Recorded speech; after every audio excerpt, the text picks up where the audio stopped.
Merry Christmas and welcome back to the OCA podcast. I'm your host, the Anime Collector, and joining me tonight is Randy. Hello. Who is also in St. Nicholas mood. Also Green Line, who is also in St. Nicholas mood. The other St. Nicholas's will be joining us shortly, but we've got a big, fully packed show. I checked the good list and the naughty list, and you would not believe it. There is a 1-to-1 correlation between being one of our donators and being on the nice list. Just saying, if you want to get in Santa's good graces, there is in fact a way to do it, because Santa AC does in fact enjoy a little milk and super chats, right? So if you guys would like to get on the nice list, you can head over to ocapodcast.com/support, where you can donate to us directly, or only like monthly, or only once if you would like. Or you can head to the OCA Podcast Patreon, the Anime Collector Patreon for non-podcast related content, or the Subscribe Star and Ko-fi. Also, you can support us indirectly at Tenga, Right Stuff, or Humble Bundle. Just make sure you go to the links that are in this page in order to properly, let them know that we sent you. Anyway, we have a lot to do today, a hell of a lot to do. So I'm going to go ahead and jump right in. Japanese woman mistaken for bear. You know, they got bears on the mind over there lately. It's been a tough season for non-bears in Japan. I have a feeling that she didn't look like that picture. It does say dramatization. With the right clothing, anyone can bear a resemblance. Although reports of bears showing up in various parts of rural Japan are still coming in as we enter winter, it does appear that the more dangerous encounters with humans have been slowing down in recent weeks. Yeah, because they've put in those sliding glass doors that reject bears, right?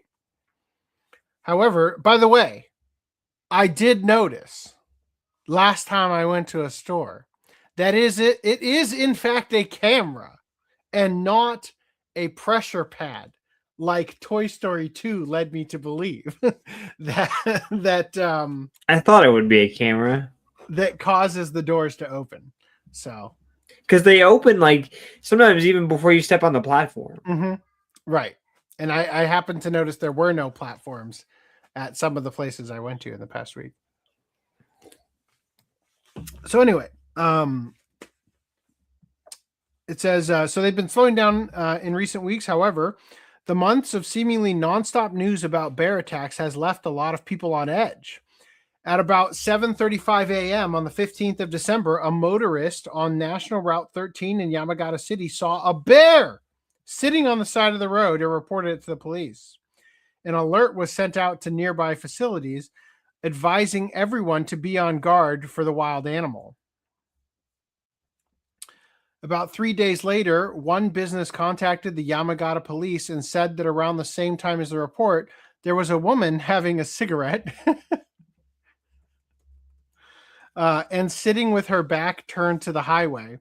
More importantly, the woman was wearing a full-sized black and furry jumpsuit with bear-like ears attached to the hood. You know, it's funny. I happened to see a woman walking towards me as I left a Staples the other day, and I thought she was dressed up as a Charmander, but I'm pretty sure she was just dressed up as a reindeer in a onesie, and she looked like a Charmander. Anyway, was her tail on fire? No, but the way I saw her, she had like the stomach was like lighter, you know? Oh. And like the outfit is like, it could be an orange, you know, like anyway. Were there any hunters around? No. Fortunately for her, there were not. The police investigated and confirmed the smoker's wardrobe choice, concluding the original report was mistaken. Readers of the news online, however, weren't so sure. How can you be sure bears don't smoke? I saw a monkey smoking once. Why not bears too? A woman with a bear hoodie smoking on the highway is pretty suspicious too, though. She probably just wants attention. Does she want to get shot? By who? With what guns? Right? This isn't a good time to dress like a bear. I'm a hunter, and so many times people call me about a bear when it's really just a dog or a boar. I thought it said or a bear. The police should set up video phones and photo sending for situations like this. Meaning like they should be able to receive video and photos so that they can see that it is in fact just a girl in a bear hoodie. It's a big problem in Yamagata and probably better safe than sorry. Yamagata is one of the more affected parts of Japan when it comes to bears, and sightings are still reported daily. Though, as this case and one of the comments pointed out, mistakes do happen. I think the moral of this story is that when the country is suffering from an unprecedented level of deadly bear encounters, to the point that bear is designated the word of the year, maybe hold off on dressing like one for a bit. It's funny.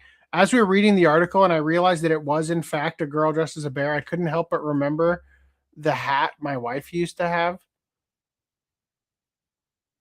where she also dressed as a bear. Damn. Anyway, so let's do some pickups real quick. Green Line. I do. Did you want to go first, or did you want me to go first? Go ahead. Oh, lovely. At the floor. I have the floor. So, oh my goodness. Allow, yes, please. I will Good just Lord. get mine in order while you're doing that. So, I have, let's see, which one do I want to do first? Yeah, I'll just do this one. Ghost Cut Onzu. I saw Hold this on. advertised. Is he black for you? Oh, am I black? Oh my gosh, I'm sorry. No, there you are. You're in. Okay. Cool. Picked up Ghost Cut Onzu. Nice. Because I saw this advertised in like several Ghibli festivals that I went to, and then I meant to pick it up, and it came out, and I just forgot to pick it up. So there's that. Looks fun. Looks more like a Halloween flick or something like that. So maybe I'll wait to watch it to Halloween, or maybe I'll just watch it soon. And lastly, Mushoku Tensei Season 2 Limited Edition. Did you buy it from Amazon? I wonder if they sent you the one I just sent. And no, I did not get saved by the... Where the fuck is it? Oh, by the Right. card? Right Oh, there. yeah. Well, It's really hard to tell. there's like a There. rip in it, right?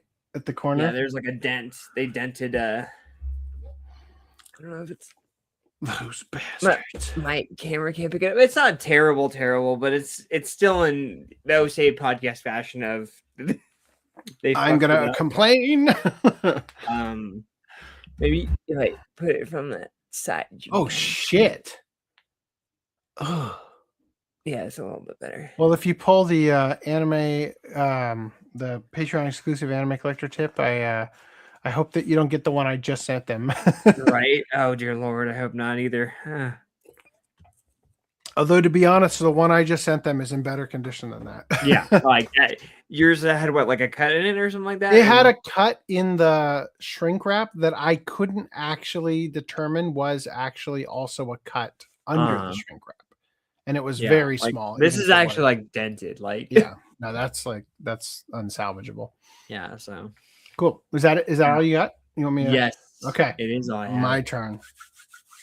So I picked up, as we discussed, the Battle Royale Steelbook from Lionsgate Limited.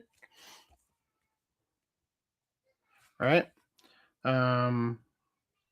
It just seemed like a good idea to get it before it goes out of print. I also got Konosuba Season 3. I need to pick that up, but which yes, nice. is heavy as fuck in here. How many goddamn discs? Just 2 Blu-rays and 2 DVDs. It feels so fucking heavy in here. Well, because I think Discotex just was Blu-ray only, right? I guess. I'm just saying, like they really crammed it in there. It feels like it's barely being contained. I also got ReZero Director's Cut. Spoiler alert, this is how I actually watched the show originally. When we did the watch club for it, I opted for the Director's Cut version for some reason. Glad to see it finally got a physical, because when I watched it, it was dubbed, and they did have it on Crunchyroll and whatnot, but it didn't get a physical release, so that's nice to have. And it's a nice steel book. Kind of annoying that I'm probably never going to take it out of the shrink wrap, and it's going to have the. I swear to God, there is a slit over this too. Those fuckers at the warehouse. God damn, it's right through the steel. Ay, ay, ay.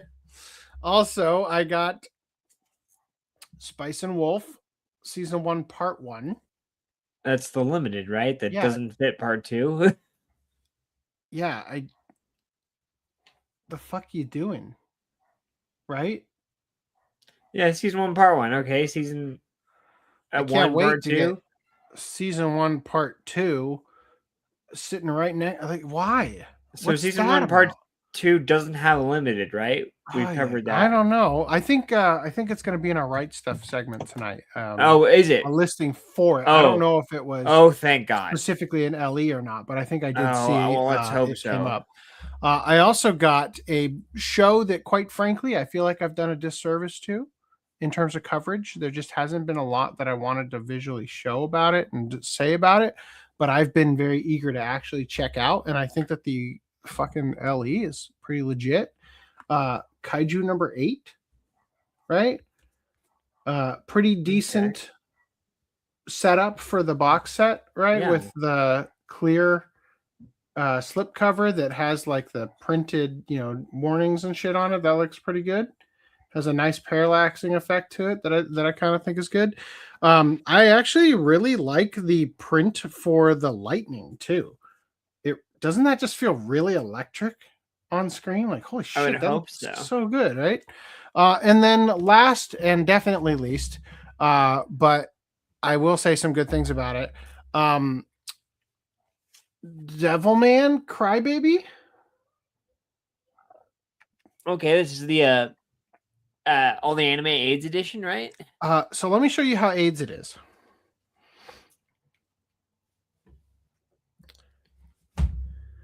This is a standard size Blu-ray. Yeah, I knew That's how AIDS yeah. it is. Well, I could already As tell far that as from you I'm holding it. concerned, that's not terminally AIDS, right? Like there's terminal AIDS that won't even fit in your bookcase, and then there's I'm gonna stick out just a little bit from the bookcase and really make myself known. Or And you honestly, can, this ain't bad at all. Like, yeah, I can or live you with can that. like if you don't double up on shelf space, you can kind of just pull forward your Mm-hmm. other if you're really. So the problem that's that what I do have, sometimes. and I've sort of talked about this in my tip videos, is that the way that I like to put stuff in my bookcase is that if I have not yet watched it, which I have watched Devilman Crybaby, Oh, I know. I used to do it because you I recommended stick it out about an inch. Yeah. Right. And what that does for you is when you go into your room with your collection and you're trying to figure out what to watch and you want to specifically only focus on figuring out what you haven't watched that you want to knock off your list, it makes it actually very easy to visually scan and only consider the things you haven't yet watched. Now I'm going to always hit my eye on this, like, oh, there's that. Oh, no, I finished that more than 10 years ago, like, yeah. So, yeah. Anyway, or the sad thing is you're not going to remember that you did finish it, and you're going to be like 3 or 4 episodes. Unfortunately, the slapping ass gay sex scene is burned in my mind forever, and I can never forget that I have seen this because of that scene. Well, so. I'm sorry, but good at the time, so you'll remember that you've seen it. Yeah. All right. In Discord pickups, we've got Reese with the Digimon movie collection for. Speaking of which, movies 4, 5, and 6. Wonder. He is chopping wood. Oh. He'll be back soon. He's splitting his wood. Oshinoko Season 2 Off-Center Edition. Oof. That is visual aids right there. Sentai was like, look, fuck you, we're not I understand the thought process. Whoa, we can't cover up this character whose name I don't even know.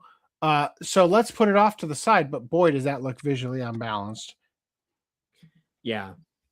And then we've got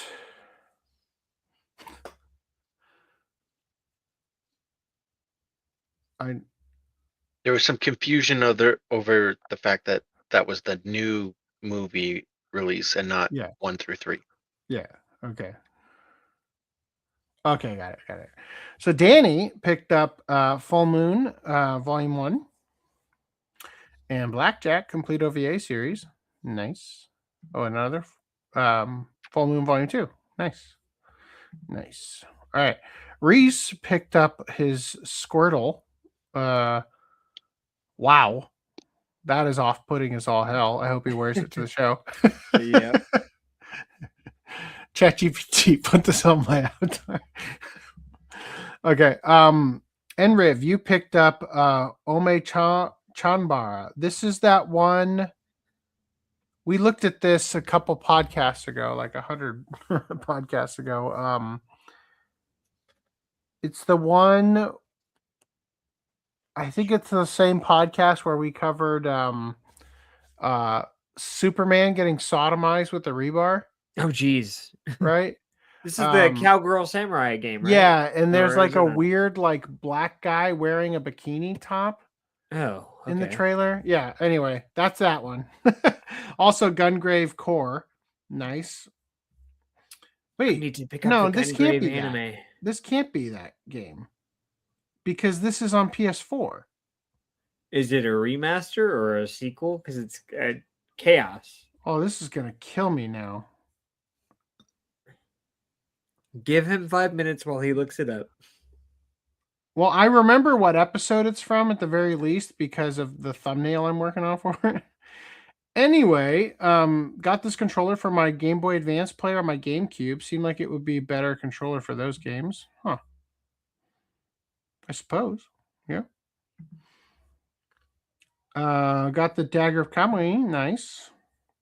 Does it bug anybody else that they put the Dagger of Kamui logo in black? Doesn't it seem like it was supposed to be It's like in Dagger red? of... Hang on, let me squint. I think when it was originally put out on disc, the logo was in red with the white drop shadow. And you can see that there's like a red like glow around it. It seems like it was supposed to be red. I don't know. I noticed that when I got mine. Last 2 Sentai pickups for the year. Saw Oshino Coast Steelbook was back up for the holiday and decided to snag it. Kind of taking pity on Sentai for losing season 3. There's not a 0% chance Crunchyroll will do a Silver season 3, so that's a better chance for self-consistency. Yep. Also got Short Piece because I got my total right at $50. Oh, nice. Free shipping. I never watched Short Piece. This is a compilation, right? Like our anthology. So is Reese also a... No, Reese got the non-steelbook. Okay. And then Enriv, you also picked up Girlfriend Omnibus. You dropped the anime but wanted to give it another go and figure trying again with the manga beforehand was a better move. A 2-to-1 right off the bat seemed like an easier entry point. Is it an omnibus? Like, it's hard to tell from this angle. It only Big says one implies that it's a volume 1.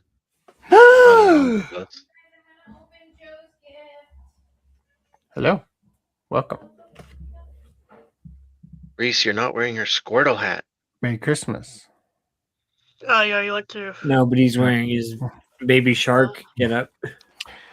Said I've been wanting to support Kodansha's print club releases, mainly so I can hopefully one day get digital only manga I actually want in print. And this is the first manga I had any interest in. Nice. That's a good excuse. And That then is a very, very good excuse. Randy decided that it was only right to come in here and move your hand to censor. That's a new hand. It's a new hand from this image. Oh, okay. Yeah. Yeah. Fair enough. How much time did it take you to clean up this area out of curiosity? Is that the original or was that an AI? No, I just went and grabbed the photo of the product image. Yeah. I can't see the seam like I can. There is no seam. I just pasted the full product image. Hold on. God damn it. Oh, I mean, like, It's so okay, yeah, because this is you can see like over here where the it's slightly spine different. was and stuff. That's funny. Oops. What am I doing? Yep. There you go. Good. I did use AI to remove the back, well, like Photoshop's remove tool. Yeah. To Cool. remove his hand. I almost did take that photo, and then Randy, you got. Congratulations. Yeah, so I got my replacement dirty pair discs. I got the dagger of Kamui. See, this looks way better with the black. It still doesn't look great, but looks better. I got Bubblegum Crisis and Crash with the exclusive slipcovers. Quick question. Have you put on any of your slipcovers from Discotheque? I have not. Okay. From Animego? Yes. I have. Well, it'll come up. It'll come up later in release news. But I saw something I wanted to share. Anyway, you got yourself a gold-plated Nintendo. It's a analog 3D. Plays N64 games. I would hope so. It's shaped like one. Yeah. It's I don't know if you know about the different analog products, but it's basically they use an FPGA chip to hardware emulate the system. Right. It's like 99% accurate. So can you like hook it up to your computer and it'll just emulate the games, or can you put the cartridges in, or is it both? So you can't hook it up to your computer. You can hook it up to your computer monitor. Okay. Like it plays the game. So it does have a cartridge, and you can play the games off of that. Or it has its built-in sorry, that's what I meant. Does it have a built-in library of games? That's what I meant to say. So it doesn't have any games that are built in, but most of the consoles that they've released over the years have eventually been given a quote-unquote jailbreak firmware that lets you play the ROMs directly off of an SD card. Okay. So that's not out yet. So right now, if you want to have a copycat N64, which is fine, which is great, because then now you have like an N64 to play all your N64 games. It's just... So the benefits are that it's HDMI, so it can hook up to your TV, so you don't need it. Otherwise, you need an HDMI mod on your N64 or play it off of composite or S-Video. And they're like a converter cord for like the AVI to HDMI. Yeah, you could get like an upscaler if you want. But anyway, so the downside of an upscaler is that you're upscaling the S-Video signal at best. Whereas an HDMI mod would be directly tapping into the RGB video signal and being able to output that. So you don't get any of the artifacting that goes through the analog video conversion.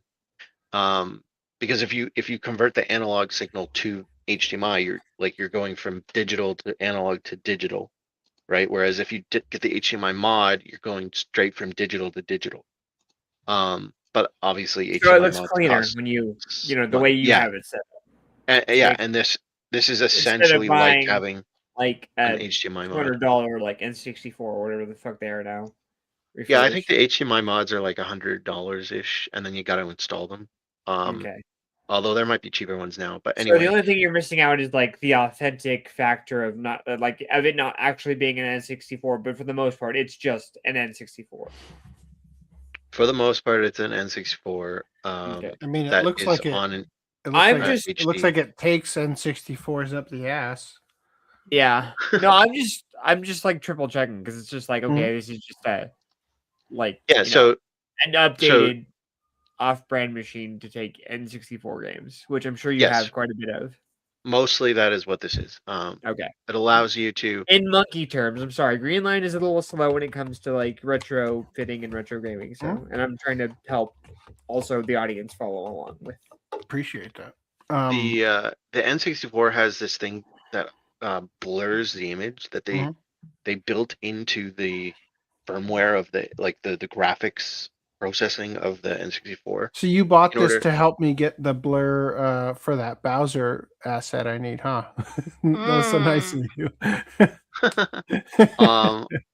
I could try and run the unblurred. So the blur happens at a level after the frame generation to try and like smear and like hide the imperfections of the low resolution filters and stuff.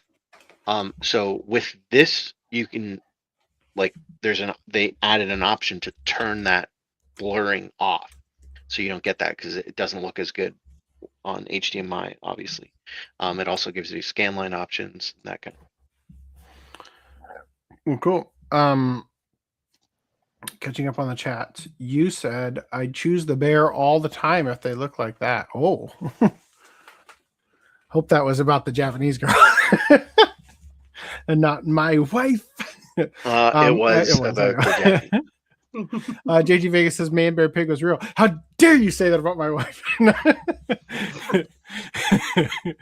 Blue and Rosie says, good evening, y'all. Hope everything's well as usual. You as well. Merry Christmas. Mirage says, hey guys, as far as pickups, the only thing I picked up recently was Fallout 4 on PS4. Also, not sure if we're covering it. We're not. YouTuber Lamar Wilson, who is close friends with Dashi, I don't know who any of those people are, unfortunately passed away at age 48. I don't know who any of those people are. And he already left for work, so I don't know. He won't be able to answer us. And JT Vega says that he calls that a clone console. And Old Man says some people are salty because Analog announces color options of the system, and now they want that version. Oh, yeah. Oh, and now Analog being the company. Yes. Oh, so you're saying that the thing that Randy has here that looks like a bronze casting or something now comes in colors? So first of all, it is gold painted plastic. Okay. Secondly, it looks like a bronze casting. this is the color version. Yeah. The original version they released, they let people pre-order it like a year and a half ago, and they only offered black and white. And then there was delays because there were some issues with the software and also because of the tariffs. So by the time it actually shipped, they announced they announced color versions of that mimicked the N64 color versions. So there was like the N64 came in what they called fantastic colors, and so they announced, hey, there's fantastic colors of the Analog 3D along with gold. So I think at my N64 is black. Did it come in black or like this color? I want to say Pretty sure it did. Because I'm like trying to picture it in my head, and I think it's a different color than the cartridge that goes in it, but I can't remember now. Cartridges are gray. Yeah, right. So I think it was darker than that. Anyway, it doesn't matter. The cartridges are a light gray. The console is black. Let me just pull up an image of an N64. Yeah, the dark. It's a dark gray, but it might as well be black. Did it come in that translucent purple? I did not get the N64 never came in that translucent purple, or rather, there was there is a translucent purple color, but it's not the one you're thinking of. The one you're thinking of is most likely the atomic purple color that was famous for the Game Boy and the controller. There was an atomic purple N64 that's controller. That's the one I have. Yeah. Yeah, but the console was never actually released in that color, and also Analog 3D did not release a version of their console with that color either. Although they might in the future. Something that I always found really silly about the transparent thing is that the only thing you're seeing is the fucking microchip, right? It's not like it's not like you're looking at a transparent watch and you're seeing like all the gears like shifting and doing all this cool like stuff when you use it. It's not like, you know, you push a button and when you push the button, like shit happens inside the thing other than an electrical impulse you can't even fucking see is getting signaled, right? Yeah. I always thought it was so funny the way that like they marketed it like this really cool thing. I'm like, God, the disappointment that people felt as soon as they opened it and booted it up, right? All right, anyway, let's keep moving. Hold on. Mhm. Before you go there, I posted a picture of the fantastic colors in Discord. Oh, that's funny because I was just looking at them on Huh. where'd you post it? Just in pickups. channel. Oh, in Right. pickups. Oh, the They thing do I have was transparent. on. Yeah. Literally where you just were. I'm sorry. Oh, these are the analog ones. Okay. So those are and so people were pissed that basically like a month after they got their black and white versions, they announced those. Although they were more expensive. So the people that got not only did and they also re-released the black and or like they put more black and white ones up, which were also more expensive. So like not only did do the color versions cost more than the black and white ones, but they also increased the cost of the black and white ones. So the people that bought them a year ago did get them like $50 cheaper, basically. So it's like, yeah, it's kind of annoying that they released the color versions right away, essentially, since you got them, but you got them cheaper. And it's like, it was obvious they were going to do the color versions. So if you really wanted the color versions, you should have just waited. Yeah. It was so obvious. Like they have the analog pocket, which is like a Game Boy type thing, and they've done so many different colors of that thing. So it's like obviously they're gonna do the N64 in color. Yeah. Holy shit, that's not a good sign at this early in the show. and one last thing, okay. I would just I would not call this a clone console, although it's arguable. Generally, like people use the word clone console for like when you get a clone CPU, like a clone chip or something, and they're not generally high quality. Although, like by the letter of the law, like you could call it a clone console. I would just, it's like a high tier clone console, if you will. Anyway, now we can move on. Cool. All right. So, Twitter clone Pomu partially revived, but service is limited to Japanese DLSite users, which is unfortunate. Wait. I did buy that fart ASMR off DLSite once. Maybe I count. Right. Maybe I could be posting on this Twitter clone. I bought it for that podcast clip forthcoming. Anyway, so I don't want to go too into detail on this. It's more just a lead into the next thing. The point I'm bringing it up is to show that Japan is getting fed up and they are building their own solutions, and we're happy for them. So much so that DLSite is getting its own official credit card as Visa and MasterCard blocks drag on. Japan's adult-friendly content platform DLSite is getting its own official credit card as Vivian and fintech company Nudge roll out the Vivian JCB card in what looks like a very practical response to the ongoing Visa MasterCard payment suspensions that have plagued DLSite users. Advanced applications for the card opened on December 19, 2025, yesterday, with service scheduled to start on January 26, 2026.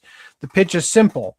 If international payment giants keep slamming doors, you build a nicer door that actually opens, preferably one stamped JCB. That's the Azumagadayo. Right? That's funny. According to the announcement, applicants can get a virtual card number issued through the dedicated app in as little as about 3 minutes, while a physical numberless card can be ordered for a fee. The card comes with no annual fee and is designed to be beginner-friendly with minimal required application info and flexible repayment options. The reward structure is clearly aimed at Vivion's ecosystem, DLSite included. Users get a base level of rewards plus a limited time boost of up to 4% back. Blah, blah, blah, blah, blah, blah. The point is that Japan is building an alternative to get around the fact that credit card companies are trying to censor them. And in semi-related news, PayPal seeks its own industrial bank and sparks a talk of a major power grab. Shifting power in the financial landscape. PayPal has officially filed applications to create an FDIC-insured industrial bank in Utah, marking its most aggressive push yet into the U.S. financial sector. The company says the move is meant to expand access to financial services for U.S. small businesses, but critics online have already noted that Silicon Valley giants rarely make such moves out of pure charity. If approved, the new entity, PayPal Bank National Association, would let the company directly offer credit, savings tools, and other banking-style services without relying on outside partners. The company claims the goal is to streamline support for America's smaller merchants, especially those who already rely on PayPal and Venmo to run their businesses. With the industrial bank chartered, PayPal could originate loans, hold deposits, and provide financial products under its own umbrella, cutting out the middlemen currently required for regulated services. It's an enormous step deeper into banking territory, and one that's been foreshadowed for years as fintech firms inch closer to becoming full-blown banks in all but name. PayPal emphasizes that consumer protections and compliance oversight will remain strict under Federal Deposit Insurance Corporation, which is what an FDIC bank is, and the Utah Department of Financial Institutions.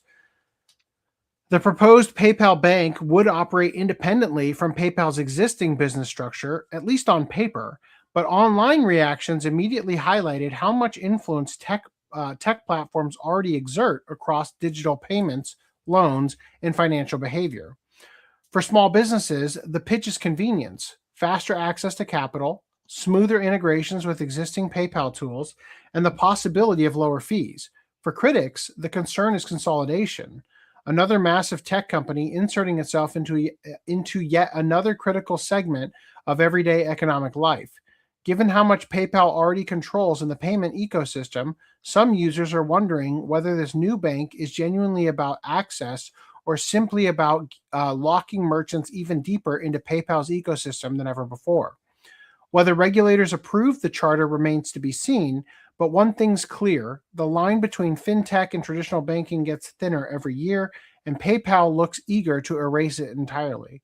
I don't know that it's such a bad thing, to be honest, that financial tech is becoming its own bank, right? I mean, it's not like the actual banking institutions are doing anything good.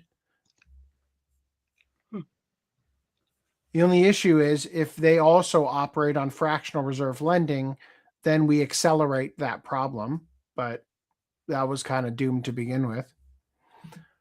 Old Man says Austin Evans talked about Lamar Wilson's death on his channel. Austin is a tech tuber, and Lamar co-starred in some videos. From comments, Lamar committed suicide. Oh, well, Damn. I still don't know who it is. But moving right along.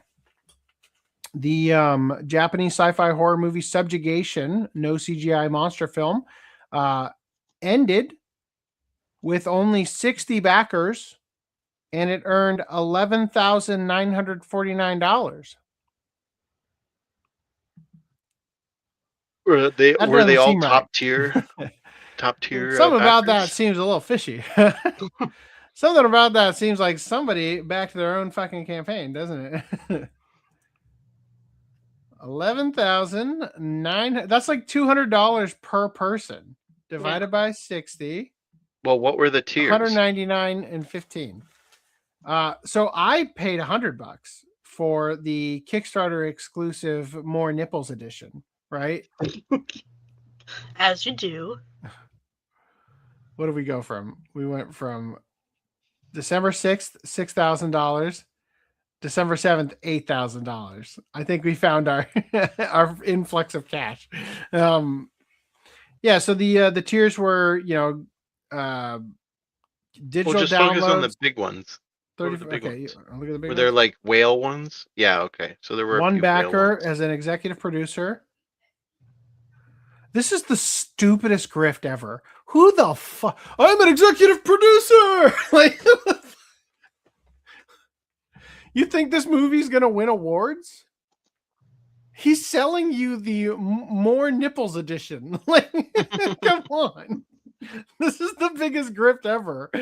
Like, unless you're like, this is the kind of move Farrah would make in her social engineering, like convincing people that she's, higher up. Like, for example, my boss pretends to be best friends with Jack Canfield, and he talks about a book that he co-wrote with Jack Canfield. And if you do literally any digging at all, you find that Jack Canfield sold access to co-write a book, which is just to be featured on a cover of a variant of a book. Like, so that's what my boss did. And he like pretends like he's a published author, co-authoring books with the guy who wrote Chicken Soup for the Soul, Yeah. Anyway, we had a backer picked the $1,000 tier as well. 9 backers for the $500 tier. And then I backed this one, the $100 tier. Damn. Anyway, that is a fucking mouth on you, Doug Ruse. Why is your teeth getting shadowed? That must be a huge ass nose you got there, buddy. All right. Anyway, moving right past that. All right. It's the season. Yeah. So Japan's last 2 pandas are leaving for China next month. Ueno Zoo announces the final day for the twins. And they imposed a 1-minute time limit for viewing the pandas. And the line is still 4 hours long. Oh, shit. Is that China retaliating still? Taking Seems to the be. taking the pandas back? Seems to be. Yes. Damn. Although throw literally all the bears you have into this one pen, and from now on you sell the experience of watching bears fight each other because you're putting too many of them in here because Japan has too many bears.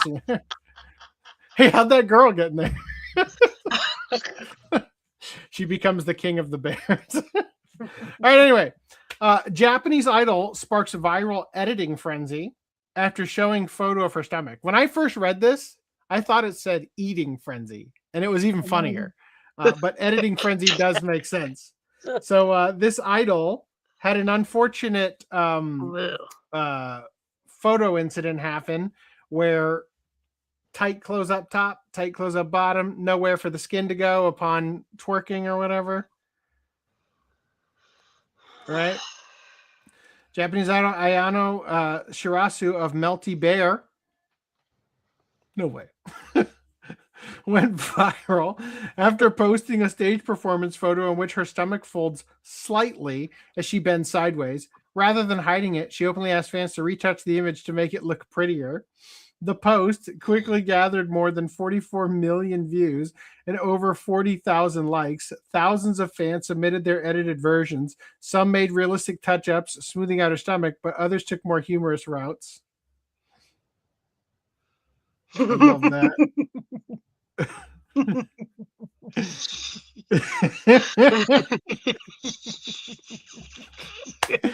The Japanese are so creative.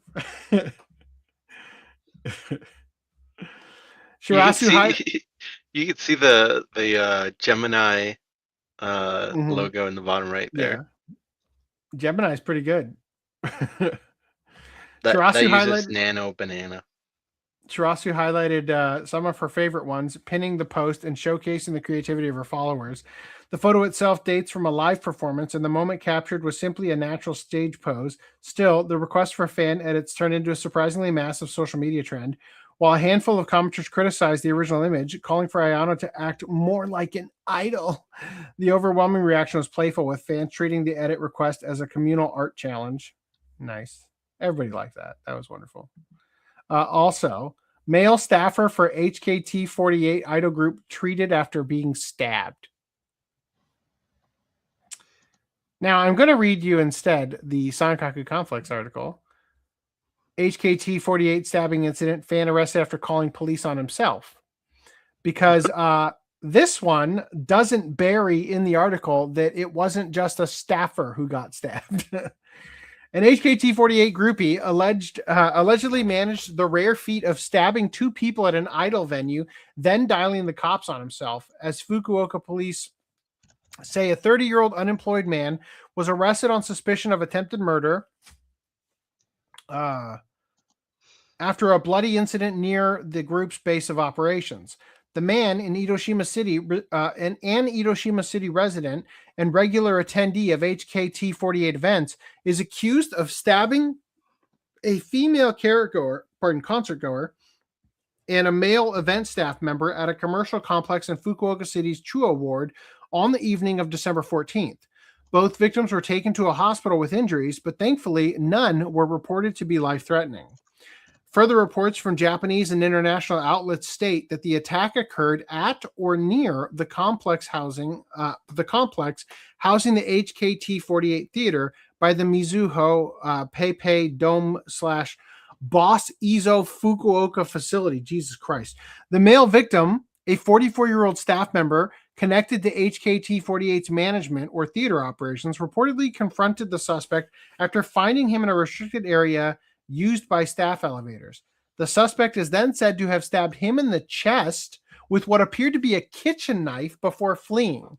A 27-year-old woman, described as a concert attendee or visitor, was stabbed in the back in an elevator hall or near an entrance shortly afterward, with no prior connection to the attacker. What pushed the case from disturbing to downright surreal is how the arrest unfolded. After fleeing the scene, the suspect allegedly called emergency services himself, reporting the incident and triggering the police response that ultimately led to his emergency arrest.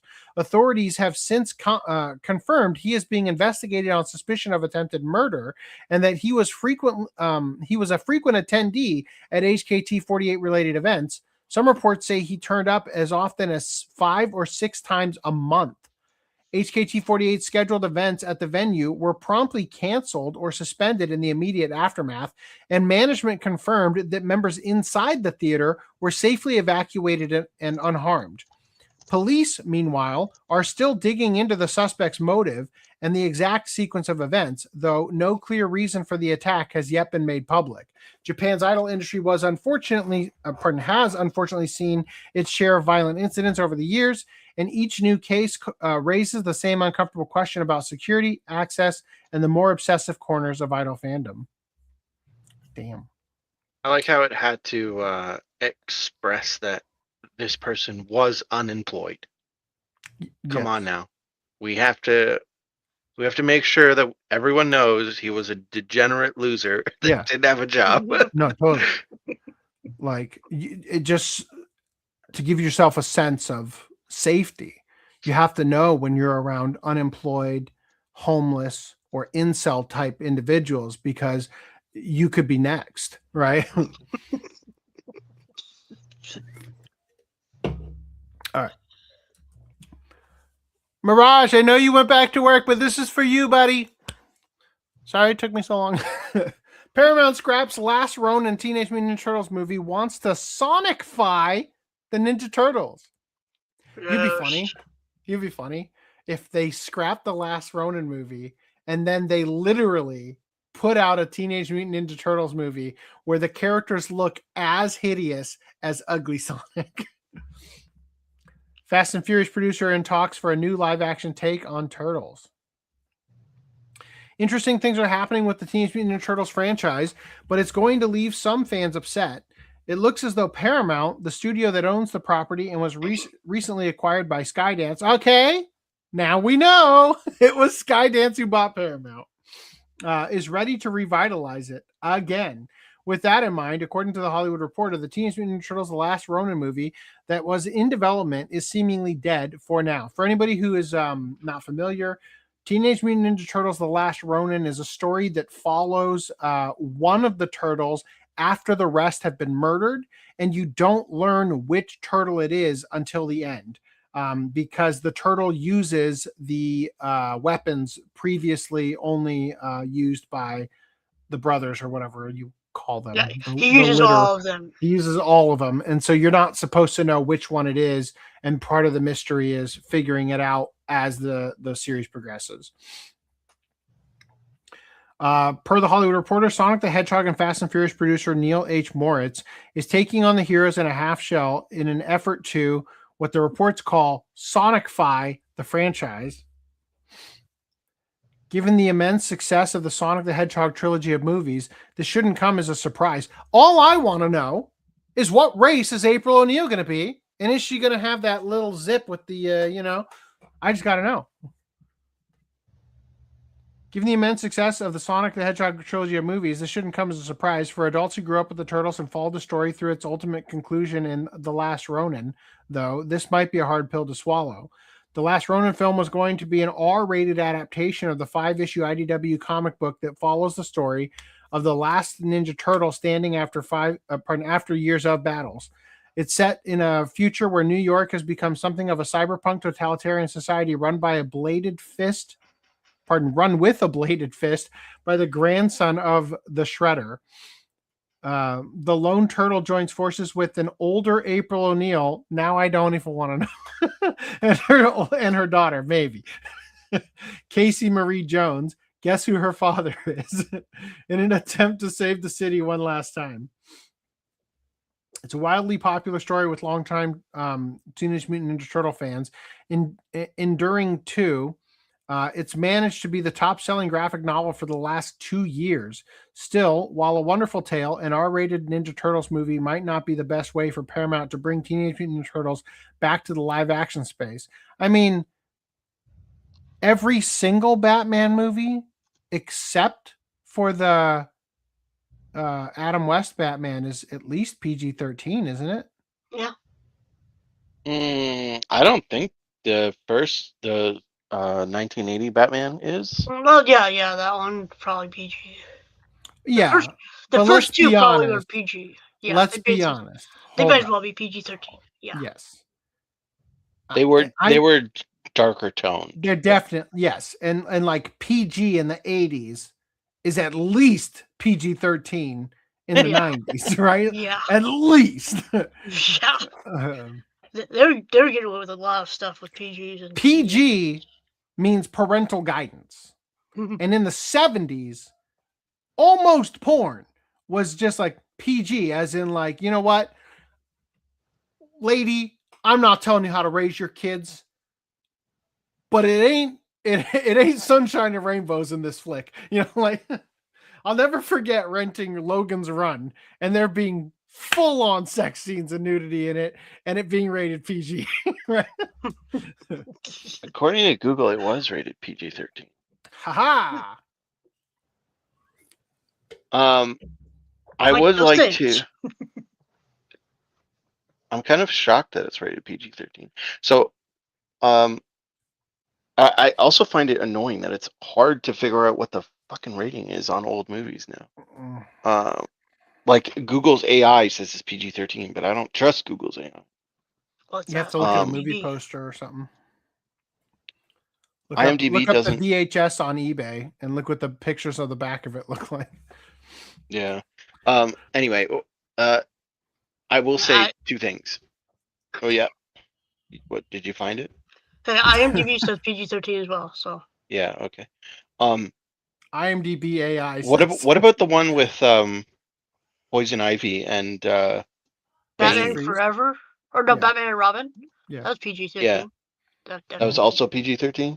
I'm pretty sure, yeah. Okay. Because that one's more like kiddie, right? Yeah, that one was fuck that movie. Although it does have a guy in a gimp suit, so what? And Robin.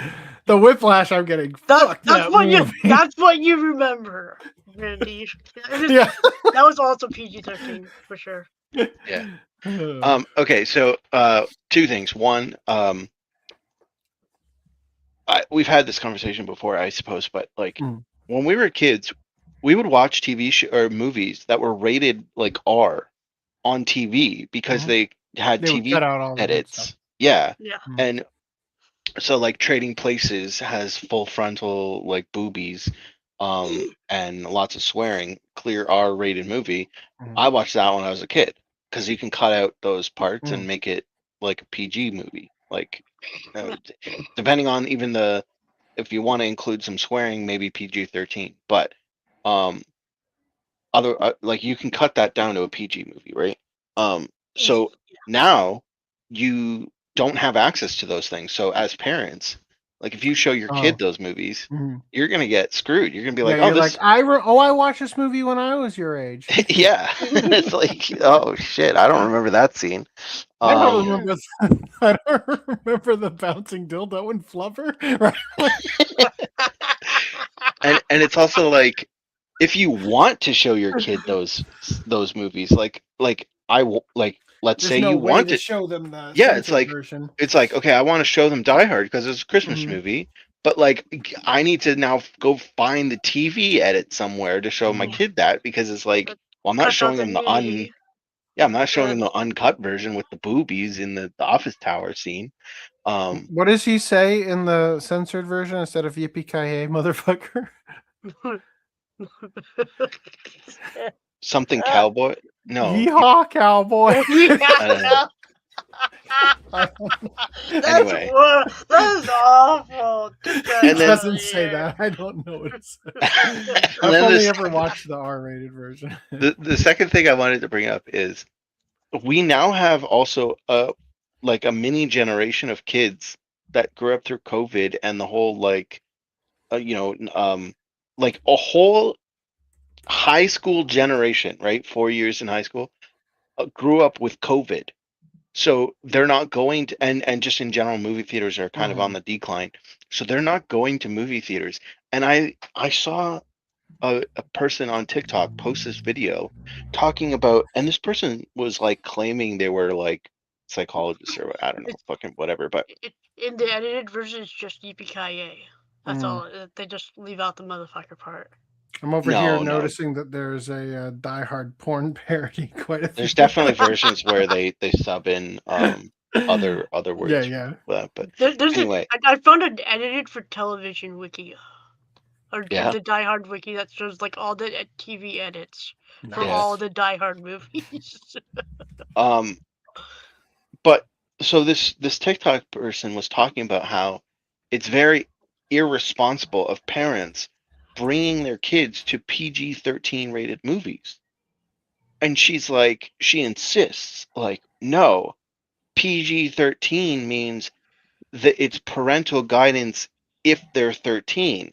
Under implying 13. No, I know what the rule is, but she was implying that like you have to be 13 and with a parent to go see the movie because it is adult themes and you need a parent to guide you through that process. And I'm sitting there like, obviously not. You need a parent if you're under 13. And like the fact that you haven't, like, the whole generation of people not going to the theaters means all of these people don't know what the rules are because they never experienced going to the theater and saying, I want to go see this movie. It's PG-13. I can go by myself now. You know, they didn't take their date to the PG-13 movie. They didn't try and sneak into the R-rated movie, you know, so they don't even know what they're fucking talking about with the ratings anymore. And I was disappointed when I saw that video. And there's people in the comments agreeing with this person. Like, oh yeah, that PG-13 means like they need a parent and they can't see it before 13. Like that's not what it means. No, that's not what that means. That's what R means. You need a parent or somebody to accompany you to enter a movie if you are under the age of 17. Yeah. Oh, you are not going to like this cursed image I just generated. In Canada, I think it's 18 for R, but we also have another rating called like where it's like you have to be 14 and it's like a little bit more than a PG-13 anyway. So a lot of your R-rated movies are rated 14 in Canada. And then so I think maybe that's why it's 18 for R here. It's honestly not even as bad as Ugly Sonic. Is this but those like, teeth are so goddamn cursed, especially the purple one. What was this from? Is this like an AI I thing? asked ChatGPT to generate me an image of the Ninja Turtles in the style of Ugly Sonic. Oh. I like how is that Michelangelo in the orange? Yeah. He's got like a he looks like he's got like one of those like grip strength exercise things attached to his nipple. No. Donatello with it, like the missing teeth and the like, they very clearly took inspiration from the live action Michael Bay movies, or like Michael Bay produced movies. Where like man, I just had his name. Donatello, it's a purple one. Had the like the whole head do-rag situation going on. I love how he looks like he would use a hard R. Like he looks like he would refer to the rest of the turtles as his homeboys in that way, right? And he'd have a lisp.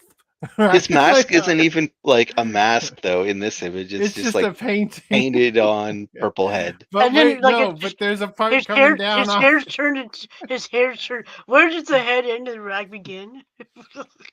He's channeling some JoJo Jotaro style here. Yeah. Anyway, sorry for this cursed image I thrust upon you. Okay, so hold on. I lost train of thought. Where was I in this? This is still while the new course for the franchise seems to mean that the last Ronin's movie script is going in a drawer for now. These changes shouldn't impact the other Teenage Mutant Ninja Turtle franchise that's ongoing. The animated Ninja Turtles Mutant Mayhem still has a sequel on track for the 2027 release, though the TV spin-off Tales of the Teenage Mutant Ninja Turtles was canceled earlier this month. Isn't it funny to think that the incident that blinded Matt Murdock and made him rely on his other senses in order to fight crime gave turtles superpowers? It's not literally the same thing. That's the lore. Oh, some kind of I'm dead serious. That's like the ongoing internet lore that when the chemical splashed in Matt Murdock's eyes, they drained into the sewers and got onto the turtles.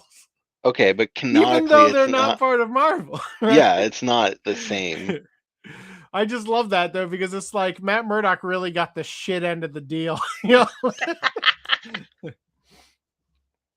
All right. Whatever happens, it's at least heartening to know that something is happening in the something's happening with the Ninja Turtles. After the success of Mutant Mayhem in 2023, there hasn't been much movement in terms of what comes next. Sure, there's more Mutant Mayhem on the way to the big screen. Beyond that, we know there's something in the works, though who knows exactly what? That should end in a question. But if Paramount wanted a successful movie franchise that's a hybrid of live-action animated storytelling, it's hard to think of better people to ask than the producers of the Sonic movies. Meanwhile, we still have no word on what's happening with the video game adaptation of The Last Ronin. It was originally announced more than 2 years ago to plenty of excitement. Since then, though, there have been no less than 4 Teenage Mutant Ninja Turtle games: Wrath of the Mutants, Splintered Fate, Mutants Unleashed, and Tactical Takedown. And the Turtles were even added as purchasable characters in Call of Duty and Fortnite. Jesus. I want to see that Ninja Turtle where they've set aside their bow staff and katanas and just go in guns blazing. Still, we have never We have never had a prime AAA Ninja Turtles game, and the last Ronin could be what we've all been waiting for. We just need Paramount to follow through on it, regardless of the status of the movie. Damn. All right. Stan says, Sonicify the Turtles. What? Yes. I'm sorry to have shown you that horrible image too. Sonic and Turtles crossover. Do they also think they need a gun in the theaters? Yes. Looks like Lamar from GTA 5. Oh, you mean he's hiding his yee ass haircut? Is that what we're saying?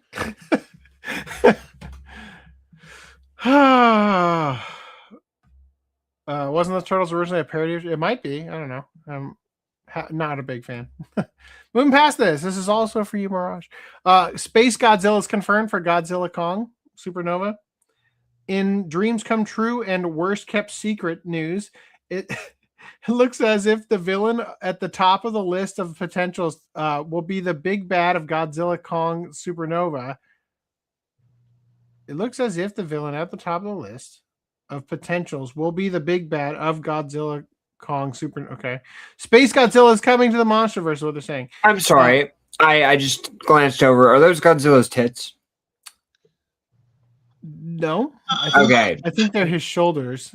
Oh, they're show. Thank God. They look like his tits for a second. Yeah. Because Do you mean her?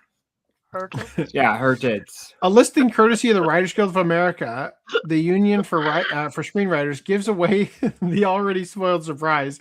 On their website, under developments for films that are currently in production, both Godzilla and Space Godzilla are cited as the source material from Toho that inspires Supernova. Kaiju number 14 on Twitter says, Space Godzilla will officially appear in Godzilla Kong Supernova, according to the Writers Guild of America. I'm being dead ass, by the way. They fucked up. It says here, based on the characters Godzilla and Space Godzilla, right? Anyway, no Super Space X Godzilla. I don't know. Moving past this. All right. In Silent Hill news, somebody had a similar idea to me when they saw this image.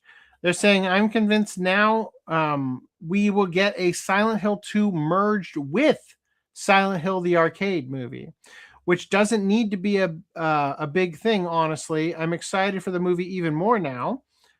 It kind of also explains some of the action stuff to me we saw in the trailer as well. But hey, take a look at this, right? So Silent Hill in the franchise, each game takes place in a different part of the map of Silent Hill.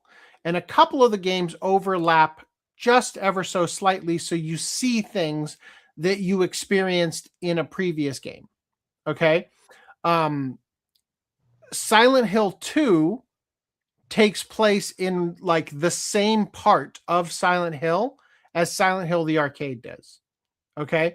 But the story of Silent Hill the arcade follows different characters. And what makes this interesting is they're pointing out here that this image of the hand, we've not really seen this before, right? These hands. And they're claiming maybe it's the character here that harasses the little girl in Silent Hill the arcade. Now, this is Evie Templeton playing Laura in the Silent Hill movie, Return to Silent Hill, but she's not dressed the way that Laura dresses in Silent Hill. And the thing about Laura is that the movie Con Air, starring Nicolas Cage, his wife and daughter are wearing the literal outfits that inspired Mary and Laura in Silent Hill 2 in the original PS2 game. And she's wearing a different outfit, and it actually looks pretty similar to the outfit of this character. Now, I don't want to go into too much detail on this right now, but the start of the arcade takes place in like the late 1800s, maybe the very early 1900s, on like a steamboat with like the paddle in the back. And it's kind of, like the future self, past self kind of mechanic where this little girl, I believe, is also this little girl, or is connected in some way to her. And I think that they're kind of playing off that with Evie Templeton's character here as a possibility, right? Moving past that, I show you this as well.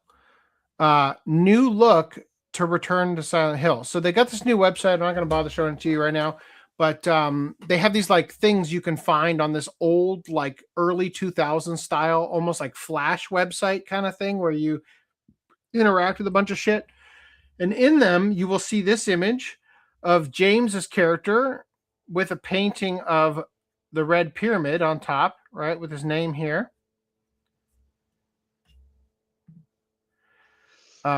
Pyramid Head himself with the name card ripped off. Mary. The ugly ass nurses, which are not bobblehead nurses or bubblehead nurses. I can never remember what they're called.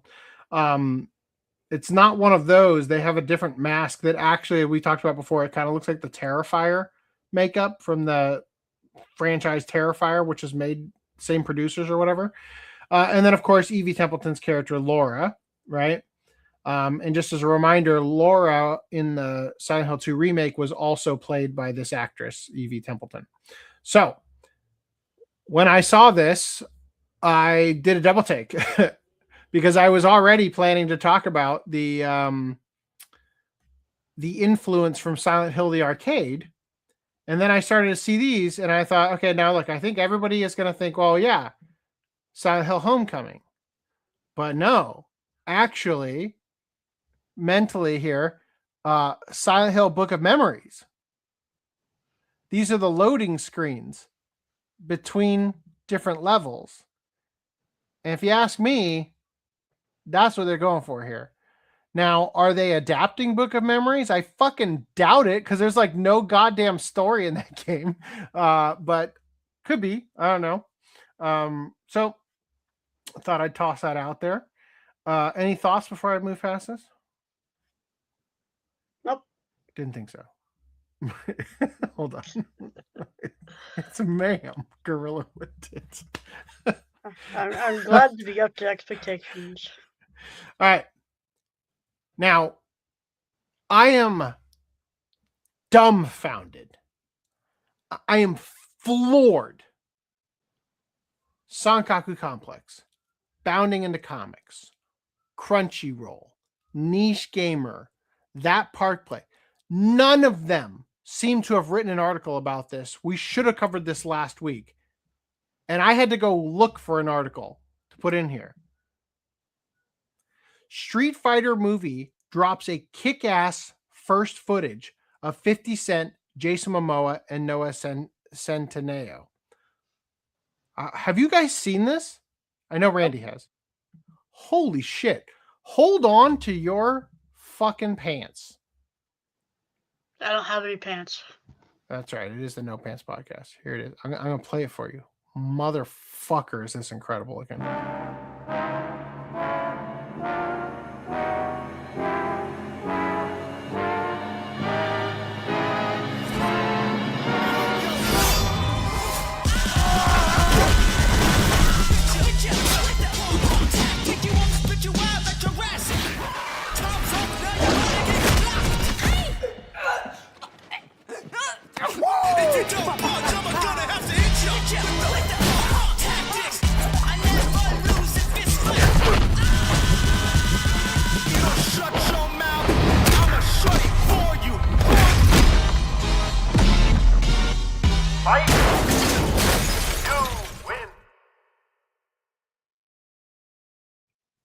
Shit, son. Mortal Kombat 2 is gonna be competing with some actual fucking competition. My God. That looked like a TV spot advertising the game. Can we just appreciate again real quick? Fucking, I mean, I take your leave, Chun-Li, but fuck me, is this a good cami? Damn it. so short I couldn't skip back.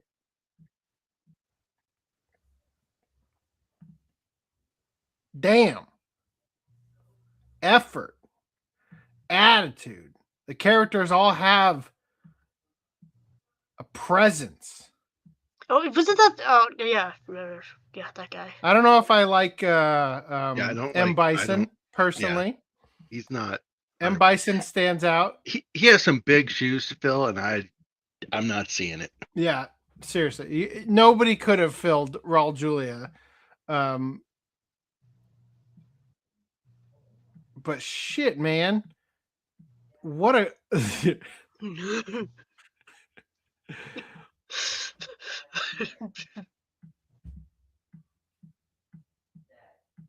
I'm in the middle of a show. What do you need? I cannot. Oh, well then kill it.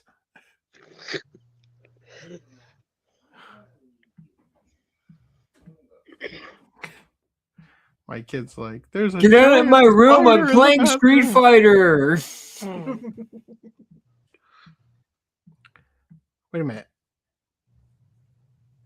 I recognize that scowl. Honda, I've seen you before. Where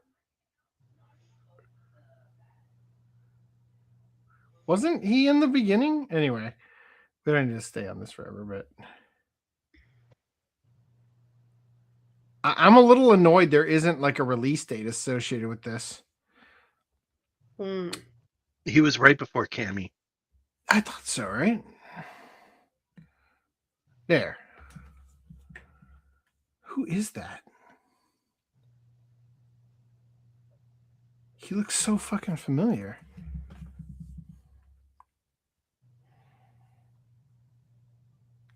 So Ryu is the guy from Bullet Train.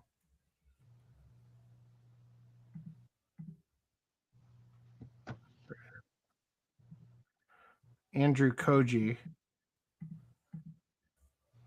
Yeah. The one whose son gets thrown off the roof or whatever. Oh shit. Yeah. I guess they don't tell us. Oh wait. Joe Hibiki. Oh, and then fucking the Gemini killer is M. Bison.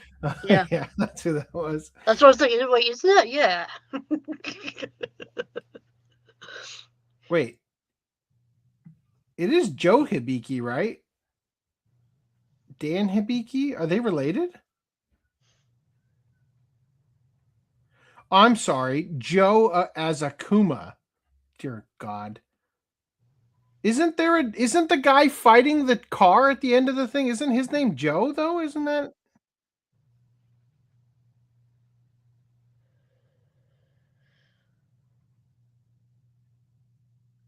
Also, I just want to point out if that's fucking Chun-Li, them some thighs. Right? Like they're not skimping on the thighs. Well, they better. That's what she's known for. Them thunder thighs. Oh, I don't think this is Joe. Higashi. Joe Higashi. That's the name. And I think that's a King of Fighters character, actually. I think this is the other guy with the blonde hair that... Why is this so shit? 4K. Oh, no, long hair. I don't even know who the fuck that is. But it's hilarious that they're putting in the car beat up mini game, and they've got like the countdown from the thing. Anyway, that's great. Anyway, so last thing. People are complaining that Ken is too white. What do they think he's supposed to be? Well, apparently he's supposed to be a quarter Japanese. Oh fuck, a whole quarter. Shit. A drop of pee in the ocean. Damn. Like, so this part right here showing Chun-Li's like leg strength too, like great use of the character. So I'll just remind you that the reason this is looking so good is because it is Kitao Sakurai directing, right?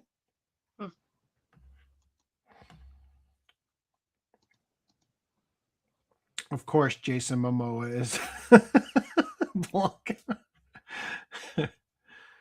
Oh boy. That's a hairline.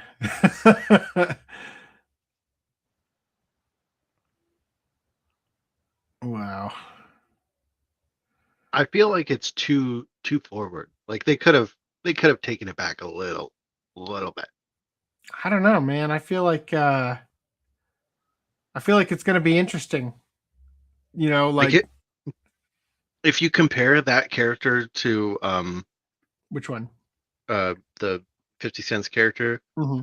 to the older movie, Mm-hmm. It looks the hair looks a lot more natural in the original. Let's look up.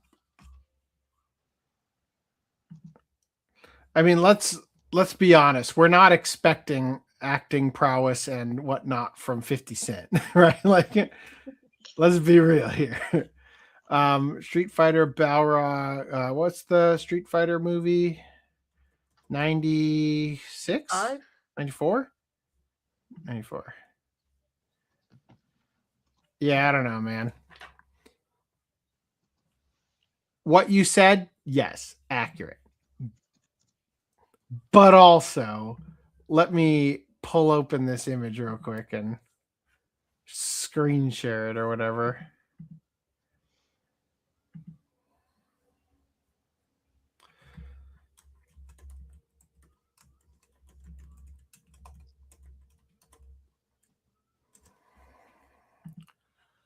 Ooh. Actually, let me just screen share this post because I got a comparison of all of them.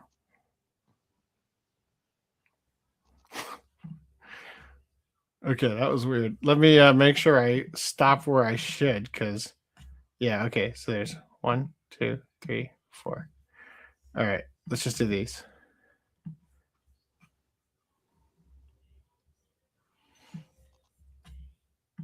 All right, so Cammy from the original movie and the new movie.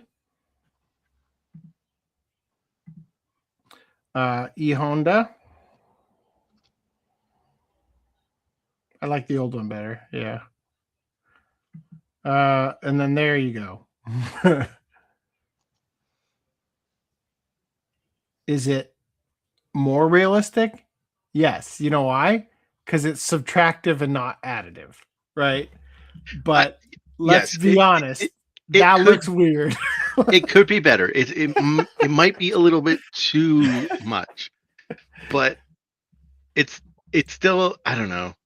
If they really wanted appropriate casting, they'd have just cast Mike Tyson. 50 Cent's version of the hair looks like he has hair where no one ever has hair. His version of the hair doesn't even look like he's wearing a wig. It just looks like a bad Photoshop. Yeah, it's way too far down. Horrendous. And then, of course, the late Raul Julia, looking much more. I mean, he doesn't look. Neither of them look anything like that. Not even a little bit, right? But I feel like they could have cast somebody that at least, like freaking John Cena, they could have gotten to at least match M. Bison somewhat, you know? Yeah. Anyway, moving past that. Oh, that's great. Remember that thing I said that hasn't been an issue yet? We're living it. Let me find out what that is. Maybe we could just skip it. I'd prefer not to. There it is. Okay. Tokyo Esports Festival bans Street Fighter 6 female swimsuits to keep it kid-friendly. Let me just get these started real quick. At the upcoming Tokyo... Oh, there it is. There you have it. At the upcoming Tokyo Esports Festa 2026, a Street Fighter 6 tournament is implementing an unusual rule. Certain female character swimsuit costumes are banned from use in competitive play. Oh, I forgot. Yes.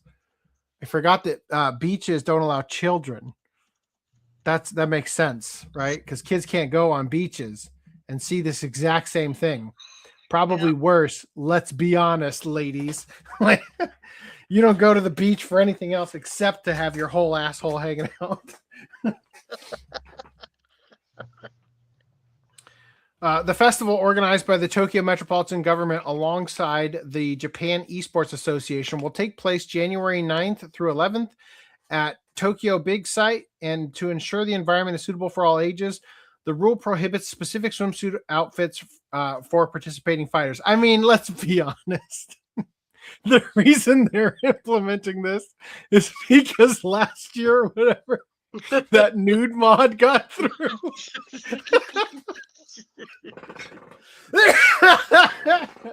Good times. Oh. The costumes affected are the Outfit 4 swimsuit skins for Chun-Li, Kimberly, Manon, Aki, and Cammy, all of which share the common theme of being swimwear versions of the characters. While players can still select those characters in their standard non-swimsuit costumes, the rule disallows only the revealing swimsuits from being used in the competition. The most likely reason for the ban is the family-friendly nature of the event, which allows participants as young as elementary school age with parental accompaniment. Organizers appear to be avoiding any outfits that might be deemed inappropriate for such an audience. Come on. Is base Cammy outfit worse than this? Or better than this, I should say? Like, come on. You're seeing basically the same thing. Ugh. Don't like those fingers. Put those fingers away. It's worth noting that even non-swimsuit costumes, including Chun-Li's traditional tight battle attire and some of Cammy's other looks, are allowed under the current rules. However, the event's guidelines leave room for the organizers to revise costume restrictions further if deemed necessary. Okay, in other news, sponsored Blue Archive streams canceled, as some streamers called fans child abuse. Oh, the streamers called the fan. I read this before as some of the streamers have been called by fans child abusers. I see how it is. Multiple sponsored Blue Archive streams were reportedly canceled after controversy erupted around comments made by some of the involved streamers who previously made allegations that the game and its fan base were child abusers. Not helping with the image here, so complex. Several of the streamers involved in the promotions were said to have called Blue Archive and its players child abusers in the past, something that didn't sit well with fans of the game, leading to them complaining about the announcement of the sponsored streams. Blue Archive noticed this complaining and released a Twitter message saying the event had been canceled. Hello, Sensei. This is Blue Archive. We sincerely apologize for any confusion and concern caused by the Blue Archive influencer campaign. We take the valuable feedback you have shared with us very seriously. After internal review and discussion, we have decided not to proceed with this influencer campaign. Moving forward, we will strive to communicate in ways that better align with the direction of Blue Archive and the expectations of Sensei. We would like to sincerely thank all Sensei who continue to support Blue Archive and share their valuable feedback with us. We will do our utmost to deliver a better experience and continue improving Blue Archive. So the people they had previously announced were Gigak, Zentrea, Sea Dog, and Iron Mouse. Various Twitter comments allege that some of the streamers involved claimed the game and its fans were child abusers. Why did they invite Connor, who hates the concept? Yeah, it was mainly Sea Dog VA. It was mainly Connor. Only Sea Dog. Yeah. Also, I want to point out that this is the fan base that loved the game so much they ended up exposing and taking down a corrupt branch of government in Korea. Blue Archive has a very special fan base, and it's thanks to their gatekeeping that they're not becoming like most gacha fan bases. 3 out of 4 would have been okay. Connor was not. I love all 4 of them, but it's better for Blue Archive to pick people who actually enjoy the game. Good. Gatekeeping works. I hate most of these grifters that love to use otaku culture to further their careers, but then put down those same people for lolly, which has been a part of anime since it began. Blah, blah. I don't need to read all this, but yeah, the point is that they're upset with Connor. There is a sect of terminally online Westerners who tend to label anything with lolly characters, a staple of anime and Japanese otaku culture, or that simply have an anime aesthetic as being child abuse, despite the fact that content in question is fictional. Yeah, I think it's somewhat overblown because mainly it was Connor, but like it should have like the other ones. I think we're fine to keep for the sponsorship. Like, I personally have never had a bad interaction with Connor, but I can understand why they're upset. yeah. Let's see. Reese picks up the phone. You'll have to speak up. I'm not wearing pants.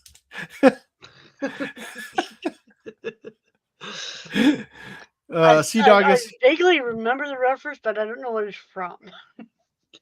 Sea Dog is friends with Hassan, the communist dog shocker. They even had him on the podcast. Oh, Is that why he was on the podcast? because he's friends with the dog shocker. Look, man, No, I don't like communism, but I do like dog abuse. No. Hassan had me on the show. I didn't know he was friends with Hassan. Connor was. Yeah, I think it's a bit overblown, but yeah, it was. It's whatever. So we covered this last podcast. Amazon AI anime dubs have been Amazon pulls their AI anime dubs after massive backlash. So we already covered this, but I saw this and I thought this was interesting. They said the dubs were launched. Yeah. What's up? You have to speak up. Can you speak up and not wearing pants? Was from Master Roshi. Oh, when is that? Yeah, I don't remember that part. Is that in, like TFS Abridged or something, or is that the actual Dragon Ball? No. Okay. Launched on March 5th, Amazon claimed that their use of AI to produce anime dubs would make their streaming library more accessible to audiences by using a hybrid approach to dubbing consisting of localization professionals collaborating with AI to ensure quality control. With Amazon MGM Studios and Prime Video VP of Technology, Raf Saltanovic, specifically emphasizing that, quote, AI-aided dubbing is only available for titles that do not have dubbing support.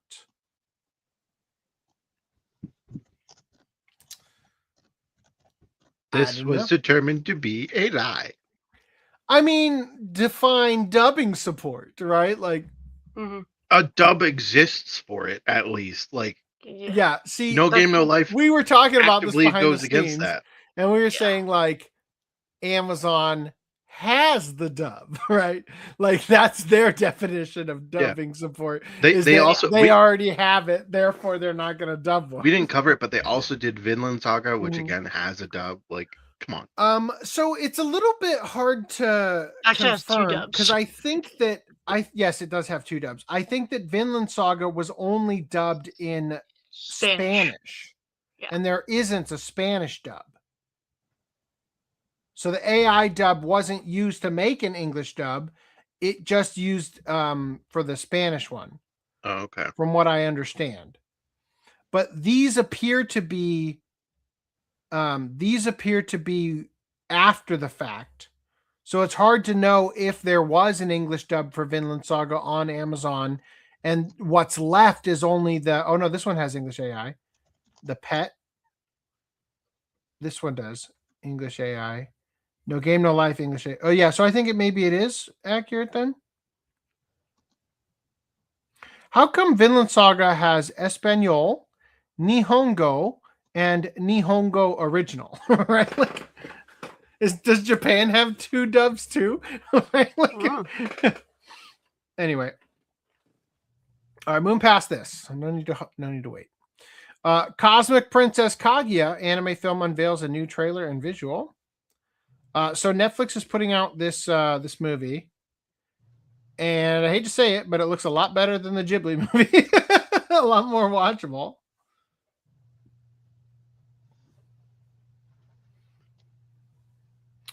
So we'll watch the trailer. I am going to get copyright claimed for it. So if you want to just shout over it, you could. Warm up your voice.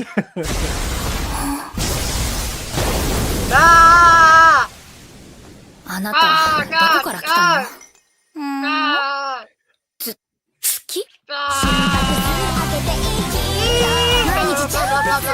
Keep yelling. I'm going to grab a flash. た気がする。お迎えが来て、地球のことは忘れる。で帰る。何それ？超バッドインド！決めた！ハッピーエンドまでいろはを連れてく！一緒に！誰だどうせなんてかねかして！ What do you think of this movie? Stage is set for 仮 them 想空間つくよみへ in よ a うこ virtual そ。 world. Oh my さあ god! いってらっし This ゃ is い。 literally bad. 懐かしいよな。 Oh, 初めてのよな。 it's a whale! You see that whale? This is a whale! 君と今見てるこの景色を思い出す。じゃあかぐやライバーになる。いろはの曲を私が歌えば大罰確定じゃん。かぐやの考えることくらい分かってるっての。かぐや帰っちゃうの？ This is a lesbian story. Netflix. I tried. How do I turn this off?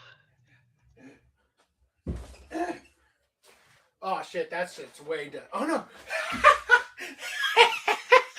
Yes. Just have to wait for it to end.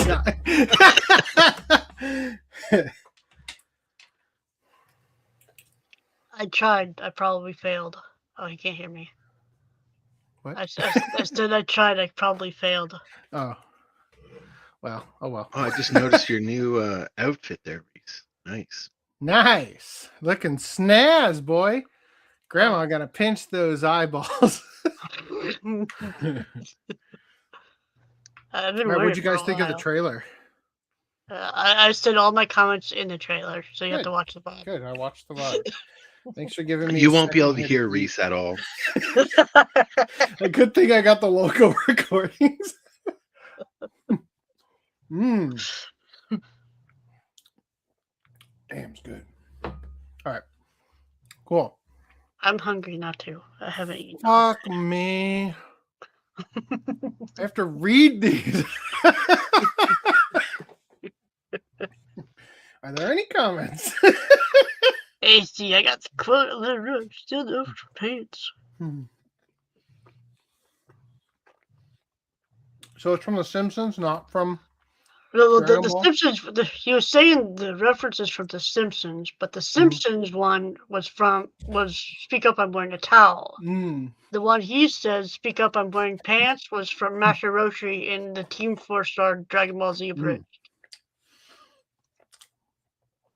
Gotcha.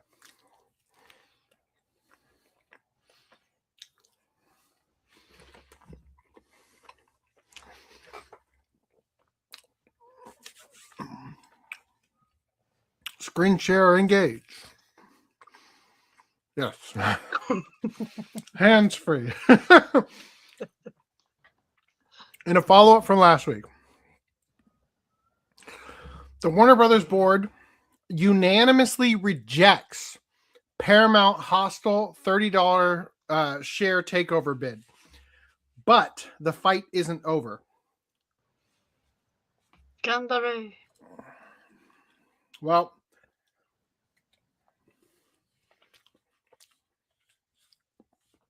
I'll be done.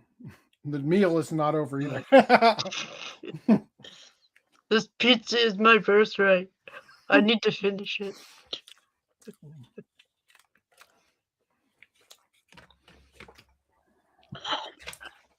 Nice saucy ASMR. You're welcome. So,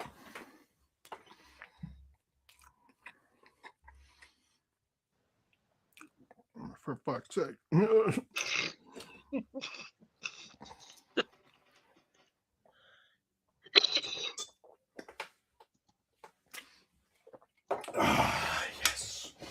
I need to take out this trash. All right. That's a good way to say KMS. The Warner Brothers Paramount takeover battle is far from over, despite Warner Brothers Discovery's board issuing a forceful public rejection of Paramount Skydance $30 per share hostile bid. While Warner Brothers Discovery leadership has moved aggressively to dissuade investors from tendering their shares, the company's own filings make one thing unmistakably clear. The board does not get the final say. The shareholders do. Mm. In a lengthy letter to investors and an accompanying SEC filing, Warner Brothers Discovery confirmed that it is merely recommending shareholders reject the Paramount Skydance offer, not blocking it outright, as many other outlets have alleged. And that language matters. It underscores why the Warner Brothers Paramount fight remains alive. Despite headlines suggesting the takeover attempt has been shut down, Warner Brothers Discovery does not have the legal authority to end a hostile tender offer on its own. Paramount Skydance's bid was deliberately structured to bypass management and go directly to the shareholders. That means no board approval is necessary and no merger agreement needs to be signed for investors to act individually. Warner Brothers Discovery's response comes in the form of a Schedule 14D9 filing, a document designed to persuade shareholders, not bind them.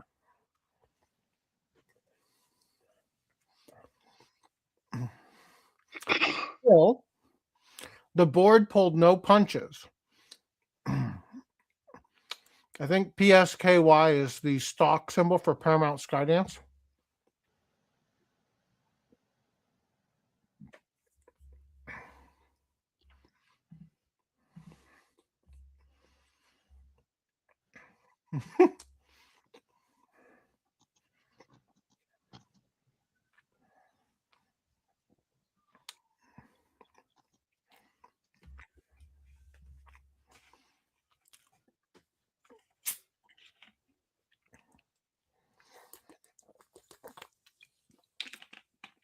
Okay.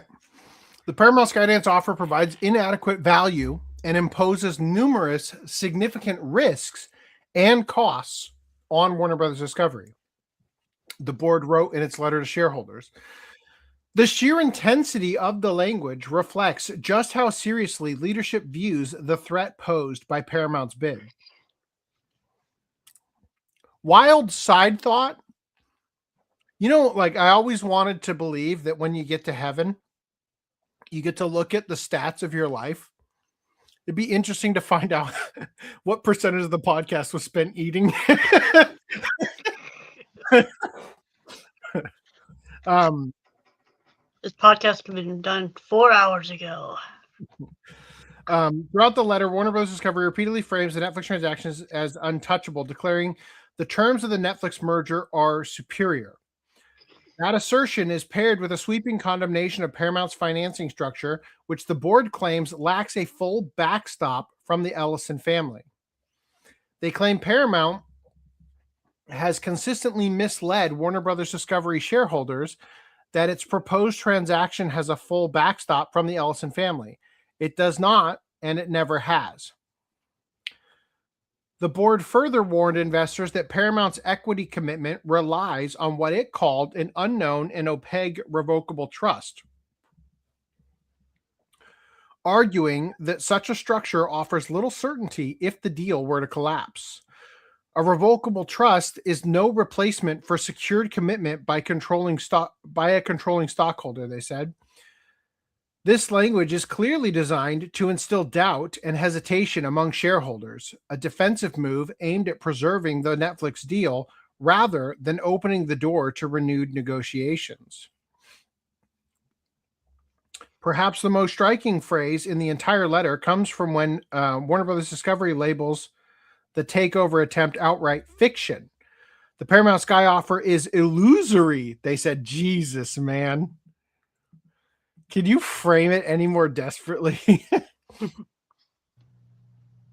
please, shareholders, don't sell. It's a trap. You know, like the board argues that because the tender offer can be amended or withdrawn by Paramount Skydance at any time, it lacks the certainty of a binding merger agreement. But critics note that this is precisely how hostile tender offers work, and the structure does not invalidate the offer's legitimacy. It simply reflects the fact that Paramount is appealing directly to shareholders rather than management. Shareholders, despite the board's objection, Paramount's bid remains open. Each shareholder can independently decide whether to tender shares, regardless of the board's recommendation. So, hypothetically speaking, let's say that 30% of the shareholders do decide to tender. Can Paramount just fucking buy them and be a 30% shareholder at that point? Can they incrementally increase their influence in Warner Brothers Discovery, even if they don't buy it outright, until they basically own it? Does the SEC get involved at that point because it's like a monopoly situation? I don't know if I had heard something that the deal that Paramount was offering was conditional on everyone accepting it, and not a thing where individual stockholders could just accept their deal. So I'm not sure. But also, if they weren't able to at least secure 50%, then I would assume they would just go along with the Netflix buyout deal anyway. Mm-hmm. And so they would just be losing money because Netflix isn't going to offer them the amount that they're paying for. You know, they would come in with their $28 or $30 a share, whatever the fuck it was, and then Netflix is going to come in with their $23 a share, and they'll just take a bath. Yeah. So I think that's probably why they're going to say it's an all or nothing deal. That would make sense to me, so that they don't get fucked over by buying and then getting sold out right underneath them.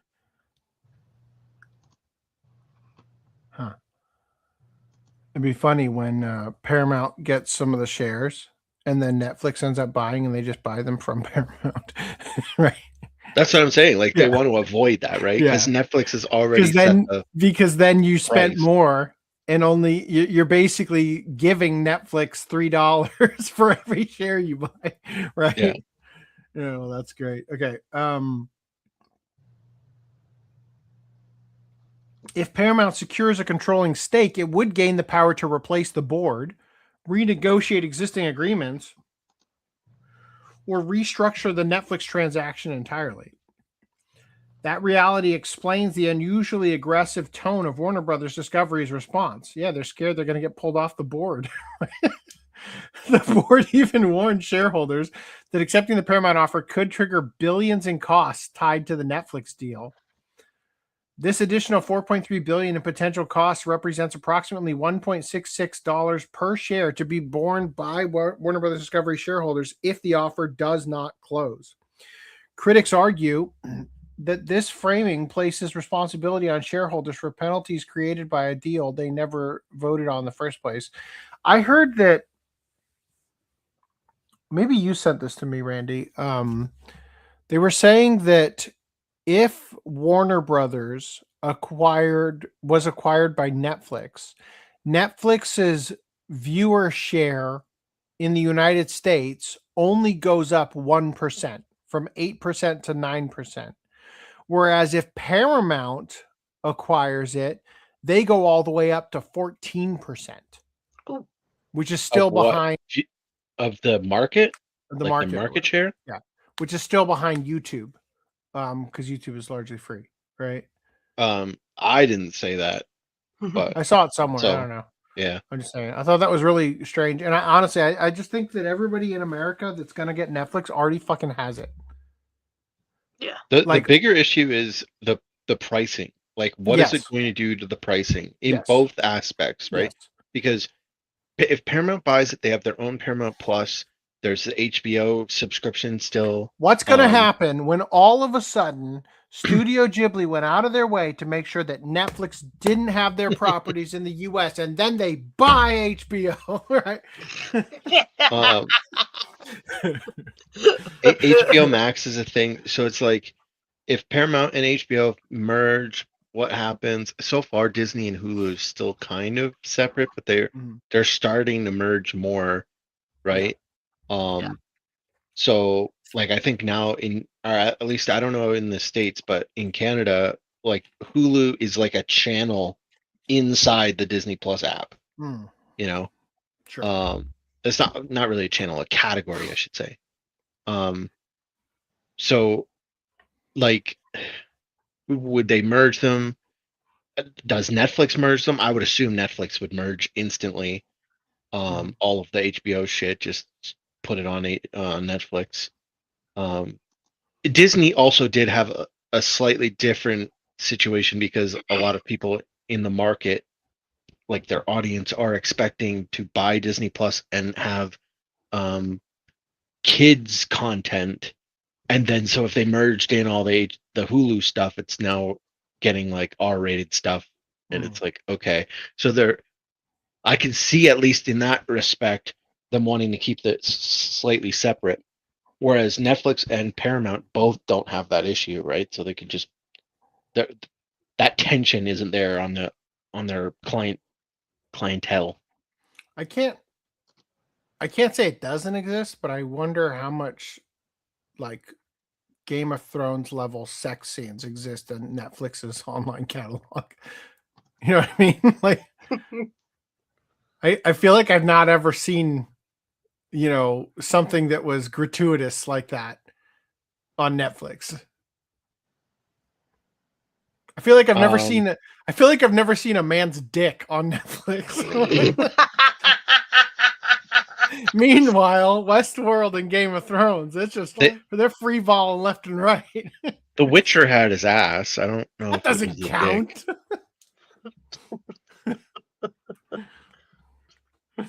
All right.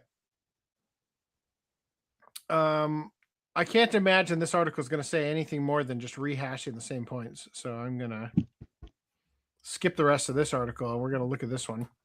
Warner Brothers rejects Paramount offer as the president of the United States pulls support, but behind the scenes, far more is happening.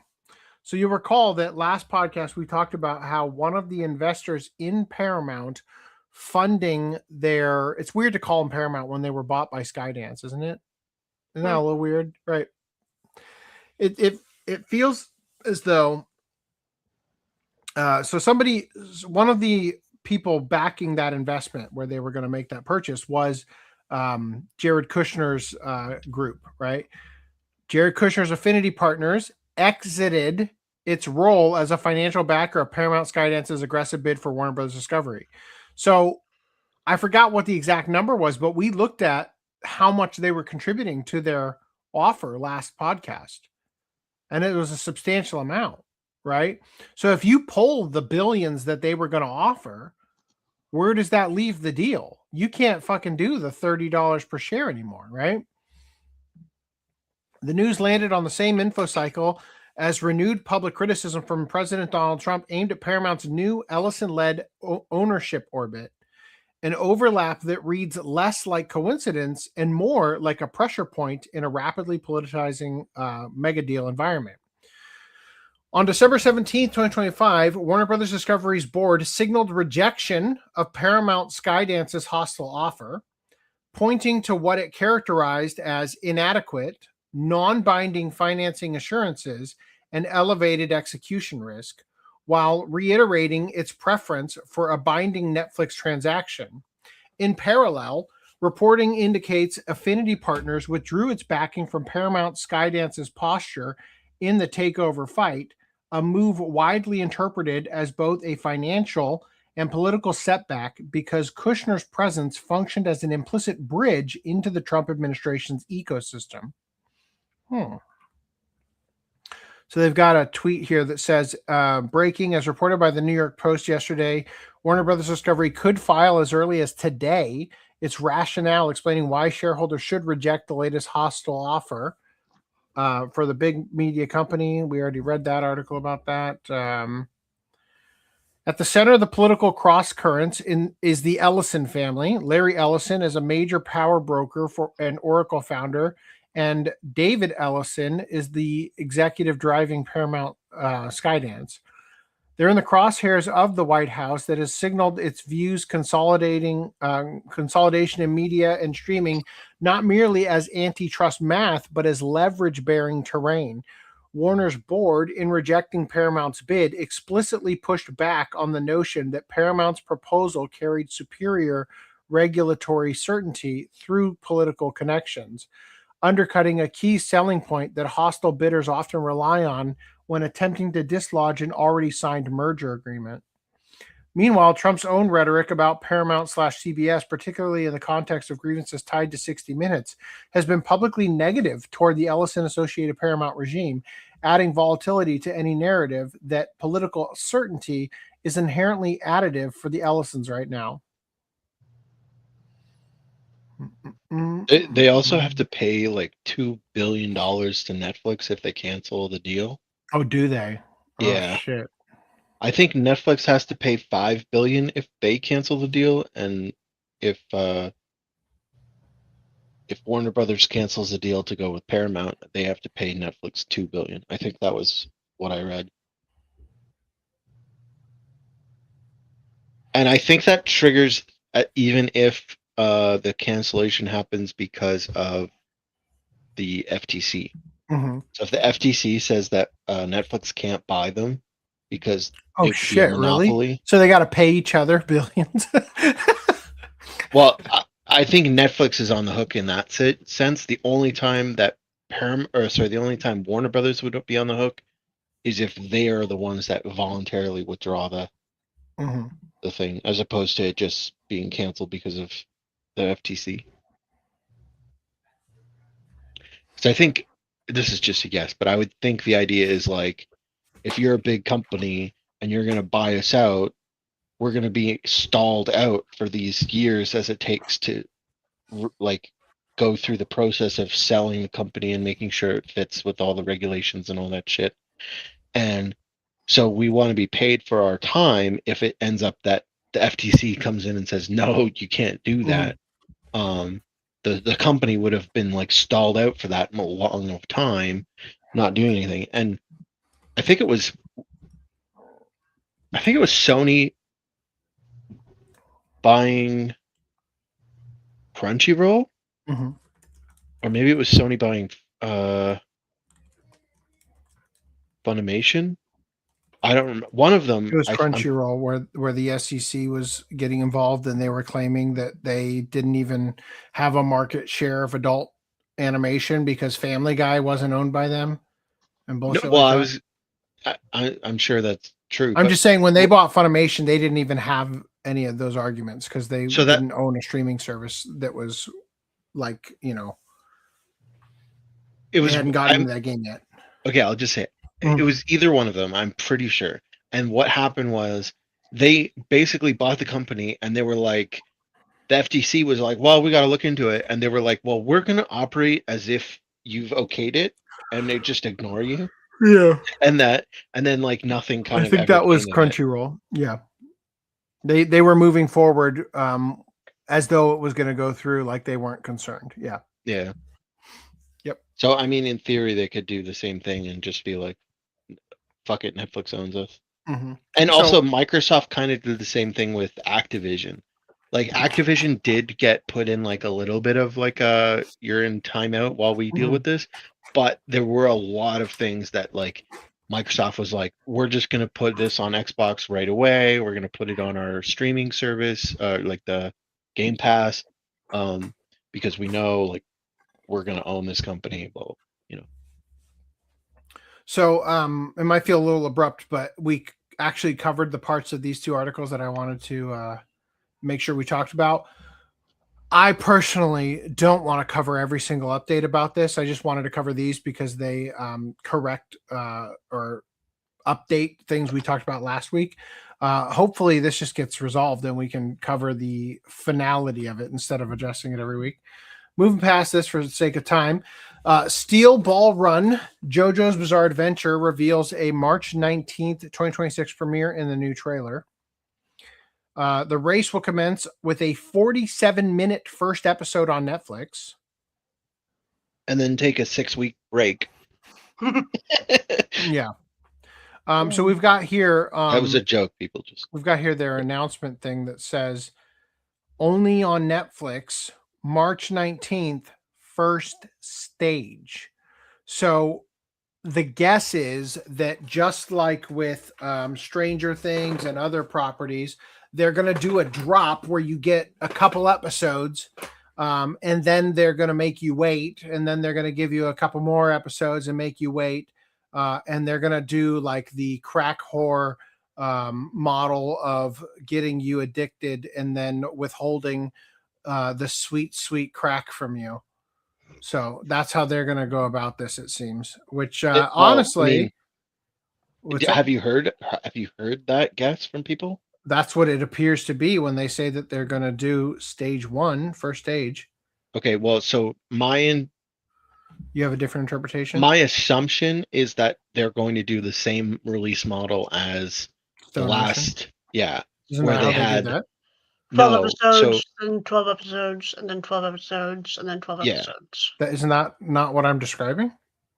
Well, it's definitely not the same as Stranger Things, where Stranger Things is doing like a bunch of episodes, a break, then like one episode, a break, and then another episode, you know.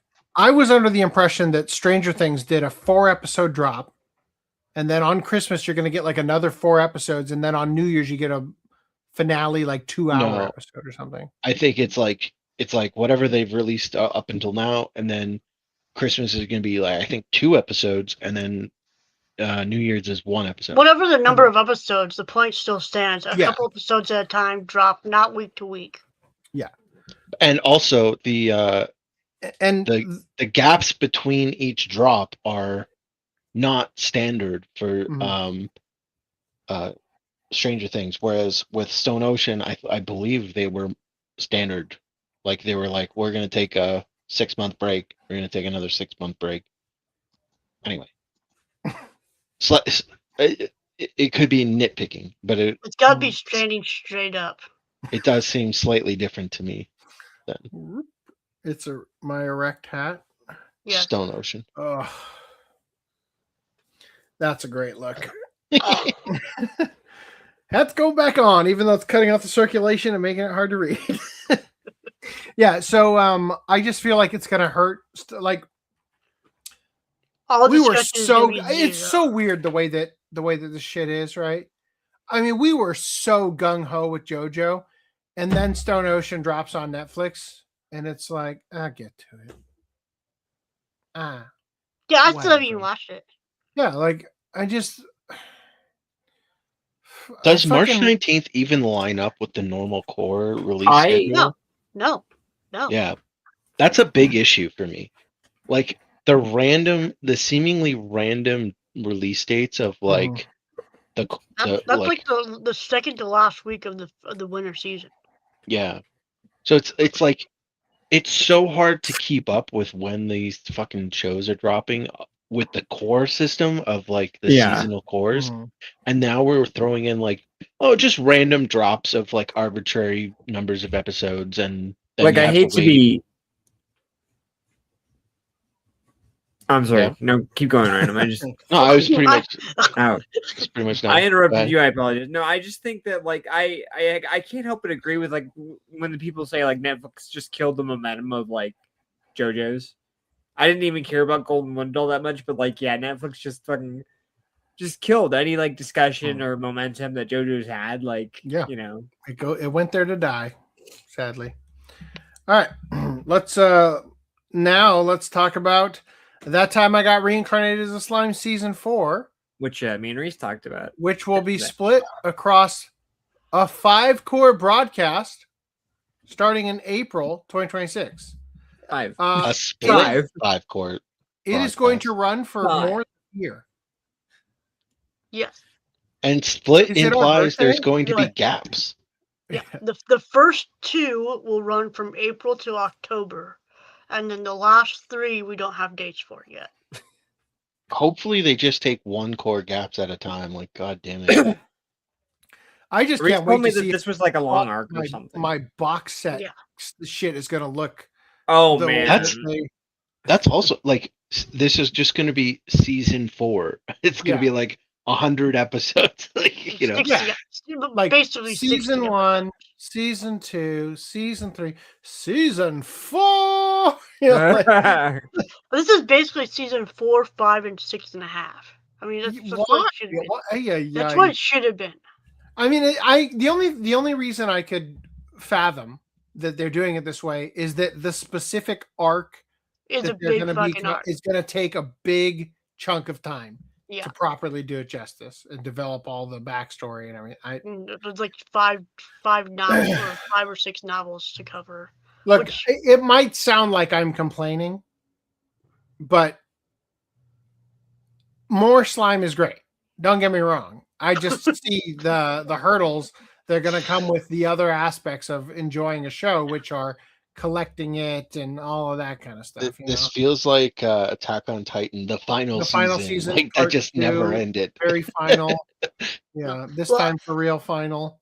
If my calculations are right, this would put it to a total of 11 cores. 6 already done. These next 5. Damn. We need 5. We need 5 more to finish off the novel series after this set. Is my estimations. Yeah. Cool. Just in time for them to announce a sequel manga. It's a novel series now. Ladies and gentlemen. Well, there's a manga series, but I mean, it's based on a novel series. A sequel novel, then. God damn it. Reese. And that has already been announced. Oh, there you go. Or side stories or something. I can't remember what. Whatever. That time I got reincarnated as a mimic, right? That time I got reincarnated again as a slime. That time I got reincarnated back into my original body after the mimic one could be a great spin-off for the Freerun series. Yeah. Okay, so I had an epiphany this last week. There are some shows where I would show you the trailer because some part of it is cool, but getting to that part is just agonizingly difficult because the trailer's in Japanese, the subtitles aren't hard-coded, and it's just hard to show you. And then my genius brain thought, if I download the video from a channel owned by a publisher that doesn't have auto dubbing turned on, and I upload it to my own channel that does have auto dubbing turned on, bada bing, bada boom, I got an auto dubbed version of it to show you. So Witch Hat Atelier was announced with an April 2026 premiere. And we're going to look at the trailer. And no, the auto dub doesn't help at all in the immersion. In fact, it might make it worse. But here it is. You are going to be a wizard from now on.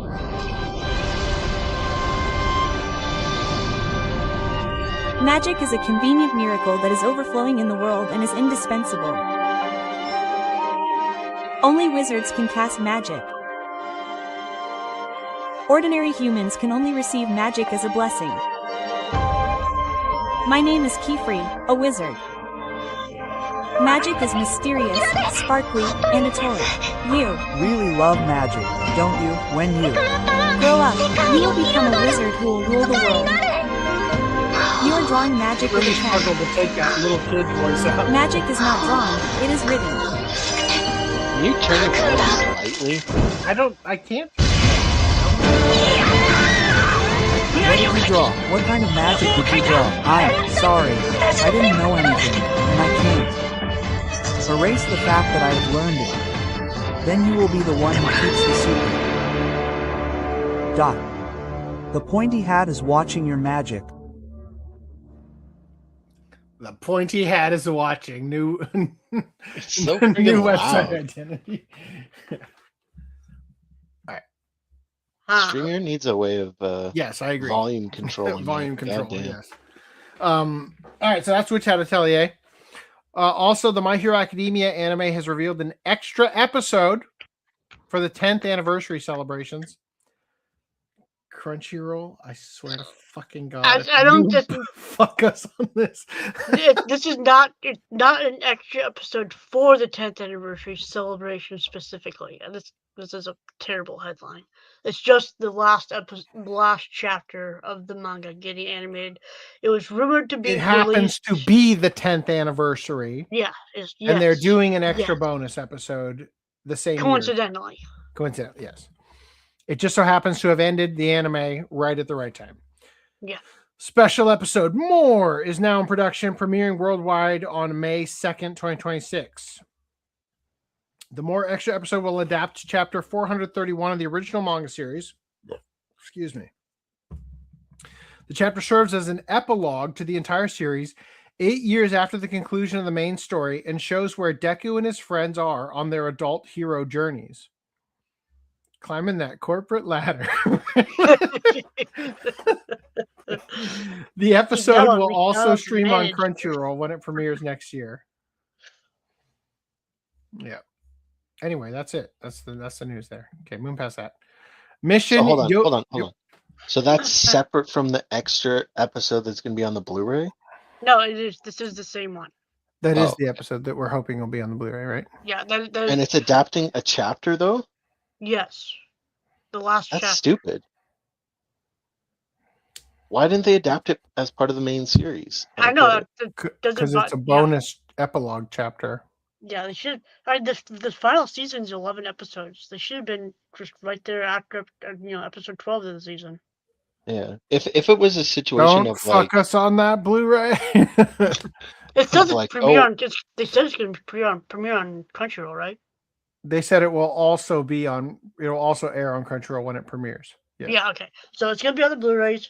Crunchyroll's going to stream it. It'll be on the Blu-rays for over here. Podcast magic, just to be sure. All right. Mission Yozakura Family Season 2 reveals its April 2026 broadcast. Somebody asked, I think it was Unkono last podcast, if Bocchi the Rock is getting a season 2. I haven't covered anything like that. I've heard a thing. Okay. So I am sharing this because what a wild picture.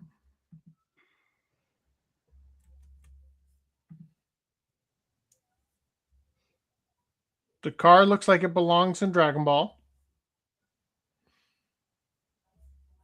This Alphonse cosplay is looking pretty legit. The person driving the car is a gay black dragon. This character feels completely out of place from the rest of them. Anyway, it's wild. That's it. Moving past it. If there was something else I was going to say, I forgot. All right. MarriageToxin TV anime unveils April 2026 premiere. So this is the one about the guy he's the assassin who specializes in poison. And I have an exclusive English dub for you. Somewhere. Is it this one? Yeah. From now on, your nerves will be paralyzed from your extremities to your brain, and you will be tormented by excruciating pain as if your entire body is being cut into pieces. Make your birth public. Of course you don't want to do this. The contract is complete. Did you say I understand. Make your birth public? That's what it sounded like. Kill Coon. I like the music. Incredibly skilled. You two are trash. Doc, why don't you imagine something more meaningful and valuable? Question mark. I am grateful to fate. You are the poison user, right? I came to help you. It's okay now. I'm sure you will. Meet the best person in the future. I'm thinking of getting married soon. You're amazing. About marriage, big brother. It's not easy to steal my heart. Please, I will let you protect me. I need you. Prince strategy. Practice is no good at all. Can you have the best marriage? Of course I'll be with you. I've only been here for 2 days, but please take care of me. This is the story of the poison user Jera Hikaru's search for a partner. Holy shit. That title, wow. That better not be the English title.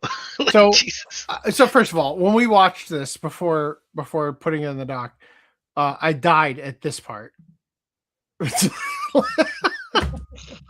was muted. Yeah, I know. That's Oh, good. It was the visual. Oh my god. So something happened in this in the auto dub that also happens in a forthcoming thing I'm going to show. So just take a mental note and maybe rewind and look for it. We'll come back to that. Okay, Before we so move on, I will yeah. say that the first half of the trailer was like, oh yeah, this looks kind of cool. yeah. And then the second, and And then especially with the music, spider legs came out that guy's mouth. And you're like, I'm skipping. well, and then the music changed to more of like a romantic anime, and I was like, oh, well, maybe it's not gonna be as good of an anime as I thought. Yeah. I'll watch it. So, Liar Game got a trailer. If you can believe it, we're gonna watch it. Before we go in, I feel the need to say, and you will notice this, these are the two main characters.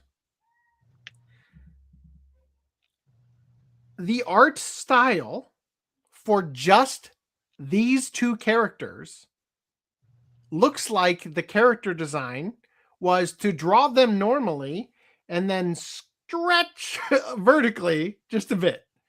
So let's watch this trailer.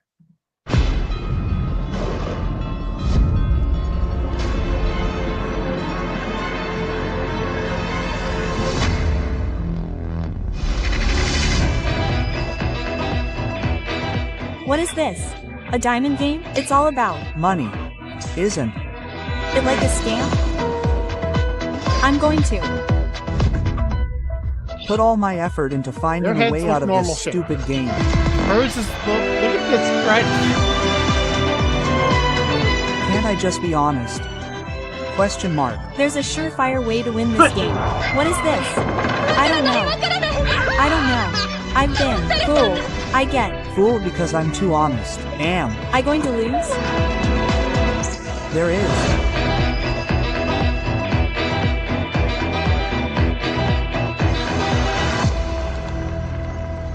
That seems like we watched a Mr. Beast episode. Let's make an anime about it. A little bit. Stop flicking your ball sack. Get over there. Okay. Yeah, so I don't know. It's a little bit of a strange. It kind of reminds me of Death Note a little bit. Yeah. I was gonna say, what's it? Death Game? Is that the one where The they? spin-off where Death Billiards Death Parade? Death Parade. Death Parade? Yeah, Mhm. that's what Little I bit. thought it was. Yeah. Or like, it reminded me of that. Liar Game main character looks like a discount Yor and Lloyd from Spy Family. They look like the kind of people who would think like I could cosplay them, like, but they don't really look like them. They like a facsimile of them. All right, moving past this, Iron Wok Jan anime adaptation announced. This one had its own English dub, its own auto dub thing, and it really. Don't you want to see the real thing now? Is this cooking? The real thing. No. Is it cooking? No. This guy is too crazy. Seriously? This shouldn't be made into an anime. Sorry, you idiot. Compromise. Burn the cooking of the crazy pot into your eyes. They say it's jam in an iron pot, but is this really true? Huh, it really. It really Is. It is it really to be. All right. Hey, YouTube's got some kinks to work out.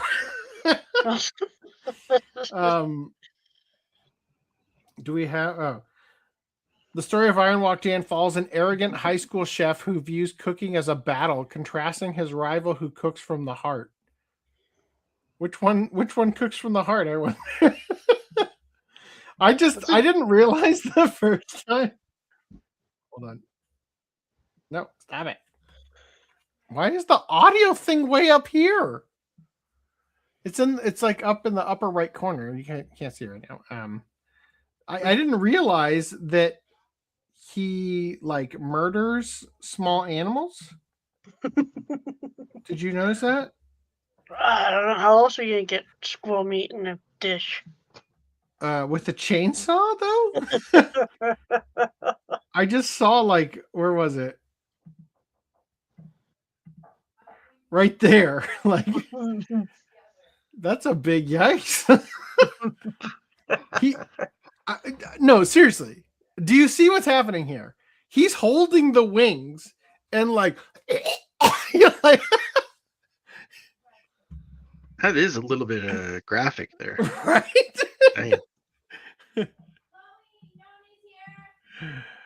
He's got a chainsaw. Oh man, this is gonna be wild. Can't wait till he cooks dog. All right. A Misanthrope Teaches, a class for Demi-Humans anime, announces a premiere date in this new main trailer.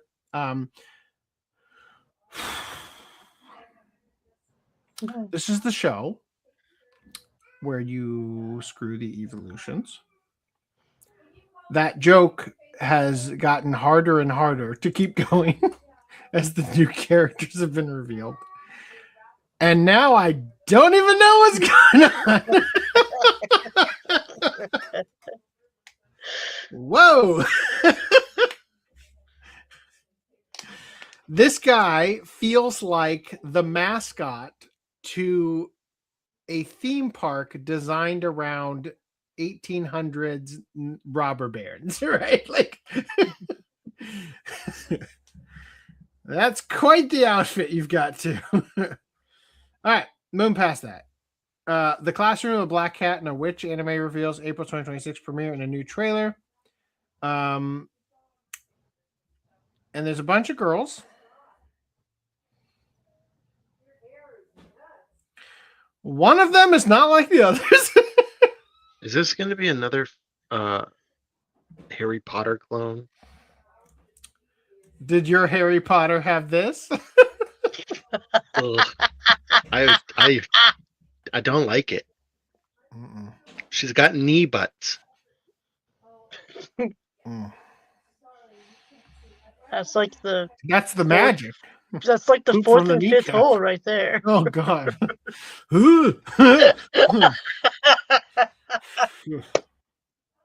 This girl stacked. Anyway, moving past that. I'm glad I saw that before I accidentally started the show.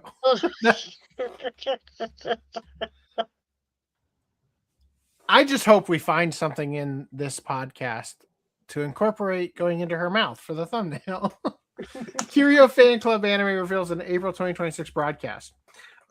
This is that show about the two girls who are obsessed. Hello, Chloe. Can you leave?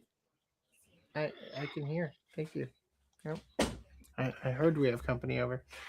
This is the show about the two girls who are like obsessed over that guy.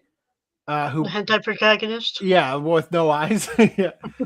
And it feels like a comedy skit in the style of like the Lovely Complex style of comedy. It's very strange.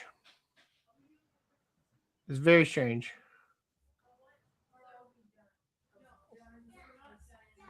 That's going in the thumbnail. That's what I'm showing you.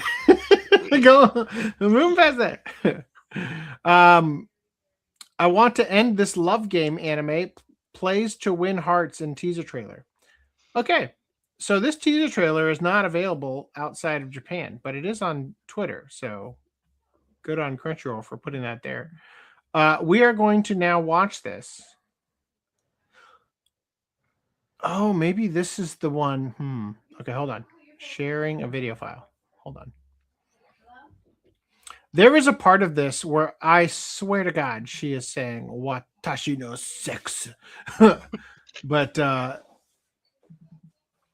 it's convinced. What's up, babe? Yeah, hold on.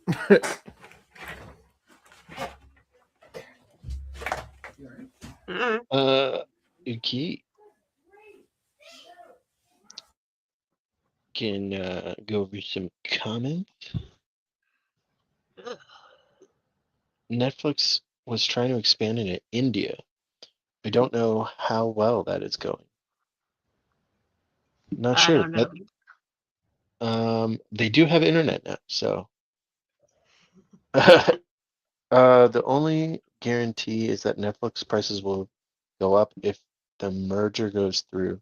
These companies always promise She needed a prices hug. won't rise, then do it anyway.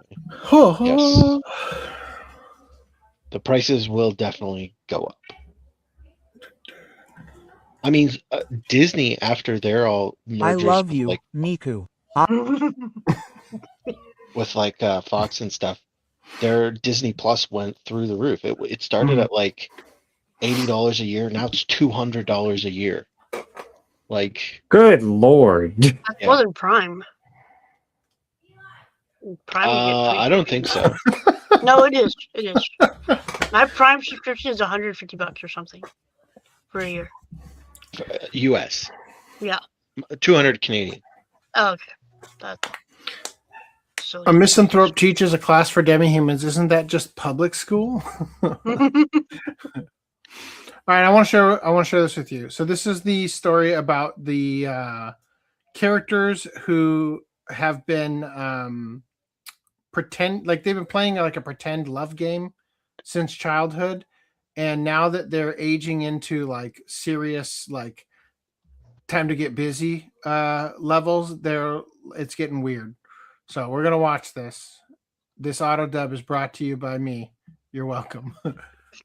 I love you, Miku. I Love you too, Yukia.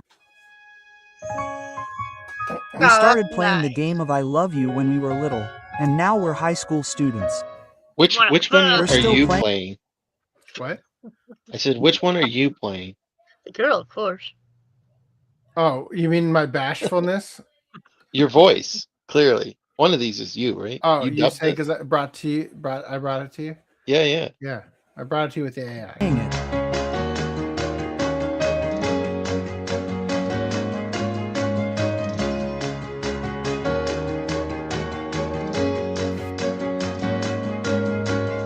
Good morning. Huh? Did my uniform make your heart That skip a shot beat? looked CG. With the arm, right? Right here? Yeah. This shot, right? Yeah. Both of them do, right? Yeah. I thought that every time we were watching it. Okay. Are you ready for this? Because I'm going to stop screen. Oh, fuck. Oh, that's actually what I wanted. Nice. I did it right by accident. Okay, here we go. You tell me she's not saying, Watashi no sex. あれ私の制服姿にドキッとしちゃったか I hear six. She's saying seifuku, which means like clothing. Huh? Did my uniform make your heart skip a beat? Don't be. Upset me. If you want to make my heart skip a beat, call me with all your heart. Kabedin. This is Kabedin. Oh, you're so close.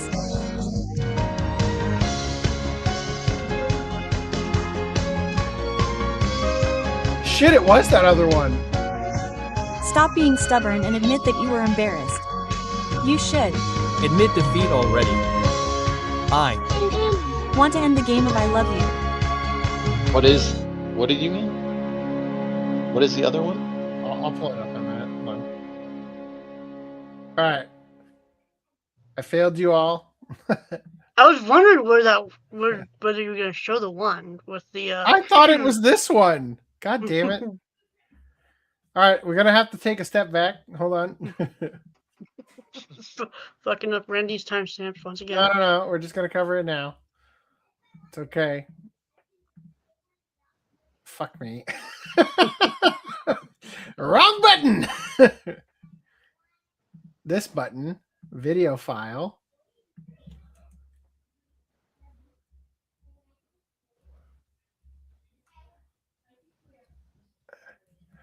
Okay. on, your nerves will be.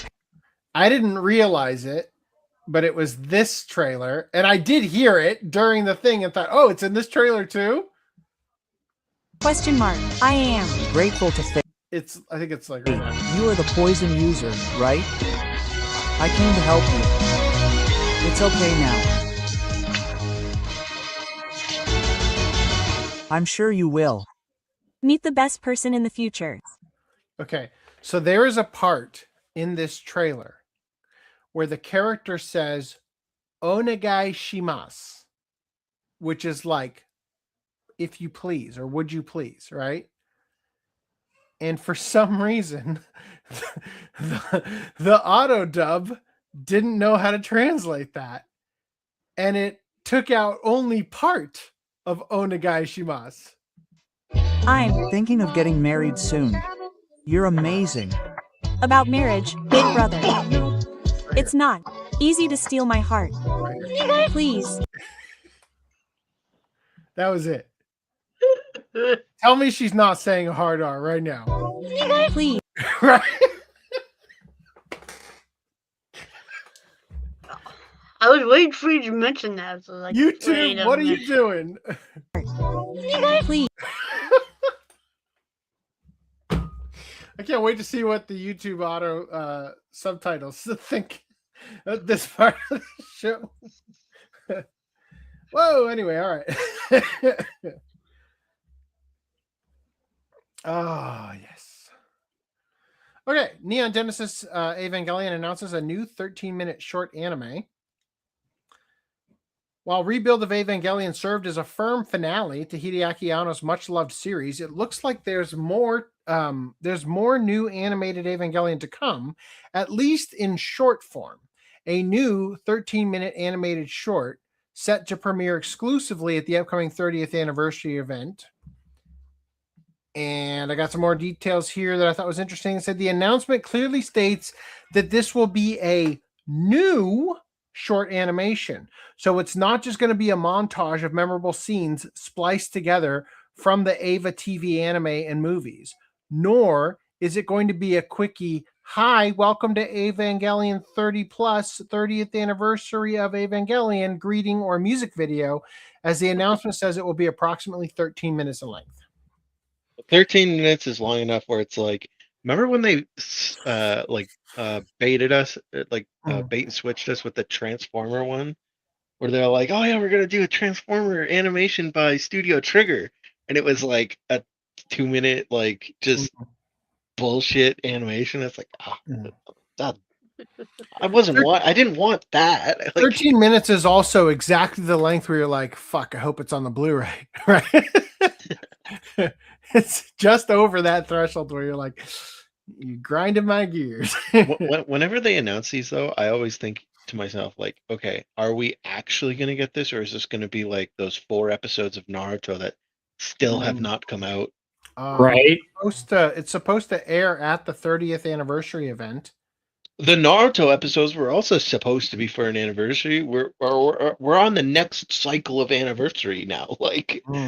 It was like the 25th anniversary. Like, we're on the 30th anniversary now. We're for the 25th anniversary, they were going to get started on it.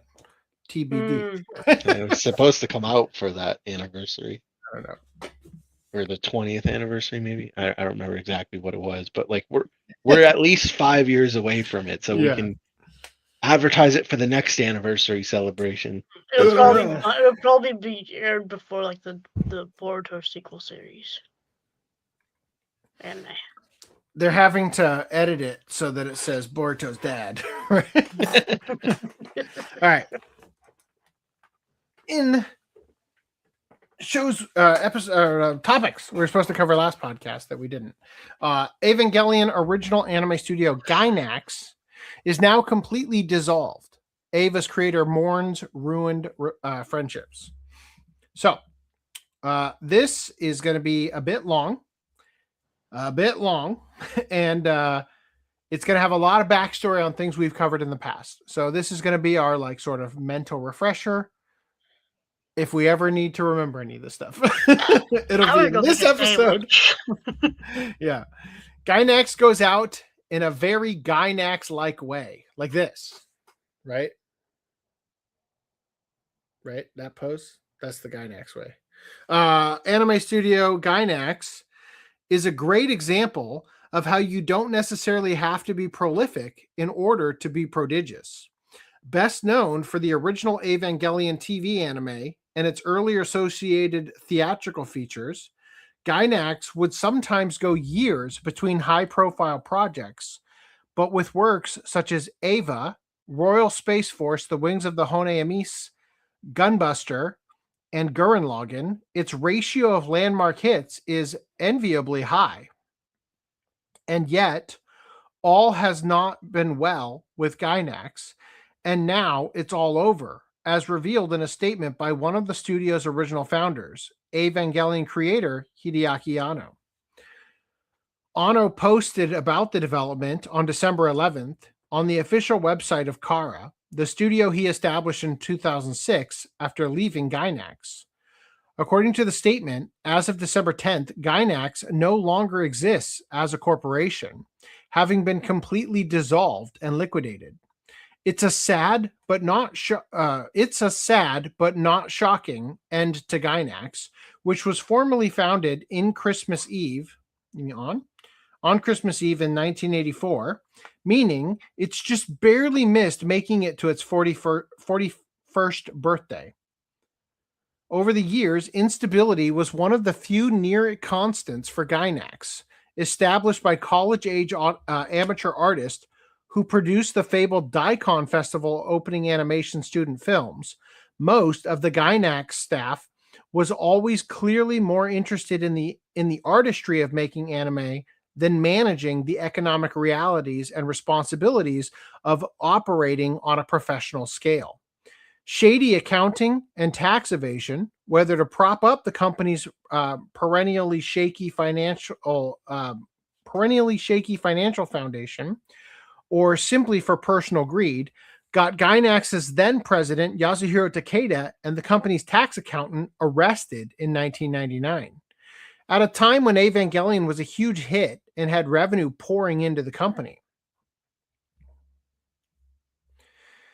In 2016, 10 years after Anno had formed Kara, his company sued Gainax over unpaid royalties from Gainax properties Anno had been involved in, resulting in a messy courtroom dispute that ended in Kara's favor. 3 years later, in 2019, Gainax's then president Tomohiro Maki, who was 50 years old at the time, was arrested on charges of taking nude photographs of a teenage girl who had entered into a contract with Gainax in hopes of becoming an anime voice actress. Oh, he's casting couched her. Yeah, we covered this when it happened. They had a dormitory attached to Gainax for people trying to get into the industry, and the president was meeting with the female students and basically telling them that he would take their headshots and whatnot and go to a special room, like either their dormitory or like take them somewhere and photograph them and basically convince them to get further and further undressed because it was necessary to make it in the industry. And naturally, he was using the photos for his own personal use instead of to get them further ahead in the industry. This sunk Gainax's reputation to an even lower level, with a subsequent restructuring, including the creation of a new board of directors with the goal of rebuilding the company. Anno, who was a Gainax shareholder, and Kara also lent support. But even these combined efforts have proven to be not enough to save Gainax. Quote, "I am genuinely saddened, but quietly accepting of the situation," said Anno in his statement regarding Gainax's final fate. "I wish to express our gratitude and respect to all of the individuals and organizations who have been working without compensation for nearly 6 years, since the arrest of former representative director and president Tomohiro Maki in 2019. With Gainax filing for bankruptcy in 2024, it appears that most of the company's final months were devoted to figuring out where its assets, including intellectual property rights, would go. Without offering specifics, Anno says that thanks to the cooperation of all parties, the transfer of rights, deliverables, and production materials has been successfully carried out, following proper procedures to their respective rights holders and creators. The following proper procedures part is especially important, seeing as how Gainax, having been formed in a time of far less organized operations within the anime industry, wasn't always the best at understanding / recognizing exactly who owned what, as evidenced by them putting Darth Vader in the Daikon shorts. Right? In his statement, Anno says, regarding the Gainax of the past, I have already made public almost all of the stories that I can share. But there is something that once again feels regrettable, and I will take this opportunity to speak on it. He then goes on to mention a civil lawsuit filed by Kara against Gainax regarding improper handling of rights and deliverable transfers by Gainax's previous managers, saying that the matter was only finally settled in January of 2023 with an acknowledgement by the defendants of Kara's claims and an apology made. Anno asserts that during the lawsuit, which involved an examination of Gainax emails and internal documents, it became clear that Gainax had behaved dishonestly regarding its ability or intent to repay Kara for emergency funding it had provided to Gainax in a time of need, and that communications between Gainax managers showed a lack of respect for the Gainax staff and the importance of preserving production materials. Anno then calls out by name Yoshinobu Asao, Hiroyuki Yamaga, and Yasuhiro for false statements and dishonesty, all three of whom were, along with Anno, co-founders of Gainax. I had considered them friends since our university days, Anno wistfully says, later adding that, quote, when I learned about what they had done, my feelings went beyond anger and into sadness, realizing once again that I would never be able to return to the relationship I had previously had with them is profoundly sorrowful. Anno's final thoughts on Gainax aren't all about bitterly lost friendships, however. Quote, finally, I would like to express my appreciation to Yasuhiro Kamimura, a friend since my university days, and the last president and representative director of Gainax. While the former management team of Gainax abandoned the studio's legacy and failed to take responsibility for its actions or fulfill its obligations towards its creditors, Kamimura devoted himself to earning the cooperation and understanding of all involved parties to preserve the studio's intellectual rights and materials while dealing honestly with creditors, watching over Gainax until its demise. For all of your hard work, thank you, Kamimura. Sifting through all that Anno had to say and taking it at face value, it would seem that Gainax's end probably won't have much of an effect on the anime landscape going forward. So just a quick side note. What I'm interested in finding out reading this article is they say that Gainax is dissolved, but they haven't yet talked about the fact that Gainax itself split off to like 5 other companies, like Gainax Fukushima or whatever that one was called, Trigger, like all the other different companies that split off from it, some of them bearing the Gainax name. I want to know if those also are going to get mentioned, you know? It says here, as Gainax struggled financially over the years, Cour acquired an increasing ownership stake in the Evangelion franchise. Starting with the first rebuild of Evangelion theatrical anime in 2007, it's Cour, not Gainax, who's produced the anime.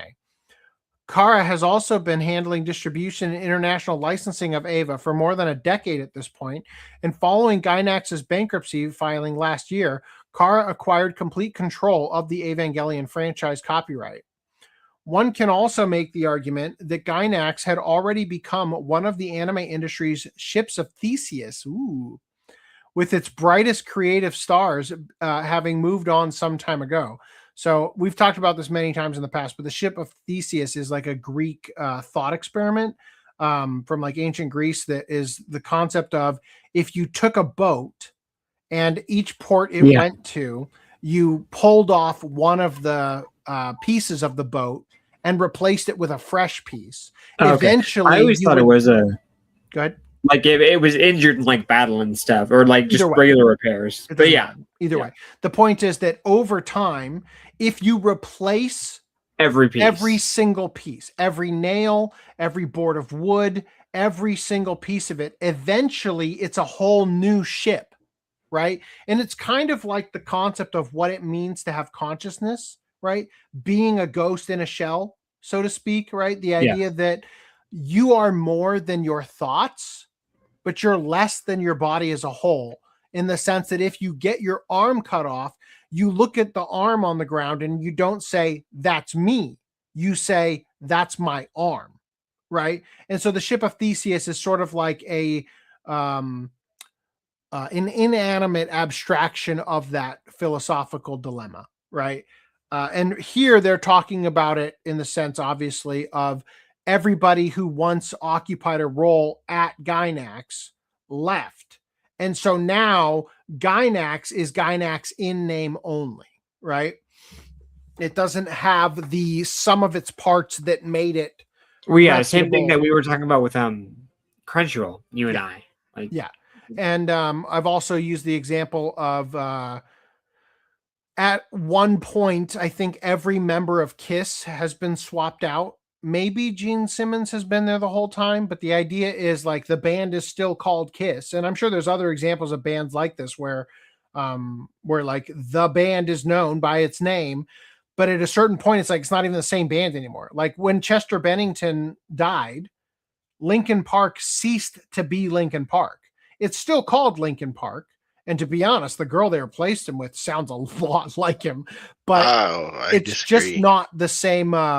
It's just not the same band. You know what I mean? There was one show recently where the two headline bands, I forget what bands they were, but both of them they were both like rock bands that were very popular, but all of their members had been cycled out and none of them were the original band members anymore. Yeah. In both bands. That's crazy. That must have been a very unusual experience. And it's always weird too when the band again has none of the original members, but they're singing the songs that were from the original members, right? And you're like, what is this? Well, I mean, if a band member is there, like the whole thing with Linkin Park and that new singer, I think she sounds way worse. Yeah, I don't think she's worth continuing to like look forward to the new music. Yeah. But I think that she actually, you would not expect a woman to be able to sing Linkin Park songs with the level of heart that Chester Bennington put into them. And I think she does a fairly decent job. Some of those songs were like very personal to him too. Yeah. So, but eventually, like, I suppose she will earn the spot, right? Like, AC/DC, right? Yeah. AC/DC replaced their lead vocalist, and then when they came with Back in Black, like that new vocalist became AC/DC right now, and he does a good job at singing the originals too, I think.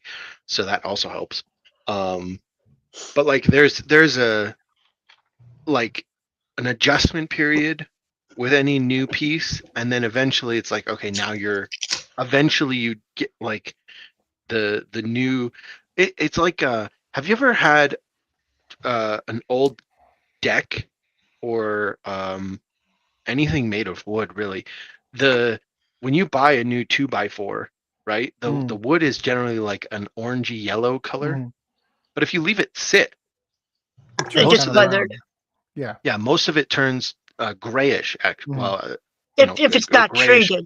Yeah. Well, especially just because like dust and stuff over time starts to like if once you hit it with like a pressure washer or something, it kind of gets back some of its color a little bit, but it's still kind of gray. But the point is, if you then if you take your deck and you're like, oh, this piece is, I need to repair rotten. This one specific piece of wood, then you kind of have to repair the whole thing. Well, no, paint it afterward. You could, but what I'm saying is, if you replace that one piece of wood, it'll stand out, right? it'll be like a blaring yellow, orange new piece of wood. But in a year or two, it'll gray over just the same. And then it'll be hard to tell that was a new piece of wood. So similarly with band members, if you replace a band member, there's going to be an adjustment period where they're going to stick out, but eventually, hopefully, they'll be able to turn gray essentially, and merge into the whole, right? Yeah.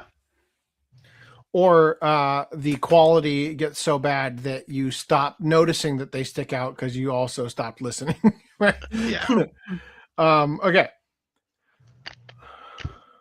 Aside from Anno leaving from Kara in 2006, leaving to form Kara in 2006, in 2011, more Gainax employees broke away to create Studio Trigger.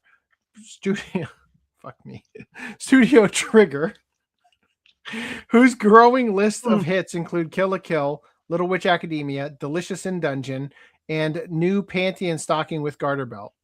The last of those, incidentally, is a sequel series to a Gainax TV series that aired in 2010, showing that even if Gainax is no longer around, that doesn't mean that all the franchises that began there have to come to a halt too, especially if, as Anno says, all of the intellectual property rights have been sent off to appropriate new homes. It's weird to think that Anno and Studio Trigger people are from the same generation, because when I think of Imaishi, I feel like he's at least 20 years younger than Anno, at least, maybe even 30. You know,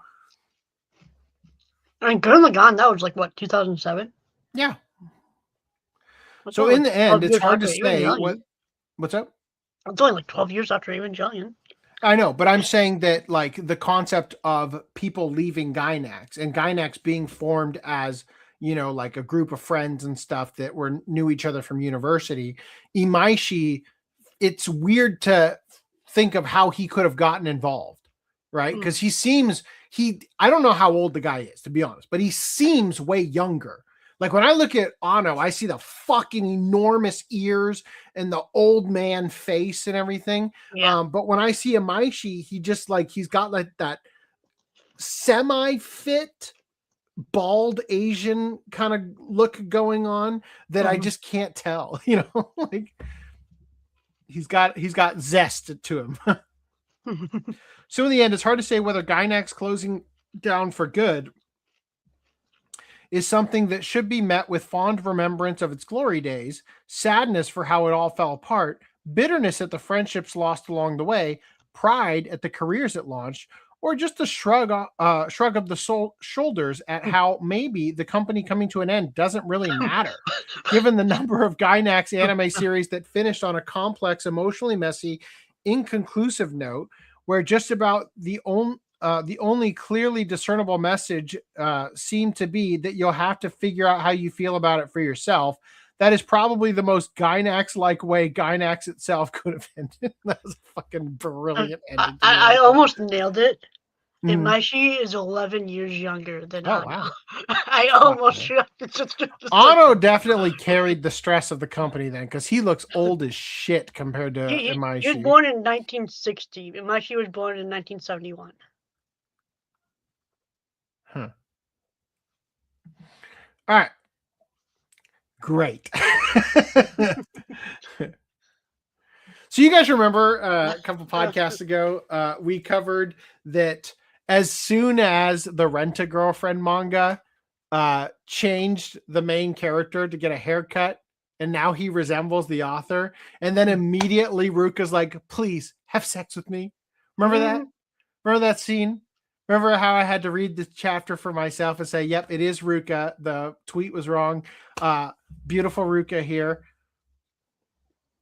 Kanojo Okarishimasu, or Rent-A-Girlfriend, fans are outraged over censorship on K-manga. Now, I just want to say, it's from that same scene, but the following chapter. As far as I know, clothing does not get removed. But you would never know it if you're reading it on K-manga. The I newest just said chapter. spicy just for spiciness sake. The newest chapter of Rent a Girlfriend debuted on manga service K Manga in English, and many were appalled as it was bombarded with obstructive black boxes, even though the female character being covered up was merely wearing a swimsuit. Twitter users shared images from the English version of the latest chapter available through the platform, which is run by publisher Kodansha, and revealed that it was horridly censored.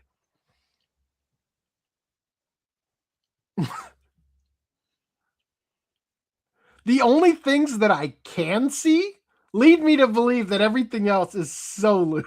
Right? I want you to be my first. Yeah. Oh, hand on the dick. That's what we're censoring, huh? The hell is he? Some What? weird Twister without the colors. That's right. This shirt available on sale. The Japanese version of the chapter is available online via the service. Considering the vastly more censorious nature of the Western companies, this turn of events isn't particularly shocking. You know what is shocking? Holy shit! Upcoming Eiichiro Oda biography comic actually depicts One Piece creator as the Legend of Zelda producer Eiji Aonuma. I mean, they could have just drawn him as the fish guy.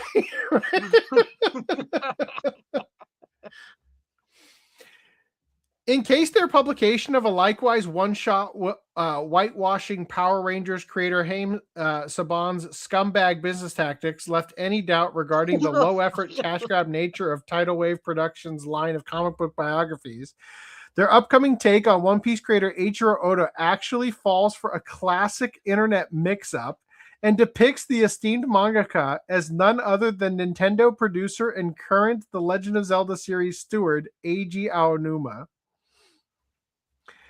As the mastermind behind one of, if not the most globally popular ongoing manga series, it should come as no surprise to learn that Oda has gone out of his way to avoid having his public identity exposed to the public, even going so far as to make very, very limited public appearances and choosing to overlay censor his face whenever he makes an on-camera appearance, either with a superimposed image of Luffy or his own personal fish head avatar. While this voluntary reclusion has absolutely afforded him some much-deserved privacy and peace of mind, it has also resulted in the limited existence of photographs confirming his identity.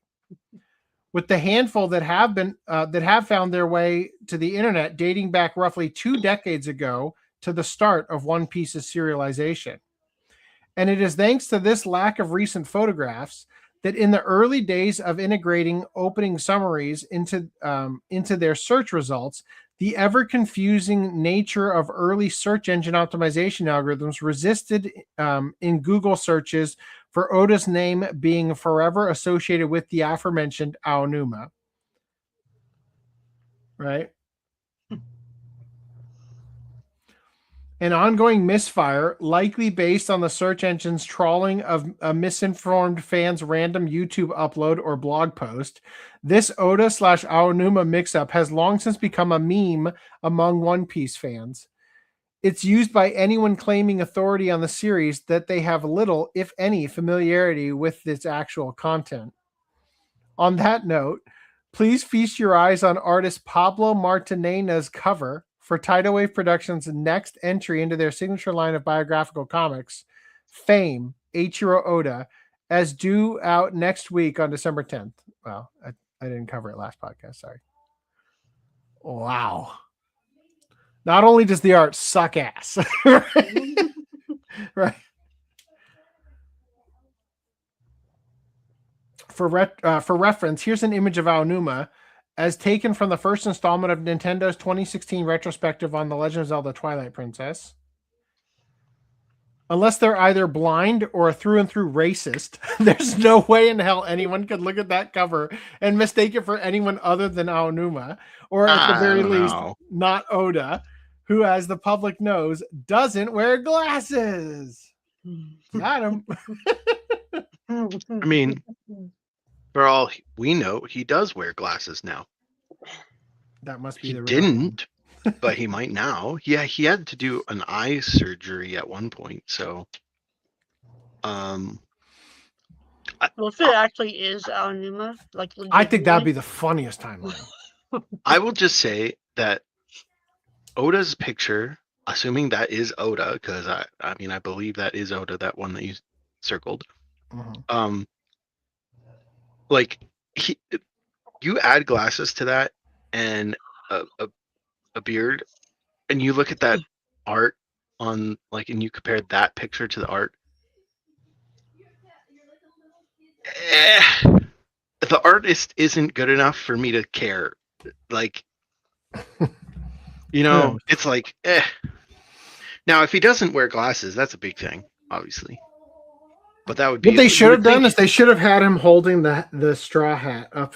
You know, like you would think that they would cover his face. That would have actually been smart, yeah. But you'd think they would have ran, like, if they're making a whole comic based on his fucking life, you'd think they'd run not one by bit him. of this cover other than the straw hat in his hand screams One Piece. Yeah. That's like the only thing. This is literally him at Disneyland, like jumping off the Pirates of the Caribbean ride for a quick photo op and then trying to get back on the next time it comes around. Like, well, I mean, to be fair, also on that, like, if they include One Piece stuff, they need to license it, right?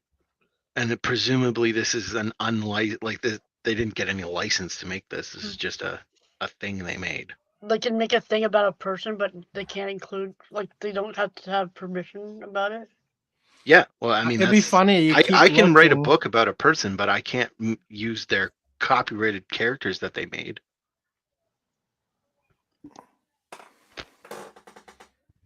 A fucking mosquito in here.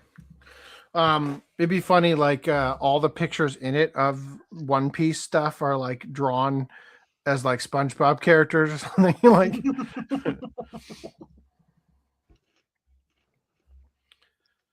it's blatantly obvious that in creating this cover, Martinena just went to Google, searched Oda's name, and began working off either the first or most common image result. All in all, while such use of reference photos is completely standard practice in the world of art, it's less common for artists who do such little research into the subjects they've been commissioned to portray, at least not if they respect themselves or the work at hand. And man, if this is the cover, just imagine what the interiors are going to look like. Yeah. It looks like a coloring book, like an adult coloring book. Like if this is like usually the cover is like the best piece of artwork in this kind of thing. Yeah, right. I think it looks bad, and my favorite part is whatever the fuck is happening at the base of this flag. Like, why? Why is the rope there like that? I don't think that it's bad enough to say for sure, but it is most likely Aonuma. Yeah.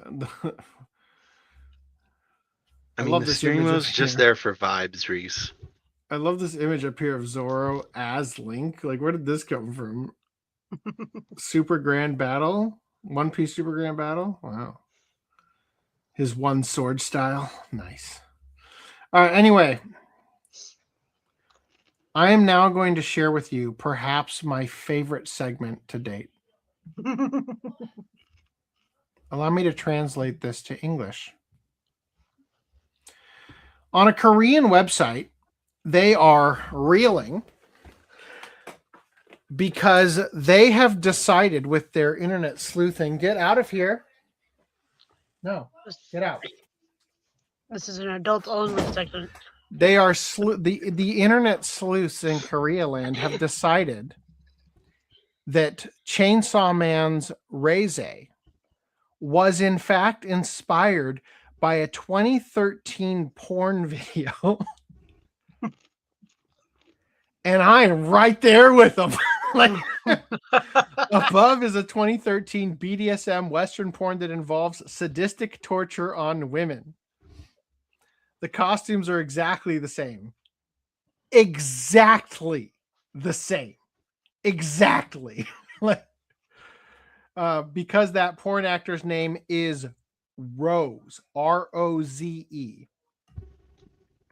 When writer of Chainsaw Man created a female character named, and this should say Reze, but it's the Google Translate has a hard time with the Korean phonetics that are supposed to say Reze, and it is calling it Ledger. Just a heads up. He used this real life motif, which was a given. Terribly hard to translate Korean into English. Reze's character is also raised as a Soviet combat weapon and attacks by removing the choker from her neck and exploding it. At this time, the setting is that the person is completely suffering from an extreme explode. I don't know what extreme explode, but the point is that she's got like a stockade kind of like thing. I think it's like bolted to the wall, right? And she's like, I don't know. The fetishists are gonna have to explain it to me, but she's like, it's almost like you're being hung, right? Like you have to be on your tiptoes it's very uncomfortable. I'm guessing. Anyway, there's also content in the porn about a female character being strangled and tortured. See, this is the reason the Koreans don't like it, because they're like, oh my God, women being put in environments that are violent. We can't have that. So I saw this. That bomb head helmet was also found in porn. I mean, it's so funny. Thing. It's so funny to me because there's like this huge argument on I'm not going to bother going through the rebuttals. But there is a huge swath of the internet like this doesn't prove anything. This is such a common outfit. And it's like, no, fuck you. It's better. I enjoy Chainsaw Man more now. Like, I fell in love with Reze when I saw the movie. I thought she was an amazing character. I like her even more now. Like, yeah, I'm sorry. I was talking about it for me. My roommate came in. I was having a conversation with him. What did I miss? Are we watching porn now? Like, yes, green light. All right, so this person has a thing here now. Because the Korean was kind of tricky, and there's some things in this that are a little bit it required a little bit of explainer. I have put a better translation here. Great job. I put this here, but all of this is in the doc if you guys want to check the original Korean or do your own translation or see what Twitter's translation has for it. But they say they are attempting in this 11 tweet plus an addendum tweet at the end thread to make an argument for why this is true. Quote, that porn was made after Chainsaw Man came out in 2020. False. The porn in question was produced in 2013. The production company Kink.com, effectively collapsed around the COVID pandemic in 2020. Checkmate, right? From the late 2010s onward, the company was already declining due to the Me Too controversies, the departure of high-profile producers, and the emergence of new platforms like OnlyFans, right? Kink is so well known that it even has its own Namu Wiki article in Korea. If you're curious, you can just look it up for yourself. Now, this is where I'm giving you some inside understanding here. Namu Wiki is basically Korea's version of Wikipedia. Okay, so for a translation, it might as well say there's even a Wikipedia entry. And there is for us in Wikipedia, Kink.com. Like what they're trying to say is that Kink.com was not like a website nobody's heard of. It's called Kink.com. You know how hard it would be to get that URL? Like, of course it's big, right? So they have a whole thing on the Korean wiki where they've got like all the different type of BDSM stuff they do. Electro sluts, everything but, right? Anyway, men on edge, naked combat. The website couldn't possibly not be popular with those. Now, I just curious if anybody recognizes this image. This is the funniest part. The claim that the filming location was an ammunition depot is just a rumor. False. At its peak, Kink.com owned an entire ammunition warehouse. Okay, hold on. Coming back here for a comment. Character's past narrative. Abused at an ammunition storage facility. Porn filming location. San Francisco Ammunition Depot. Yes. Yes. The San Francisco Armory. They owned this building. The porn company did. And I'm guessing, like, you know, on, well, they're going to say it here. At its peak, Kink owned the entire ammunition warehouse. The same warehouse appears directly in the opening shots of their videos. It's like the Brazzers logo. Yeah, I was going to play it. Hold on, I'm in the wrong brand. So it's like this.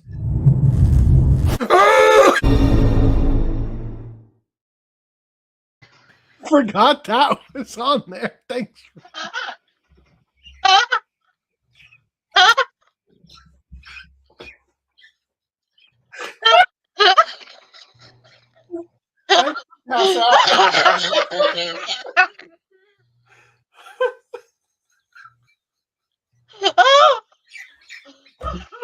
I wondered what that one went.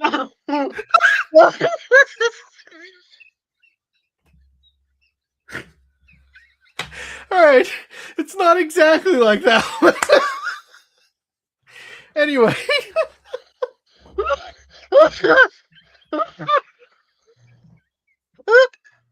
As I was saying. Is that what happens when they pull the pin? Oh dear Lord! It hurts. It hurts. Ow! They say it functions as a signature, like how the Disney Castle or Lion logo appears at the start of a Disney film. Of course, the lion being MGM is what they mean, but this is a Korean. Do. Oh my god! Oh, fucking mosquito! I have never not regretted making that edit. AI, like grok that shit now, please. Oh. The fact that the actress believed to be Reze's inspiration was active under the name Rose starting in 2012 is immediately confirmed if you search Hazel Rose Kink, which actually is Hazel Rose BDSM, on Google. In Korea, you'll need a VPN because Korea banned porn or whatever, which is why everybody there is so unhappy. However, maybe that's why it took them so long to find it. So here's the rebuttal. I don't know why people are so desperate to disprove this theory because it only makes the show better. Hazel Rose is not the inspiration for Reze. Here's why. Just want to throw this out there. And sorry for the non-Reddit formatting since it has been ages since I've used Reddit. But who actually cares about Reze being based off Hazel Rose or not? I do! I care because it's better!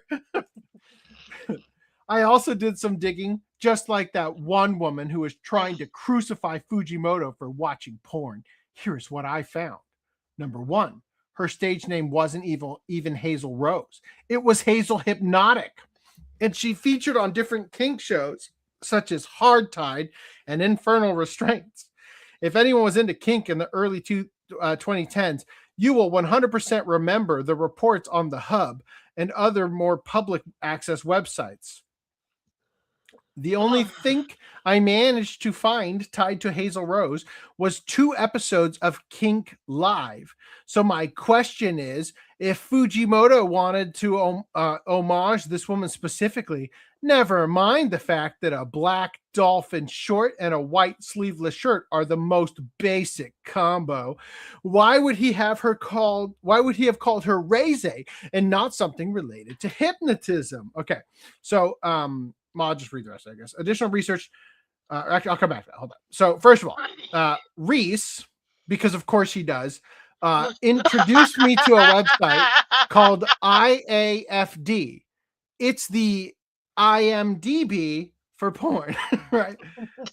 So as you can see, she's starred in many movies. Wait, what is this website? IAFD. Okay, I'm writing that down. Internet Adult Film Database. Yes. So this is her, right? And she is here as Hazel Hypnotic, performer, also known as No Known Aliases. This is the argument being made by the individual on Reddit.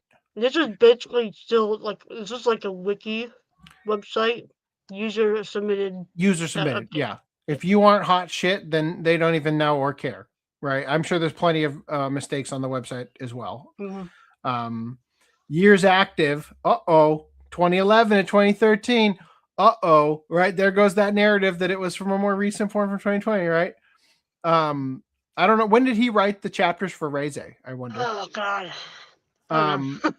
So they go additional research. My stomach still hurts. I tried scouting some archives of the older 2011 and 2013 hard-tied videos, but it looks like they are lost to time since the servers that used to host them are now down. Wayback Machine doesn't have any mention of Hazel Rose besides the one video, which looks to be the 2010 debut of hers, split into clips and uploaded.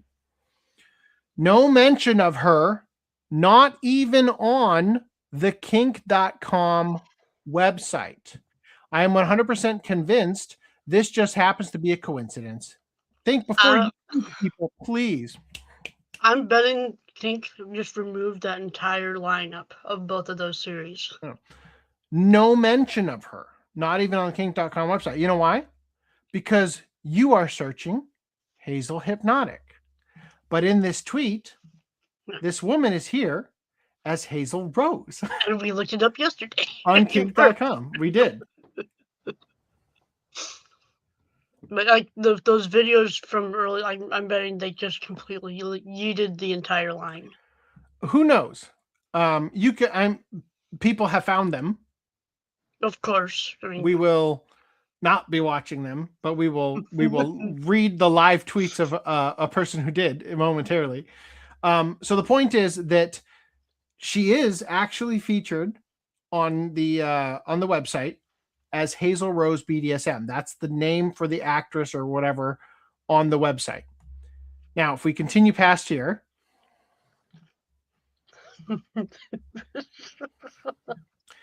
they say, quote, only Korea is making a fuss about this. Overseas fans don't believe it. Half true, half false.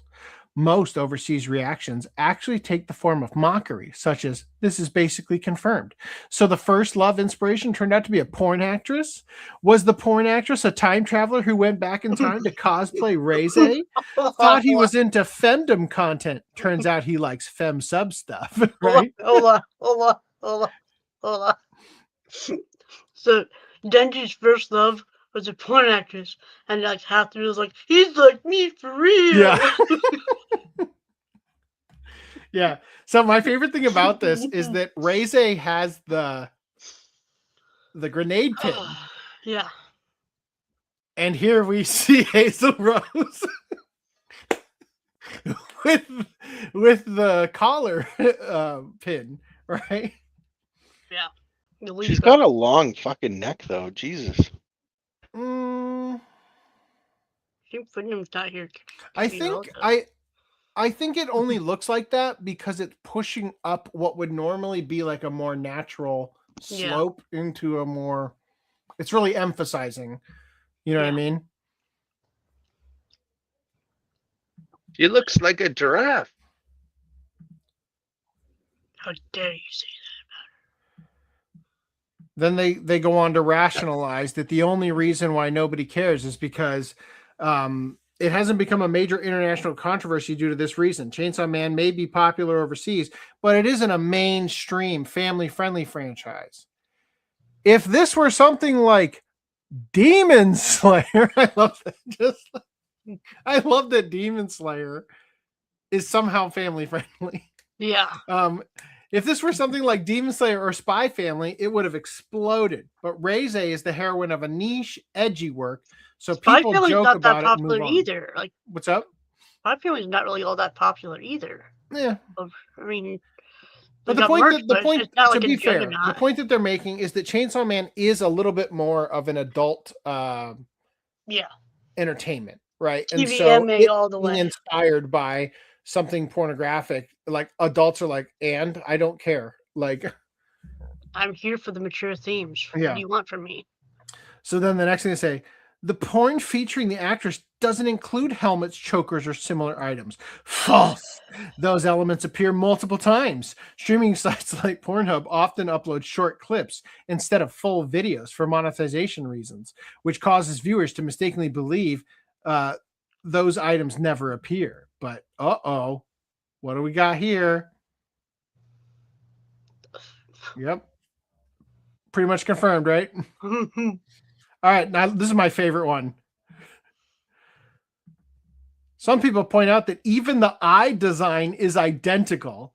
When comparing photos of the real actress, the following repeatedly match: eye contour and shape, angle of the outer corners, double-eyed lines, iris color and rim detailing, gradient shading around the eyes. These details are difficult to overlap by coincidence and usually appear when a real person is used as reference. You ready for this? Damn. Identical. Damn, dude. Nah, I think that's a stretch. I don't think so. And I kept this up here because eye color, hazel, which is the eye equivalent of green, right? But she has like ginger hair. Yes, but Reze has purple hair. This is definitely the same woman, just for anybody who might be concerned about that, because the eyebrows are a perfect match. Yeah, and I do agree. I do agree that Reze is a much prettier design than this real woman. Anyway, moving into this weirdness. This is why. Oh, come on! The fucking. You've got to be kidding me! Here it is. Where is it? Oh, here. It's on top of the image. That's why I didn't see it. Here. All right. Side note: why is this production company famous at all? Longtime internet users may remember things like Korean bongtak gay mashups, Billy Harrington memes, Van Darkholm, and other surreal porn edit memes. That Van Darkholm was a performer in Kink Productions, meaning kink.com. The same studio tied to the Reze discussion. He is the Asian man shown in the top right of the commonly shared image. Now, these are for your understanding, explanation. Bongtak refers to a genre of Korean internet meme videos that remix footage from gay adult films into absurd comedic skits.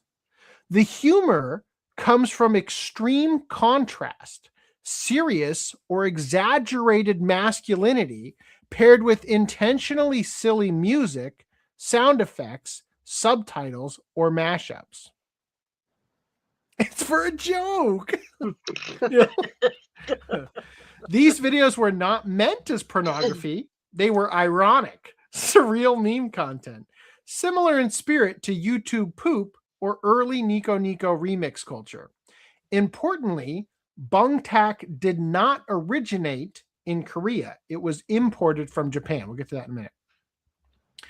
Billy Harrington, this guy, was an American gay adult film actor who became a major meme figure in Japan in the mid-2000s.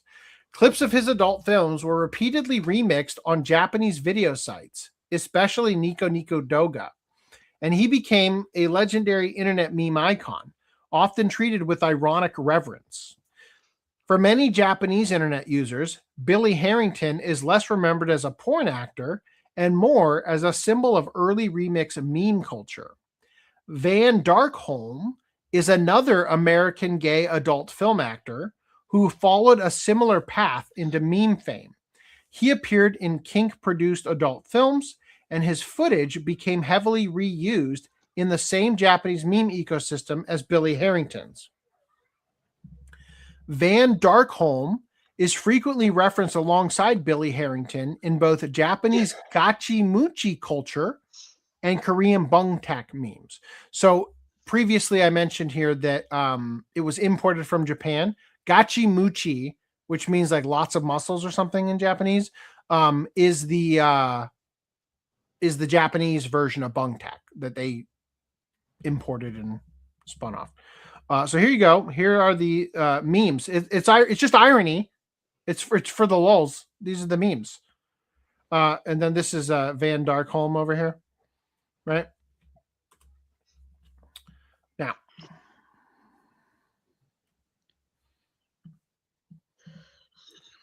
Korean bungtak culture itself was imported from Japan's gachi-muchi panty wrestling meme scene. Okay, so it's actually gachi-muchi pantsu, right? In Japanese, pantsu is the word for underwear. We associate it more with panties, right? Which is why I put it there because it's funnier. But it actually just means like briefs, like underwear, briefs, or panties for women, right? So it's actually called pants wrestling, but pants in Japanese doesn't mean like slacks. It means like underwear, right? So they say it's plausible that Tatsuki Fujimoto, while browsing sites like Nico Nico or 2channel, encountered these memes and eventually the original kink videos as well. Bungtak, Gachimuchi, and Van Darkholm all have Namu Wiki entries if you want to look them up. Right. So they're saying that on Nico Nico, he probably saw stuff like this, clicked on it, and was like, what the fuck is that? And then found his way onto a gay porn site and then sampled the straight porn. Right. I guess. All right. Where did why are you way down here?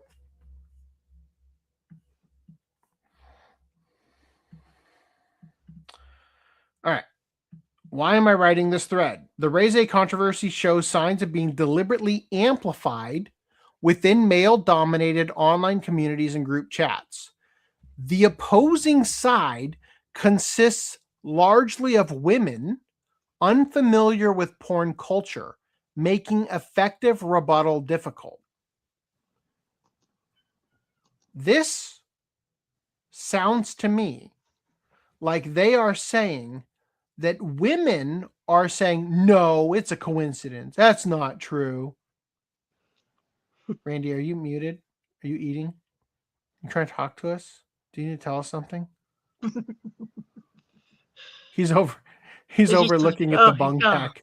He's searching the gay porn ironically. Damn it. I sent you that one picture. It's just playing a video on my phone.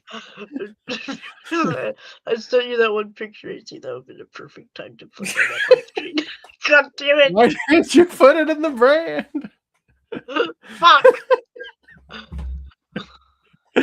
Oh, shit. God damn it.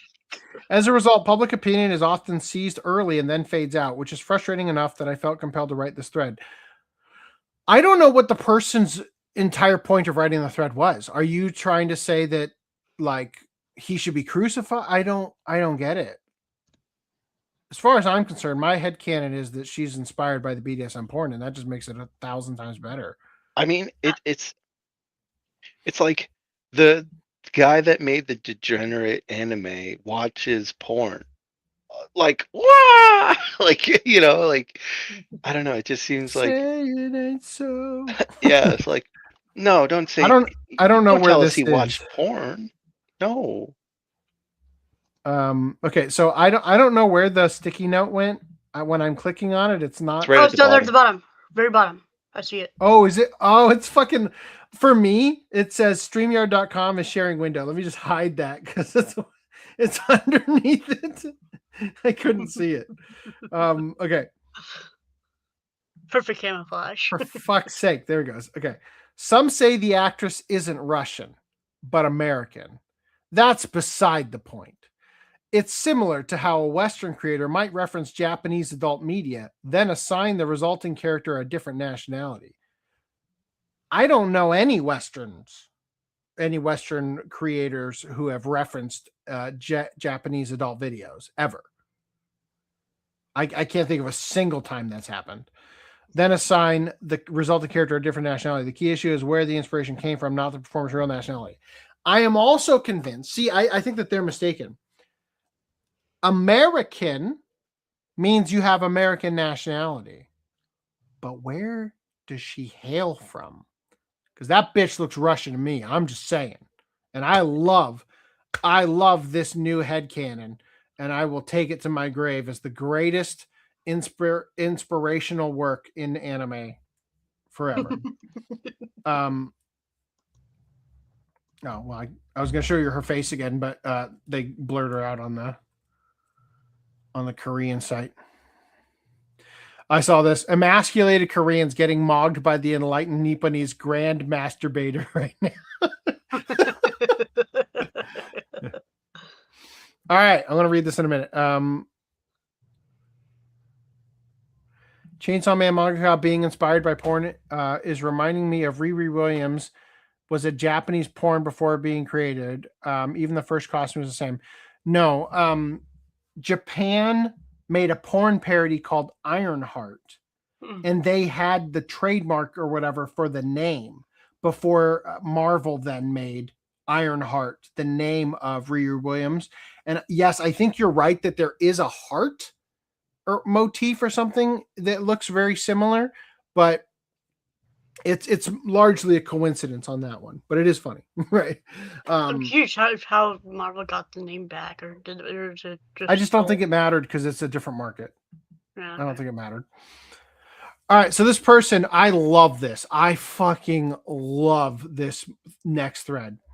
This person is speaking as a joke, right? Is this legal? It's not that we're saints, but come on. Fujimoto copied the name, clothes, even the fucking helmet of the porn actress for his bomb form. It should be her. It's Twitter's translation isn't great on recognizing the gender of the pronouns. If it turns out the actress is Russian. So I also want to point out the actress's name is Rose. Right? Roze, special spelling. But if you were Japanese and you read the word rose, having a Japanese phonetic alphabet understanding of how to pronounce things, you would probably look at it and say rose. Yeah. I 100% believe that this woman inspired Reze. 100%. Wouldn't it be Rosette? No, Ze. Yeah, not Zay. Ze. Rose. Ze.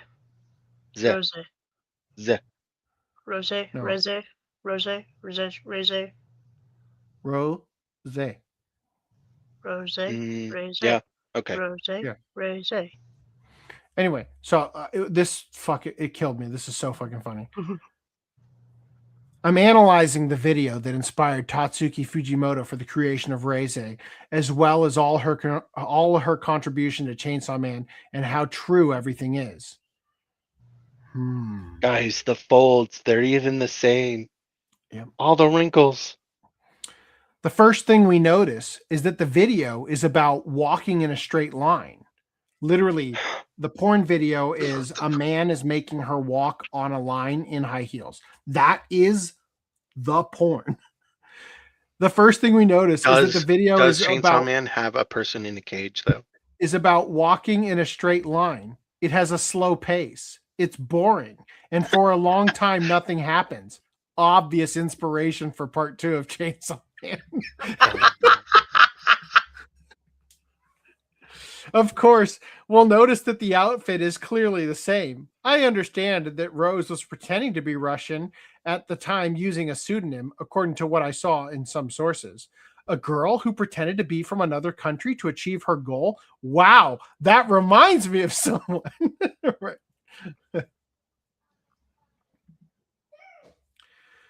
We will notice that there is a woman in a box. This woman represents how Reze was trapped by the Russians. Rose, hypnotized, ignores her and decides to walk in the straight line, traced by her owners. Just as Reze, indoctrinated, chose to obey the Soviet Union, ignoring her freedom.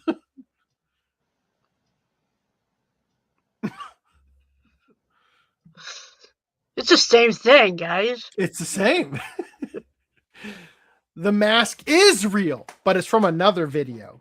There is no girl in the box. A clear reference to how Reze, upon transforming and accepting her mission, destroys her own freedom. It's a basic mask. It's possible that Fujimoto saw 2 videos of the actress or not. It's not unique. That's some golden what's it called? Like where you're breaking down the media. No, like just like media literacy. Yeah, like oh, the curtains were red because that embraced they embrace their freedom now. The video is shit. Walking in a straight line for 10 minutes. They don't do anything to the girl in the box. She's just filler, like many characters in Chainsaw Man. My dick is in a coma, and due to the offense of making it watch that video, it refuses to respond to me. It's even more incomprehensible than your... Oh, 10 out of 10. That was great. They changed the Ironheart costume for the live action adaptation. I think they were afraid someone would use Google Lens to identify the character, and the first result would be the foreign Ironheart. I have a podcast short that I've been working on that I could probably now put out because the limit on YouTube is no longer 1 minute about the Ironheart thing we covered.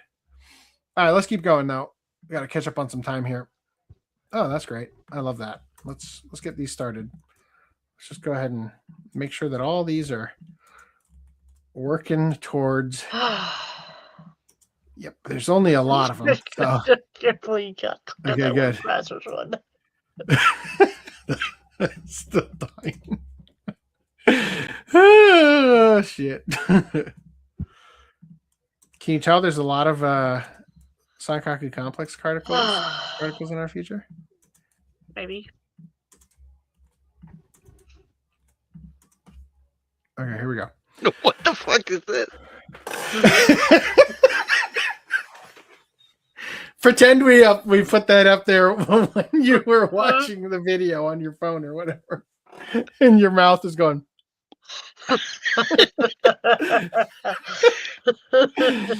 Kadokawa announces major push to adapt its anime and manga into games.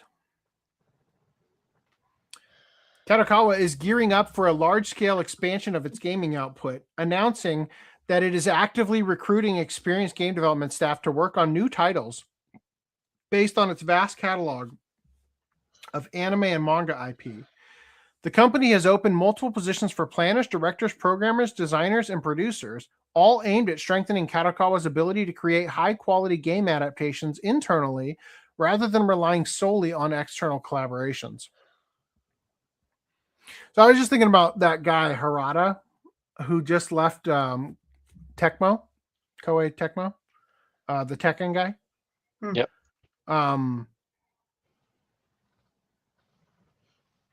If I were him, I would look down on the positions here available, right? Like a person like that goes into game design to make games, right? Not to adapt anime. You know what I mean? Into games. And I feel like it probably is kind of like a shit job when you're like, all right, I get to work on a cool game. It's like, what am I making? I am retelling the story of Dragon Ball for the 18th time. Right? I'll code the Kamehameha, I guess. You know, that seems like it would be a not fun job. The company, especially because they're usually shit, right? The fucking Orphan game for PlayStation 2 is such dog shit, right? The company has opened multiple positions for planners, directors, programmers, designers, and producers, all aimed at strengthening Kadokawa's ability to create high-quality game adaptations internally rather than relying solely on external collaborations. Kadokawa's recruitment materials emphasize that the company wants people who already have significant industry experience, particularly in consumer game development. Applicants are expected to take on major responsibilities, including planning new game concepts, structuring project proposals, overseeing production pipelines, and collaborating directly with internal departments responsible for original IP. In other words, Kadokawa is not looking to experiment, it's looking to upgrade. The company highlights that the rise of global streaming has increased the worldwide visibility of its anime and manga properties, making now an ideal time to expand their presence in the gaming market.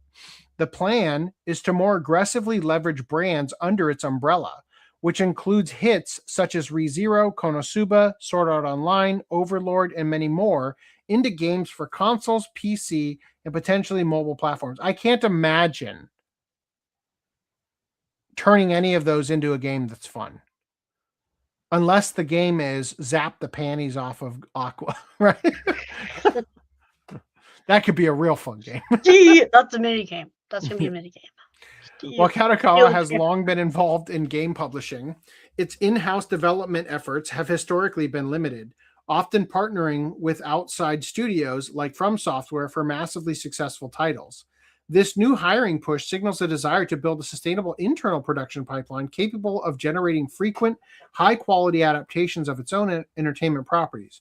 Kadokawa's goal is straightforward: turn its vast IP library into a consistent gaming powerhouse, producing titles that can compete not just in Japan but globally. So, Kadokawa wants to adapt anime and manga into games. Meanwhile, anime-style games, Brave Junction decides to censor outfits for its Western release. We covered this like last podcast, right? That it was having trouble. I hate dogs. I hate that dog especially.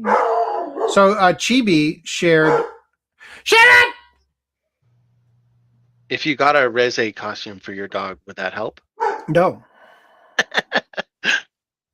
Maybe if it came with a collar, I could pull and it would explode. Here's the original versus the censored one. So original, censored. Even the boob is no longer up. Oh, damn.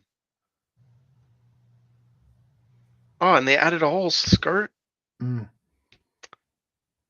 What are they doing? Yeah. Sad. Why can't we have nice things? Meanwhile, Azure Lane celebrates end of the year with special live stream. I'm sorry, there are so many fucking photos in here. Yeah, get us off screen. Off screen.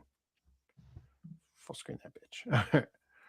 There are so many goddamn photos in here. I don't even know if we're going to get through all of them. Nice. Whoa.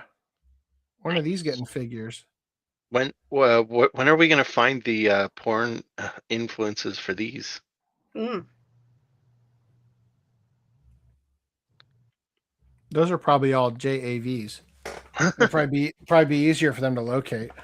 I'm sure we can find someone dressed up in a cow I bet outfit. you we could AI them into real women and then grok them, right? Whoa. Long distance call there.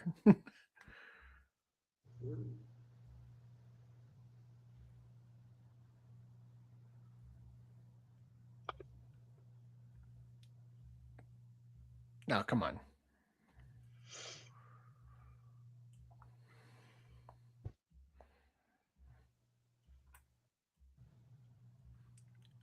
I'm pretty sure they get better after a minute. Hold on. Wow. Yes. I love these poses this guy's making. It really do be like that. Like, yes. The armpit is perfectly dick shaped, right? Like, oh. Nice.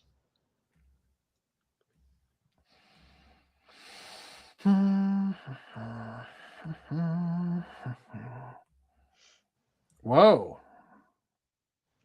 They're stopping that drink from busting. It's a little too late for that.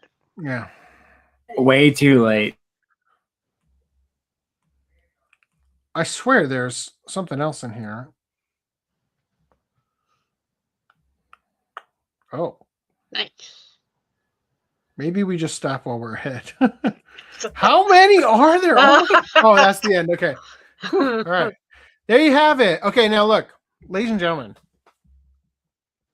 Snowbreak Containment Zone's new PV, definitely pretty thrilling.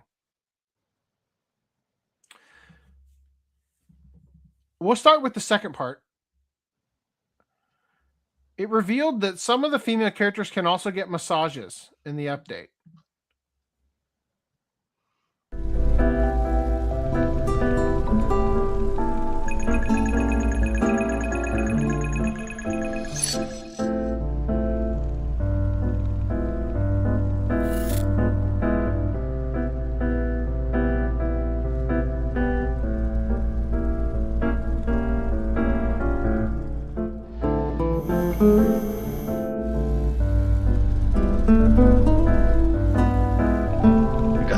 Shot right there.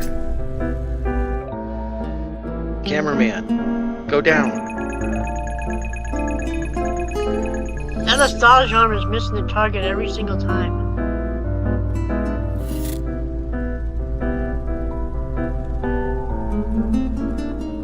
Why are her legs like bouncing? Jesus.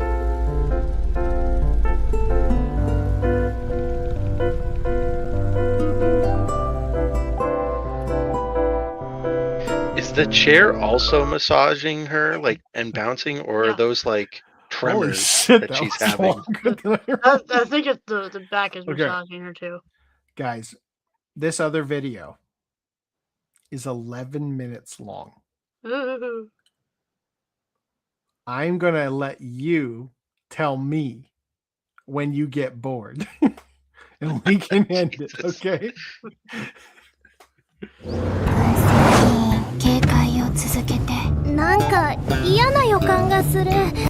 So just a reminder, this is the one that we looked at previously where she comes up and like licks the camera. This is still the Snowbreak. Yeah.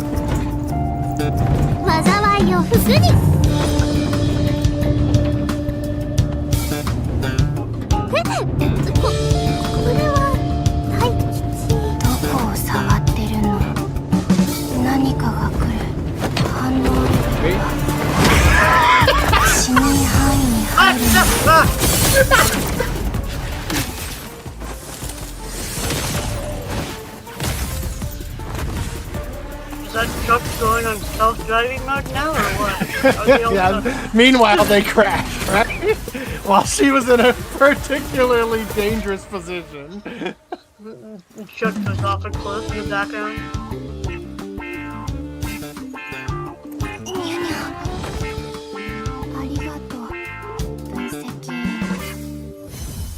久しぶりだね、分析員。久しぶり means long time listening. 分析員。父さん、もう神格融合。私は死守としてお前の命をもらいに来た。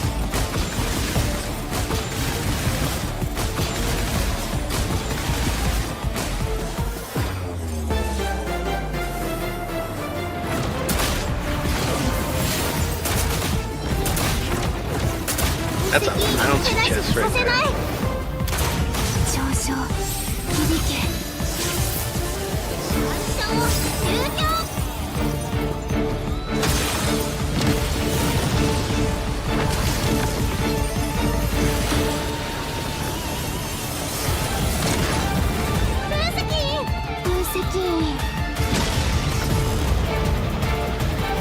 Good shit's going on.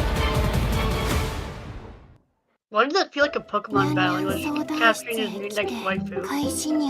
あの日ステッキを落としたのはわざとなの。じゃーん、魔法少女登場。私と契約を結んで分析員だけの魔法少女にして。What? 以上邪魔されたら魔力が乱れちゃうの。分析員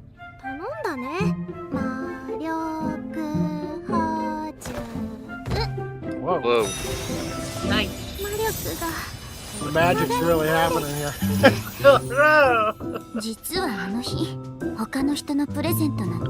I was not aware of these games. 一緒にヘイムダルのみんなにプレゼントを配りに行きましょう。ダーリンのプレゼントなんだと思う？当ててみて。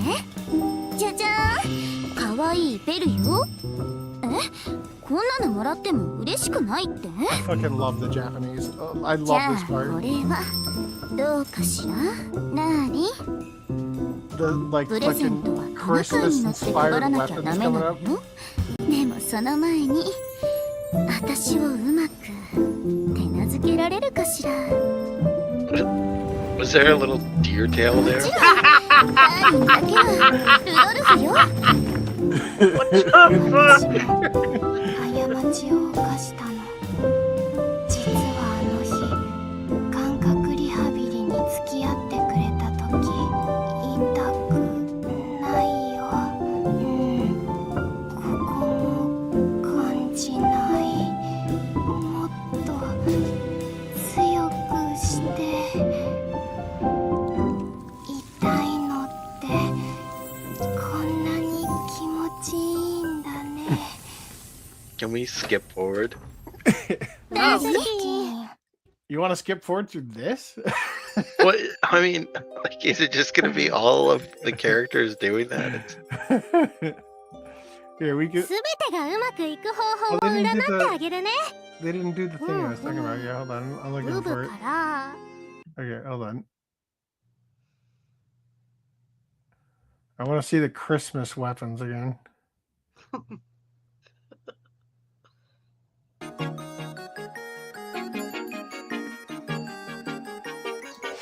It reminds me of like the Return of the King advertisement. 責任のことはブブ It's が like when you think it's over, it keeps going. ときめき魔法 Up, it's over. Nope, it's still going. ほほん Okay, now it's nope, it's still going. きっと天使でも魔法少女でも一人前になれてるはず。そうだよね。私の成長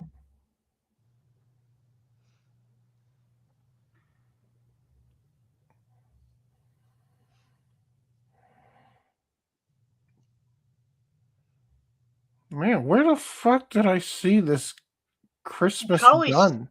skipped over. No, here it is. Right. Here it Oh, is. okay. Oh, so there's your answer. It is a deer tail. Oh, I need じゃんじゃ to ん特別な愛を I need to mute this part. Why isn't it muted? I gotta get a copyright claim for that song. Yeah, so that's how I noticed the thing this far in is because this is the spot that got copyright claimed. Look at this Christmas gun with a snow fucking globe on cool. top. Right? I love Japan. That's so cool. It's amazing. The amount of effort going into the design is crazy good.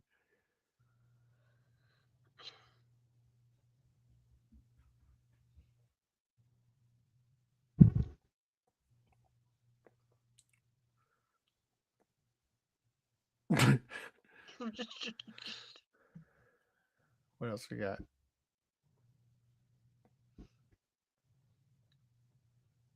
Fucking fight snowmen. Like,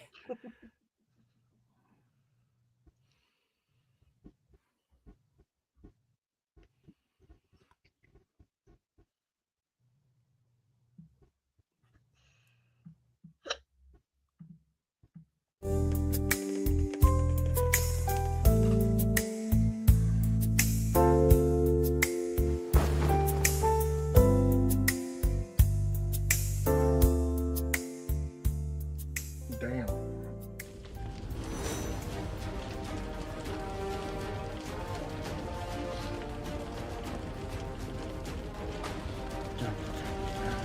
Skipping past all this bullshit with the weird lady.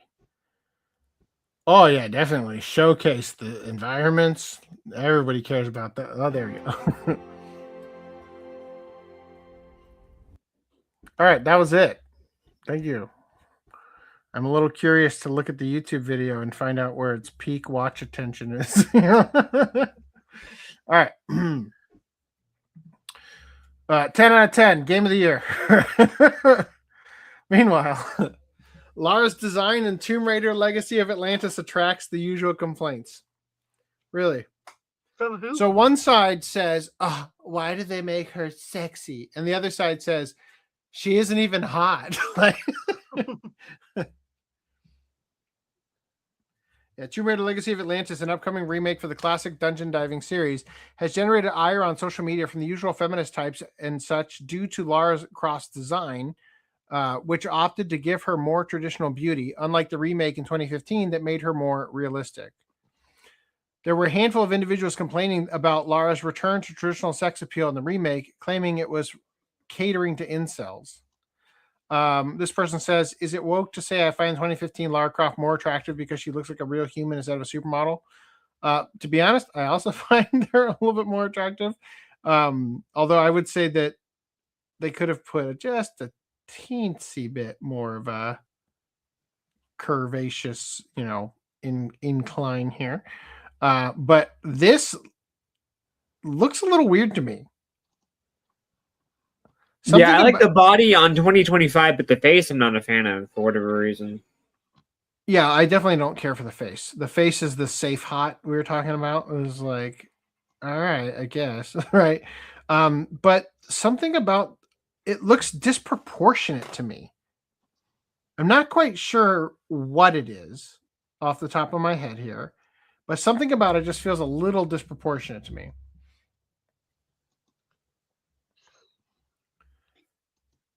So it's just a bunch more complaints. We don't need to read all of them.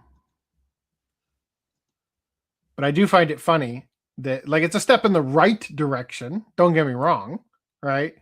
But I just think that they stopped just before they reached the level that they're supposed to get to. I thought this was kind of funny. They're like, this you, referring to this woman here, says, I'm about to buy Dark Souls Remastered and play the first game for the first time for no particular reason at all, and not for a specific character that probably shows up for like 1 second. No, not at all. Okay. Well, because that, like, the person was complaining, right? They were like, this game is stupid. They're woke bullshit. But then they're like, oh, okay, this you? Saying you're no, it's a whole different person. This is a whole different I don't even know. I don't even know what okay, here. It is really funny to see how the exact gamers I'm calling out in this post got really upset and mad that I made a joke about this fictional person's false eyelashes, LMFAO. Thank you for literally proving my point. Good Lord. That's it. Okay, hold on. I guess there were 3 here. Woof. This new design for Lara Croft is really jarring. I joked that she looks like those anti-woke face tuned photos of make gaming characters hot again, but I don't know if it's a joke anymore. What do you mean she's fighting for her life and has a thick set of falsies? I don't know what that means. Oh, false eyelashes. Okay. I guess. I don't know. Yeah. So that's what there's. I read these in reverse, but yes. All right. Anyway. I thought so, because I was like, yeah. Okay. So this is the lead in. Pointing out, like, hey, like. This is the most obvious thing in the world, but it's the lead in. Don't worry. The game designers thought of you. Tomb Raider Legacy of Atlantis will adjust difficulty for modern gamers. All right. We'll have a baby mode for you. The teams behind the original Tomb Raider remake, Tomb Raider Legacy of Atlantis, have revealed the game's infamous difficulty will be adjusted for modern gamers. Speaking at a press event, Crystal Dynamics game director Will Kerslake said, quote, part of reimagining the game right is adjusting that game evolving for modern player tastes. That's true if you're fixing the clunky camera, like he's speaking, of course, on the original game's notorious instant death bits like crushing blocks, environmental hazards, spike pits, and more, which combined with its limited saves made the game challenging. The game director... Good. They should make the mode called Big Brother mode, where it's like for people who had like older Big Brother older siblings. Who helped them. I can't beat this part. Who just like played it for them. Yeah. Literally, like the game itself stops and takes control and does it like a badass, right? I just like watching them just ace the whole level, so I just always set it to Big Brother mode. The game director also mode. What's up? I said the play it for me mode. Play it for me mode. Yeah. The game director also pledged that despite tweaking the brutal difficulty, it is core to the Tomb Raider experience that there are puzzles in combat and traversal and death-defying action. Some notable things from the original game will still be in the remake, though. Quote, you'll see big rolling balls. And, you know, the things that you expect in Tomb Raider games are going to be there in spades, he added. Big rolling balls, right? Other fans, if they had a mode where you could have Laura's model be the polygon from PS1 in this hyper realistic world, just like as was intended. I thought you were gonna say it'd be great if there was a mode where the rolling Indiana Jones style ball was just a boob, right? I'm like, oh, no. Okay, no. Other fans are concerned about possible retcons to the game's story, considering Amazon is spearheading a massive overhaul of the IP's timeline. This includes the all-new Tomb Raider Catalyst and the live-action series starring Game of Thrones star Sophie Turner, the latter of which is meant to be a start of a new cinematic universe centered around Lara and the aforementioned game. Dear Lord. Sophie Turner cannot hold a franchise on her shoulders. Come on. What are you thinking?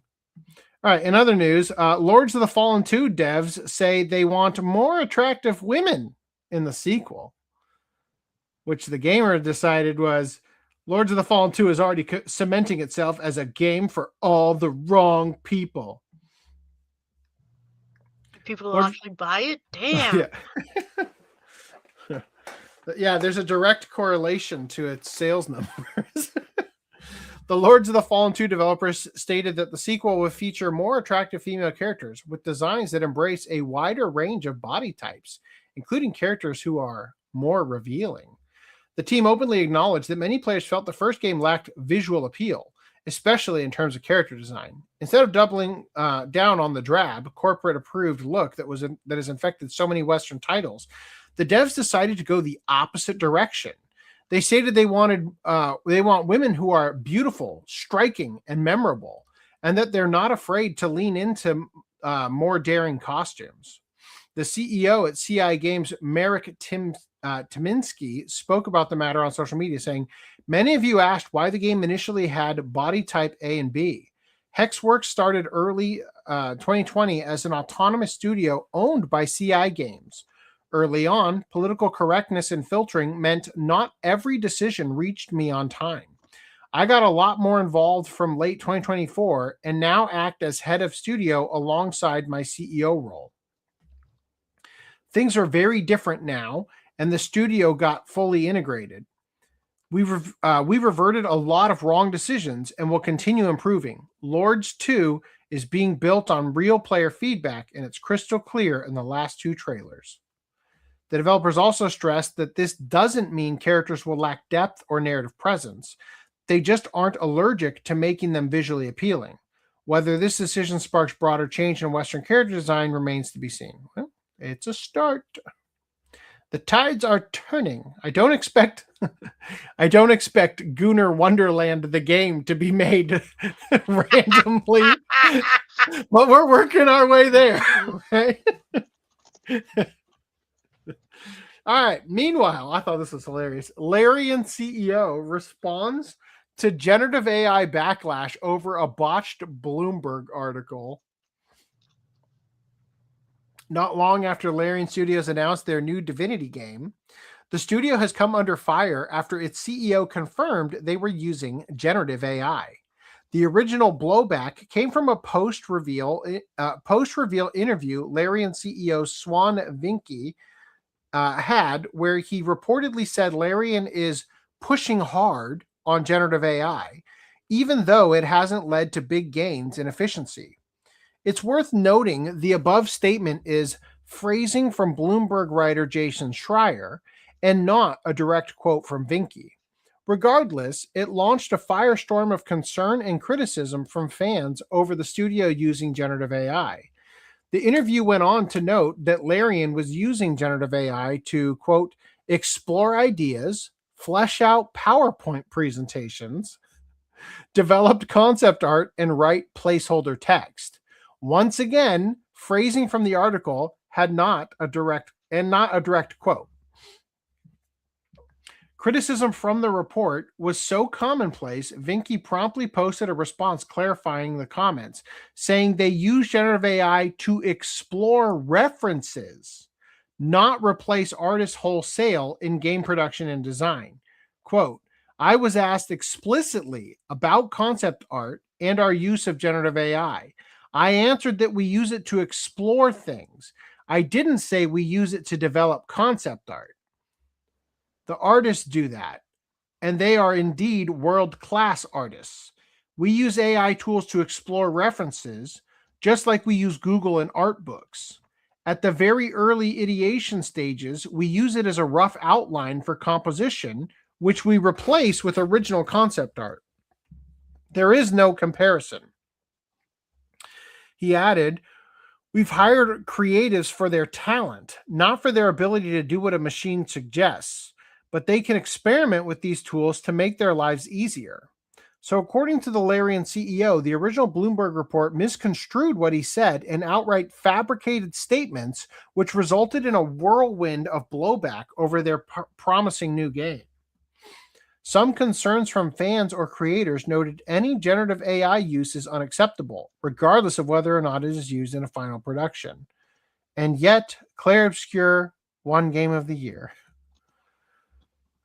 Some game companies have suggested to assume all game companies are using generative AI, while others have already canceled games over generative AI use, and others openly disclosed generative AI use and still proved to be insanely popular, like Arc Raiders. Here's the full statement from Vinky on the Backlash. Holy fuck, guys, we're not pushing hard or replacing concept artists with AI. We have a team of 72 artists, of which 23 are concept artists, and we are hiring more. The art they create is original, and I'm very proud of what they do. I was asked explicitly about concept art and our use of generative AI. I answered that we use it to explore things.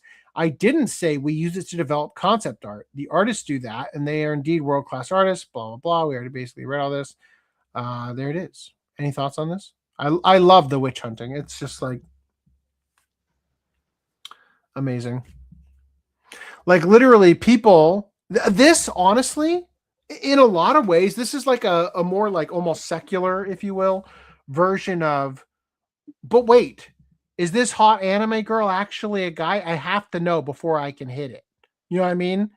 Like this is like being afraid of being attracted to a 2D drawing, because even though it has the bone structure of a woman, the lore says actually it's a guy, right?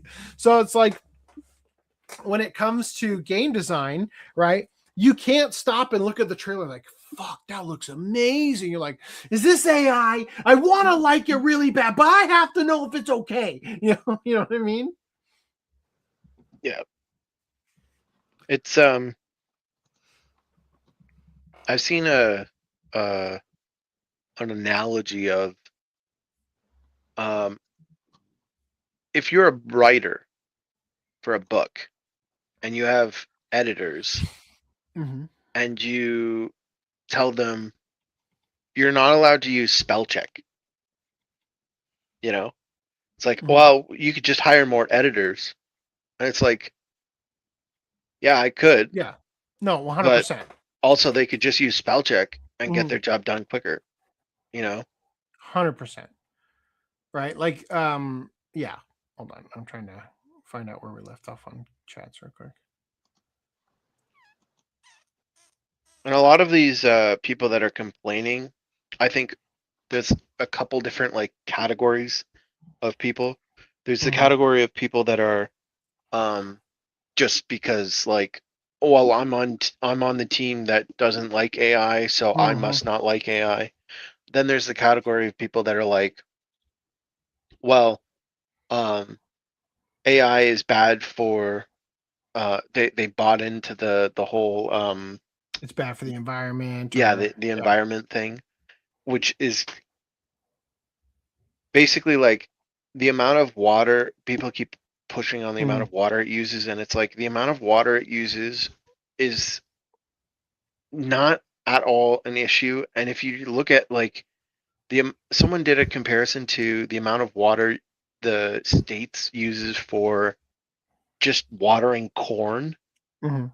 And it's like the entire world, if you got all of the water that the entire world uses to cool servers for generative AI, it's like 1 day of watering corn in the States. Right. But see, Like, what it's you're not thinking of is the fact that when AI is involved, that water ceases to exist. We're just deleting it from the world.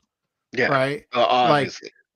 Yeah. It's not like It goes that in water the digital gets ether. recycled or No. anything. That doesn't happen. Right.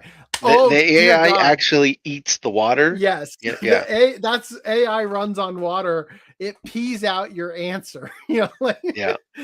Obviously. And then in terms of electricity too, it's like, yeah, okay, the data centers use a lot of electricity, sure. But like, you can run these things on your phone. So it's not like, it's like one individual request is not any much different than a Google request. But 100%, they don't have any yeah. issue with Google, but they have an And issue with AI. the other thing about that is that as technology progresses, that will only use up less energy and less, you know, like, yes, we're going to be using it for more advanced things that will take up more, you know, but we're going to outpace it eventually, you know, like to where the computing power will get good enough that it won't matter. You know what I mean? And I'd love it if eventually we had like internal, you know, servers or whatever that did like the computing, that you could have like your own local place for even faster output and more dedicated, less censored generation. You know what I mean? Yeah. That'd And be then awesome. the last bucket of like people that are super anti-AI are the people that are actively in the space and are afraid they're getting replaced. Right? Absolutely. And the funny thing is, it's like, don't use AI, hire me instead. Seriously. And it's like you said, it's like it's even like if they're an shit author, at their job. Like, it's like the an author shittiest artist. mad that somebody else is typing their manuscript on a computer and has a spell check, and they're still typing it on a typewriter. And they're just fucking mad at those guys who use spell check. They're not real authors. You know what I mean? I think a lot of it is like the Tumblr blog people, like, oh my God, they're using AI to proofread their stuff. I could do that. I could be proofreading their things inaccurately because I suck at it. You know, I could be writing the short story even though I suck at it. We're going to force all of the movie companies to hire 37 writers because I need to justify union writers too. Yeah. I need a job, and I can't get a job on my own. This is the thing that's the most insane about this. Unions are the reason technology like this exists to circumvent them. Right? In Hollywood, it is such a, like, the reason that we're discussing this whole like Hollywood, the death of Hollywood, Netflix is going to buy, you know, Warner Brothers kind of thing. The reason we're having this conversation is because the people who make the entertainment in Hollywood are the reason that the field is dying. Because in Hollywood, if you want to film a movie, now a director has the ability in modern film, when they're filming on digital, to watch back the shot that they just shot, right? But on a union set, even though the button is right fucking there, the cameraman's not allowed to touch it, the director's not allowed to touch it. You have to hire a guy whose entire job is to press a button on the playback, because that's a union project. Okay? And so these unions, with their collective bargaining, are creating a suffocating creative environment where you cannot iterate, you cannot express yourself. And so obviously the market moves towards removing that interference, and generative AI is doing that.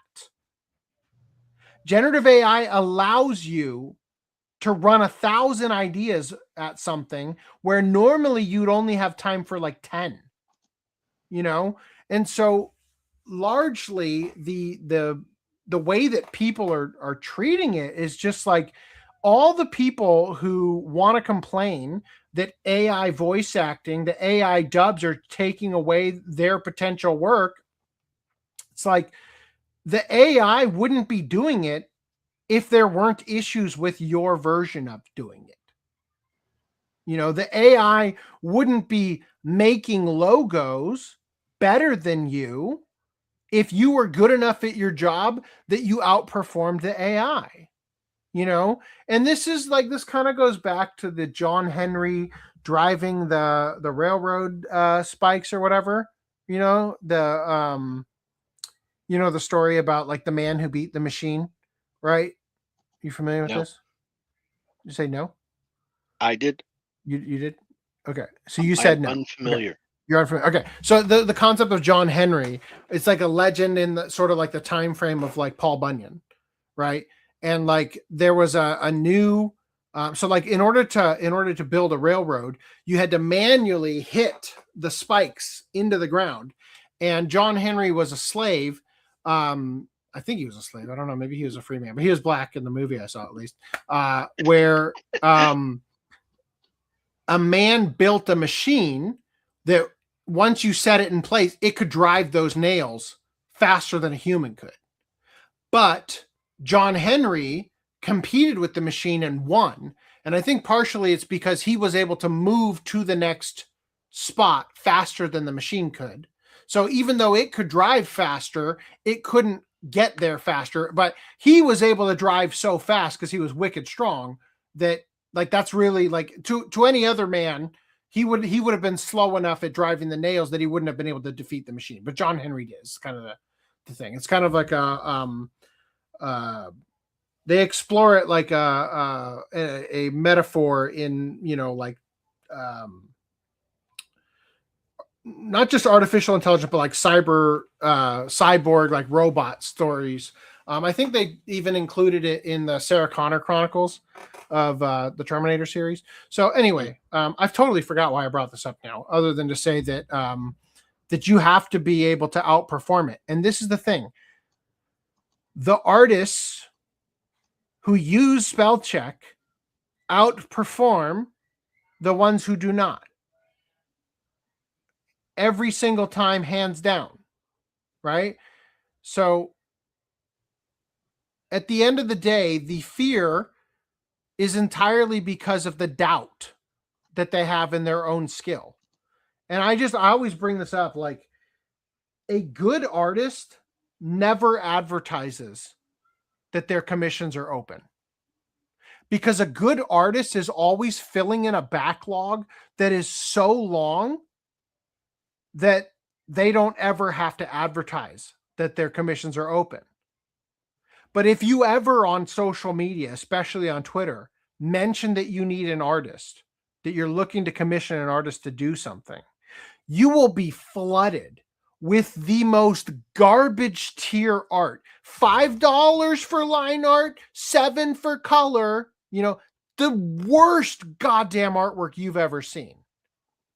And that's the competitive landscape of art. And those are the people who are like, oh no, I won't be able to make money now because of generative AI.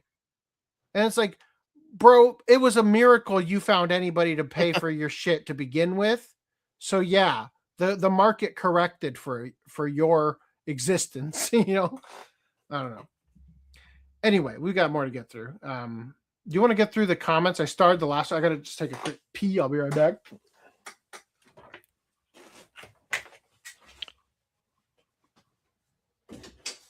Oh, yes, a totally normal massage. How wholesome. It was a normal massage. I really enjoyed the part where she had the spasm after the massage. Yeah, I had somebody in the room, so I couldn't pipe up and say anything, but like I was like, She's enjoying that a little too much. Are you still watching porn? I'm surprised they didn't add voiceover for the massage chair scene. It's a pretty common trope in anime. I think this was the 11-minute thing. These shots are creative.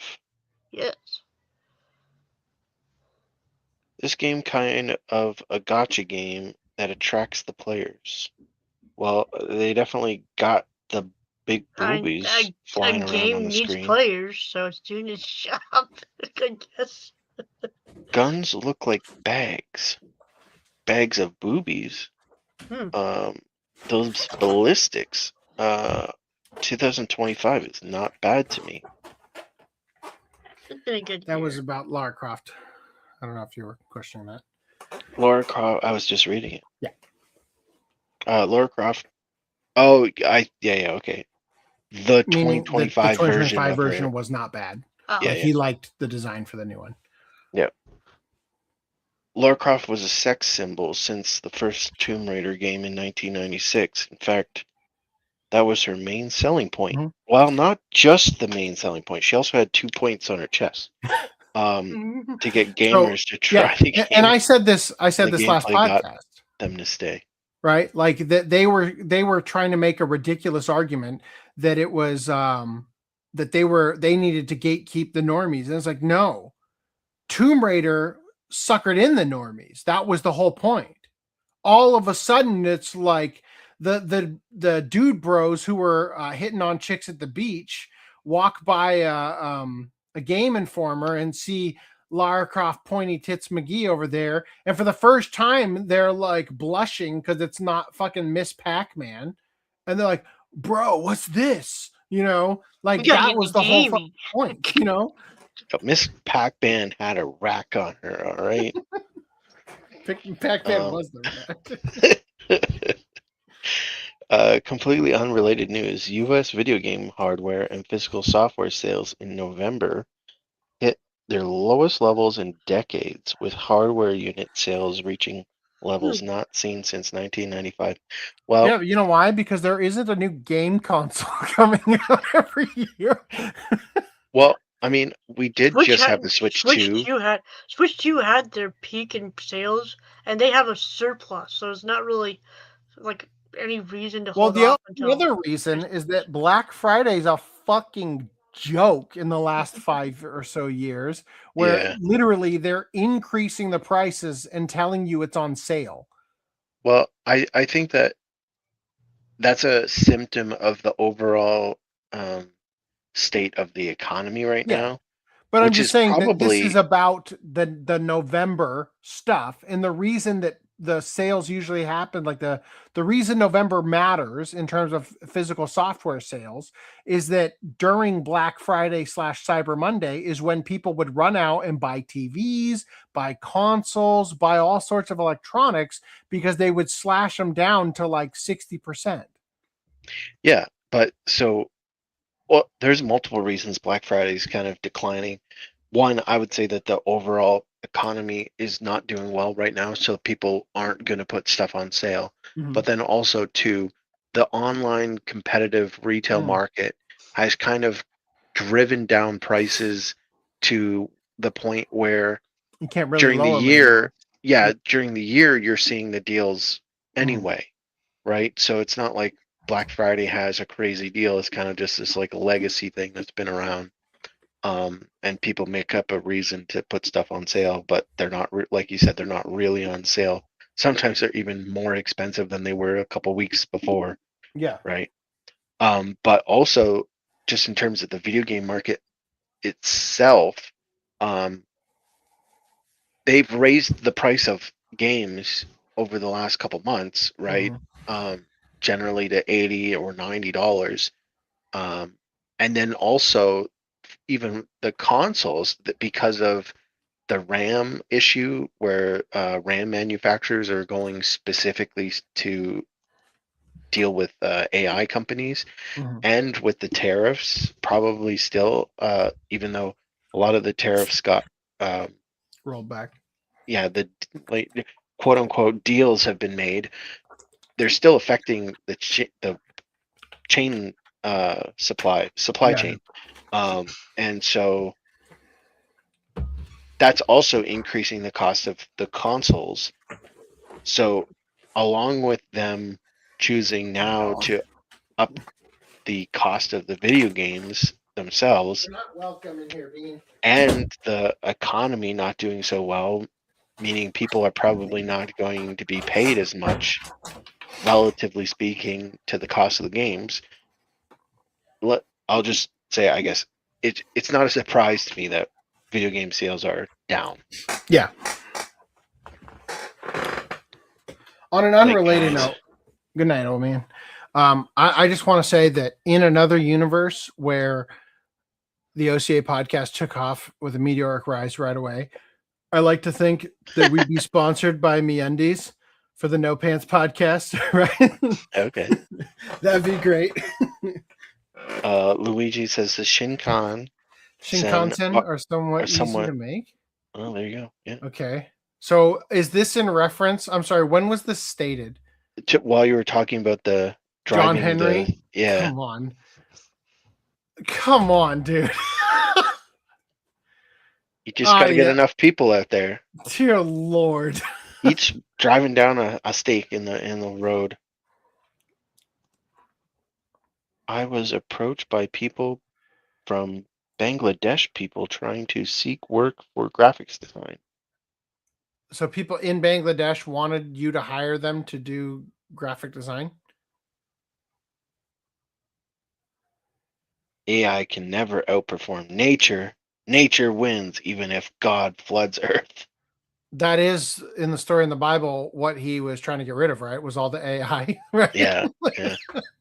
Ironically, if God floods the Earth, the only thing that will remain is the AI, right? Oh my God. I missed the Laura Croft one, but I will say mini skirts. I regret this.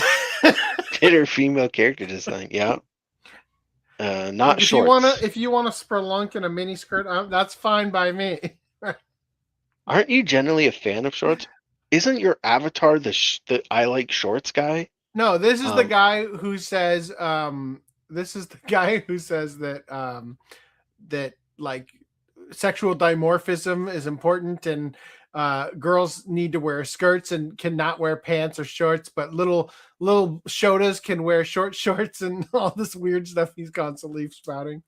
Okay, well, I don't remember that character from Pokemon, but yes, I did quickly just look it up, and the I like shorts guy is wearing a hat, so not this person.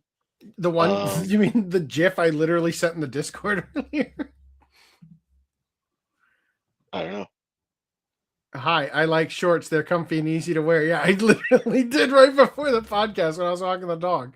As a GIF to describe me running into other people with dogs constantly trying to interact. Anyway. Oh. Character is not wearing a hat in the at least in the GIF version. Yeah, when you run into him, I think he's wearing a hat. Anyway, I'm hearing. Okay, well, this isn't directed at us. Yep. Yes, they use AI. He said no. Oh, okay. So they were charging you $80 and they were using AI. Like, fuck you! I can do this. That is going to be an issue. Yes. And going forward, I don't know what companies are going to do, because if you are hiring someone and you don't want them to use AI, how do you stop them? Mm-hmm. I've heard that a lot of, well, I shouldn't say a lot, but I've heard that some companies who are trying to hire artists are doing in-person. We covered this last podcast. They make them draw on the spot in the. Is that where I heard it from? Yeah. Okay. So there we go. We covered it last week. Yep. Haha. Varied character design. Incite characters without being told a lot. The character I have is Tsukuchi from Pokemon. Okay. Right. Whatever that means. Okay. You guys ready for the next one here?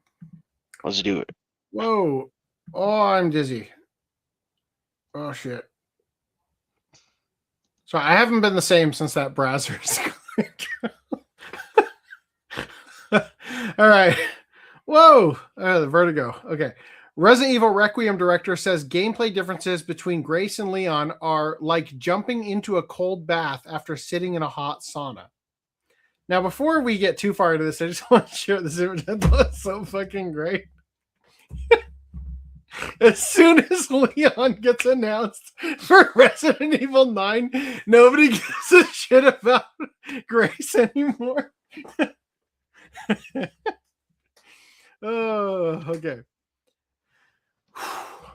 With Capcom's upcoming Resident Evil Requiem set to split both its narrative and playtime between returning Resident Evil 4 poster boy Leon S. Kennedy and newcomer Grace Ashcroft, the daughter of Resident Evil Outbreak survivor Alyssa Ashcroft, director Akifumi Nakanashi has promised that rather than simple skin swaps, the difference in their respective gameplay will be as stark as jumping into a cold bath after sitting in a hot sauna, and that's a compliment. So, in Resident Evil 2 Remake,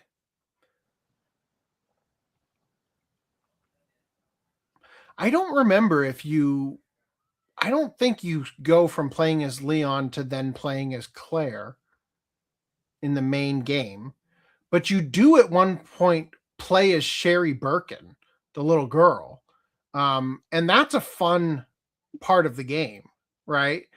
But the problem with this is that if it's not fun, like if you don't enjoy the change of pace, God, is that going to be insufferable, right? Like if the character's deaf and doesn't have superpowers, and you have to go spray paint some walls instead of fighting crime. Yeah. It would suck ass, right? Case in point.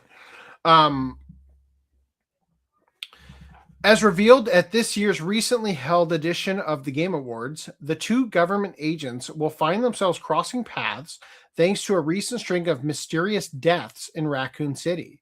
The crime scene of the latest victim serving as an ominous meeting point for Grace and Leon's respective FBI homicide and Division of Security Operations umbrella cleanup investigations.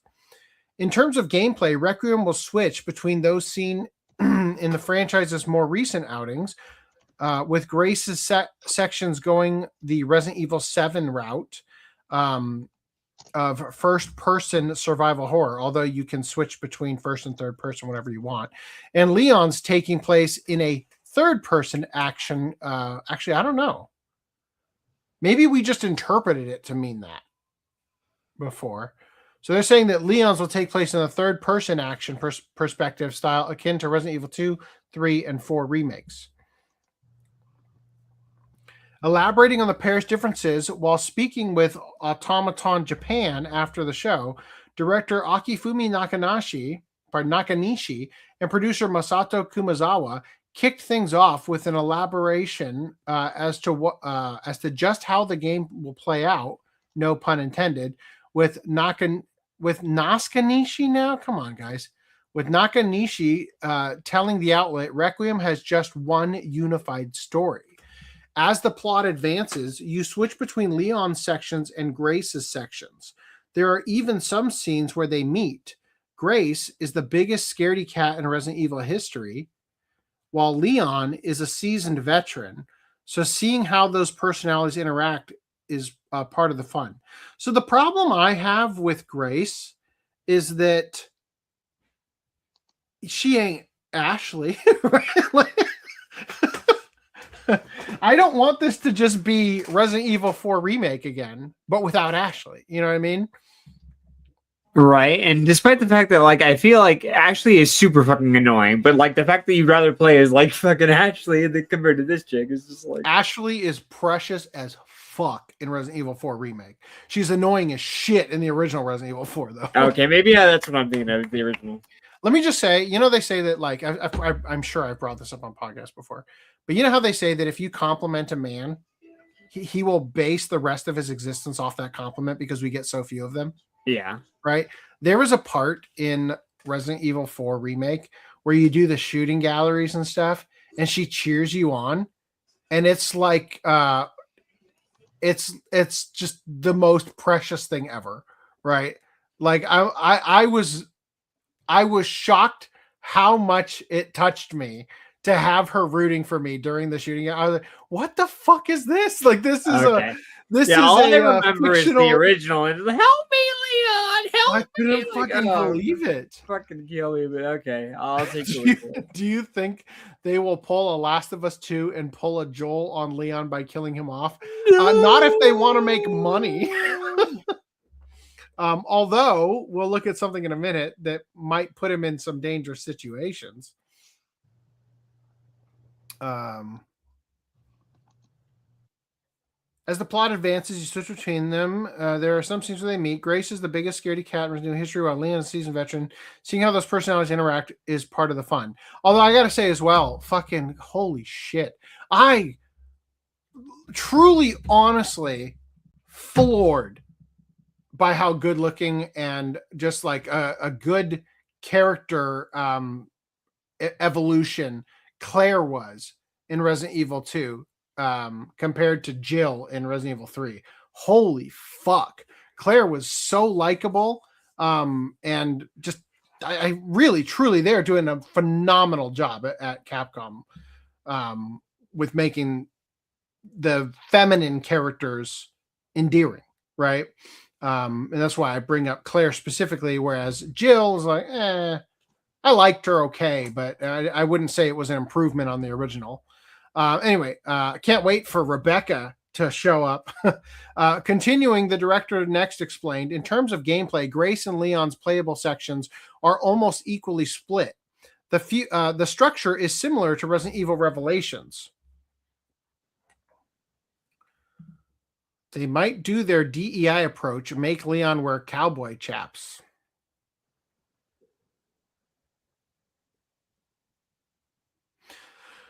I assume that you are talking about the fact that in Resident Evil 5, they do like the fetish, like gay man bondage gear that Chris Redfield can wear.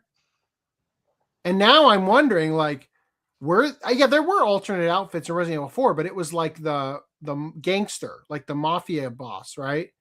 Leon with like a white scarf and like a pinstripe suit. I don't know about Resident Evil 6 if they gave like costumes in that I don't know that they've ever done anything with Leon, is what I'm trying to get at here. This is a scary there is no podcast magic going towards this claim. Right? They should bring back Billy from Resident Evil 0, such an underrated character. As far as I understand, they are doing a remake right now of Resident Evil 0. So yes, they are doing that. And I totally agree with you. I hope that he reappears in the main storyline. And I'm also realizing that if they are doing a remake of Resident Evil 0, it means they will get Rebecca. So great. This is a good night. All right. Anyway, I said before that Leon isn't well suited to horror, since quiet sections where you cower before monsters don't fit him.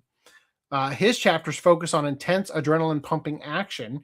Grace's sections, on the other hand, are the scarier ones. We're really emphasizing the difference in their experiences this time.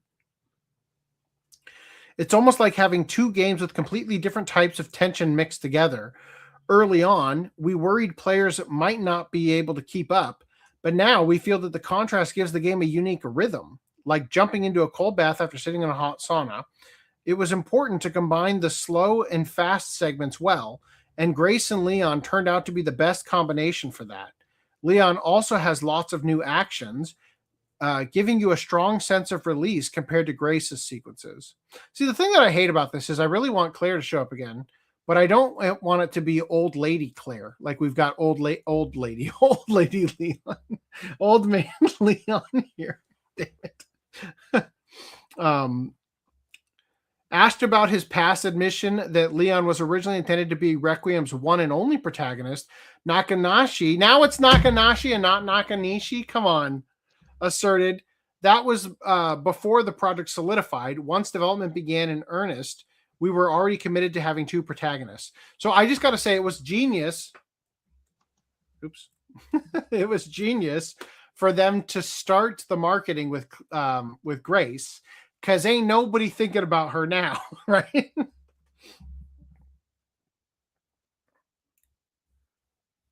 However, rather than Grace's bump to co-protagonist being done in order to bump the game's overall scary factor, the director noted that actually it's the opposite. If the whole game were Grace, it would be extremely scary.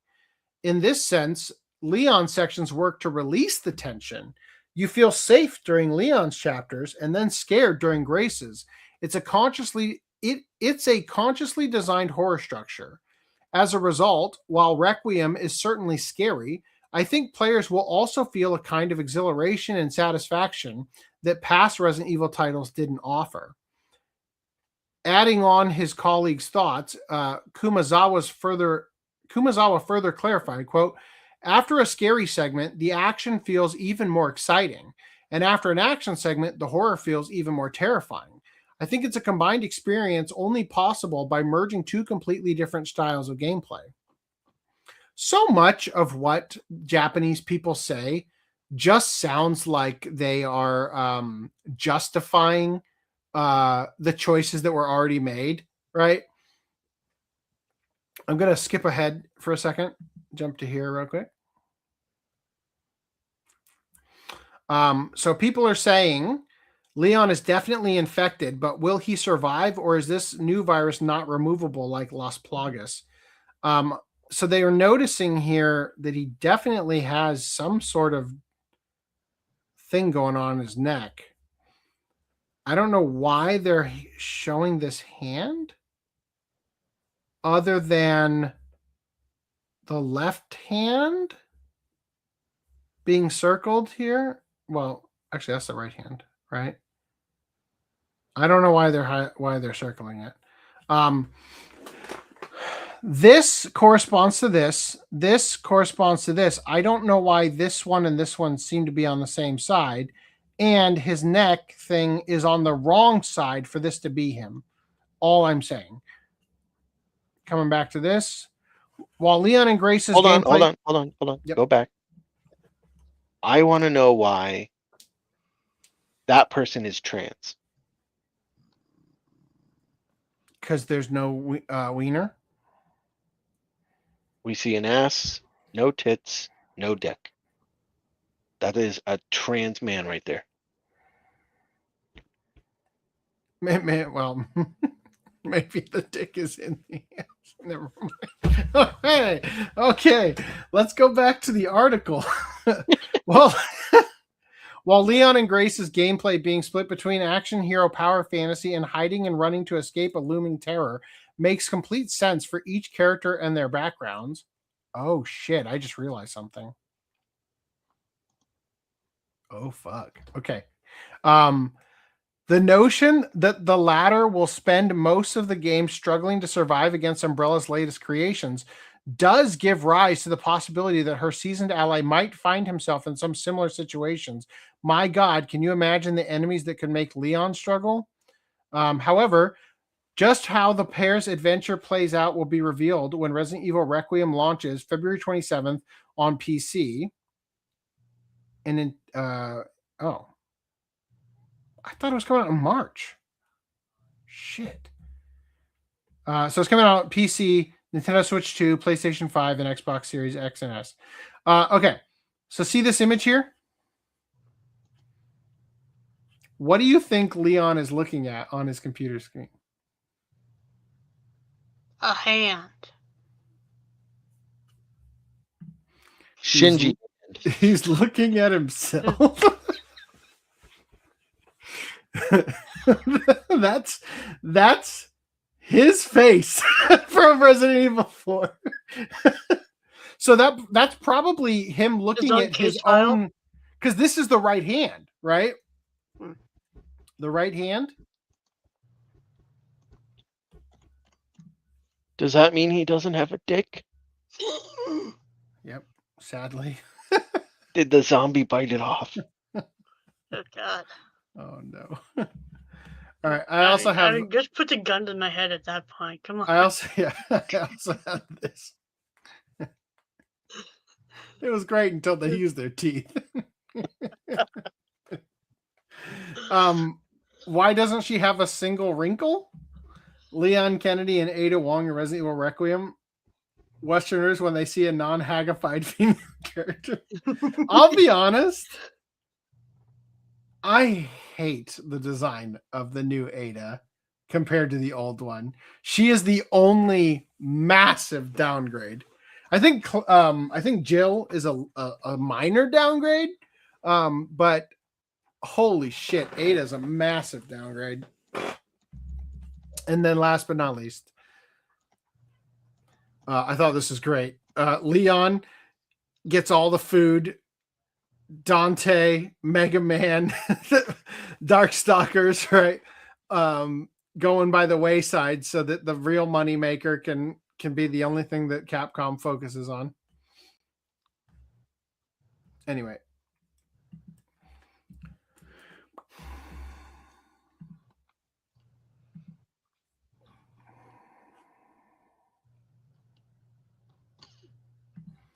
They should, yeah, we were that. Hand is mutating, I think. I don't know, man. Definitely looks like it's diseased. Maybe like a tyrant. Maybe his hentai jack-off hand. Oh. All right. In other news, Berserk finally gets a new animation in a pachinko machine. Oh, hey, news from Berserk, and it's always something dumb. Why is this in here? Hold on.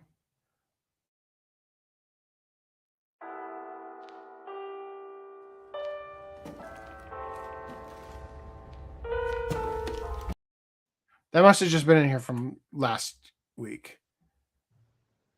Oh, here's the Berserk one. Okay, here we go. Here's Berserk.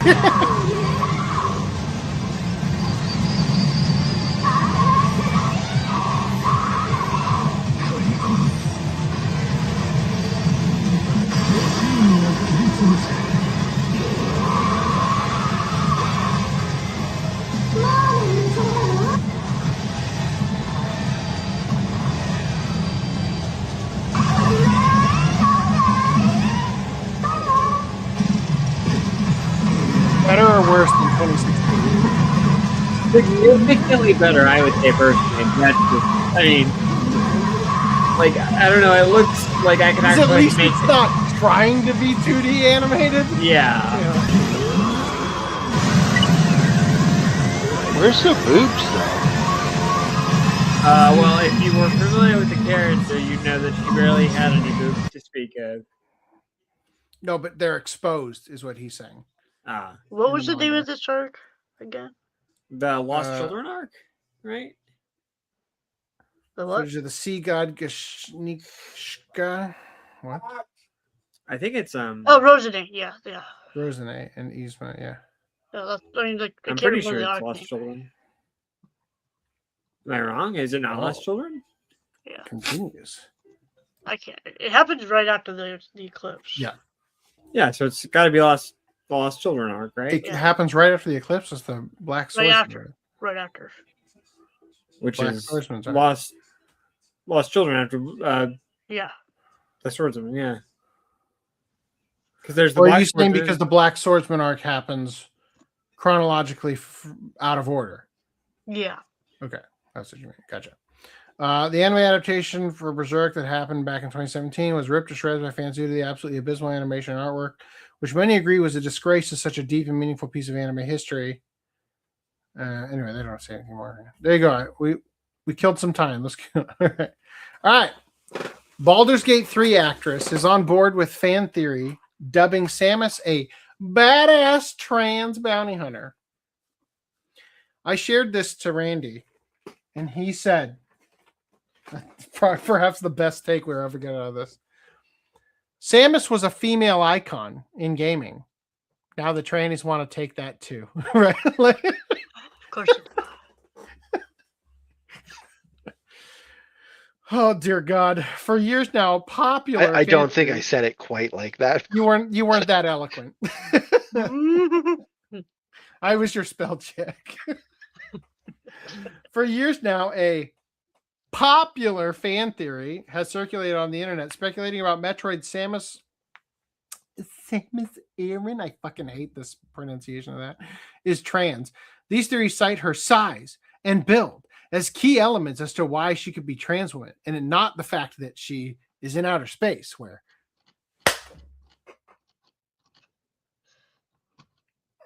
let that be a lesson to your friends.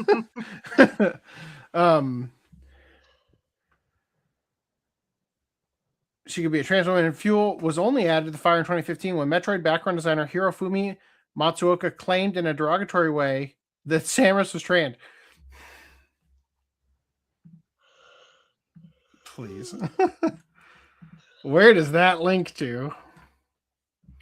The Metroid wiki for him. You gotta link to the claim if you're gonna link something. Jesus.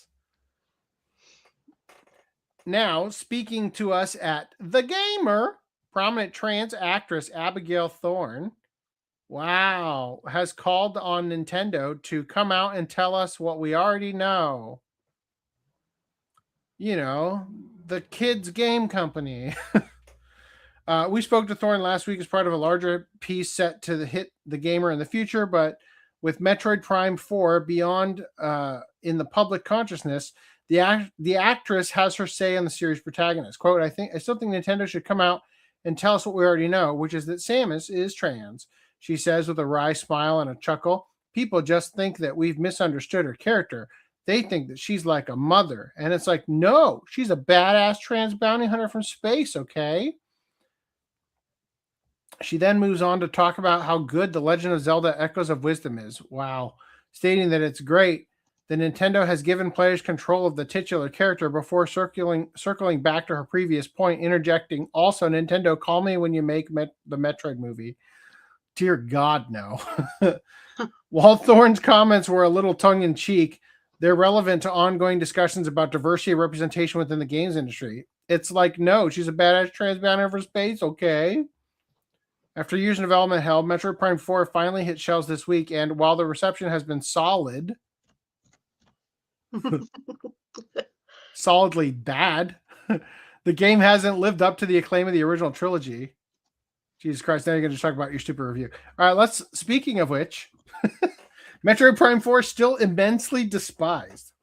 We're going to skip all the reading and just watch the fucking clips. Holy shit, man. Sarge! Armstrong, you all right? I'm good. You? Yes. While I was waiting, I was studying this hologram. I just... Wow. Samus? It's really you. I don't even know what to say. Is this a new suit? It's amazing. I love it. I love it so Private. much. Yes, sir. Oh. Oops. There we go. I died of cringe. Did anybody else die of cringe just now? Yeah, me too. It reminded me of that game that Square Enix came out with. What was it called? Forspoken? Yeah. Is this a new suit? A critical cringe over here. You got a Power Ranger.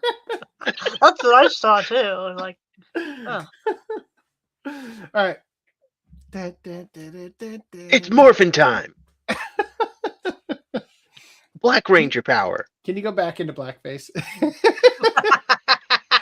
All right. So this next one is 4 seconds. I feel like they didn't mean for the video to only be this little bit, but I'll play it anyway because there it is.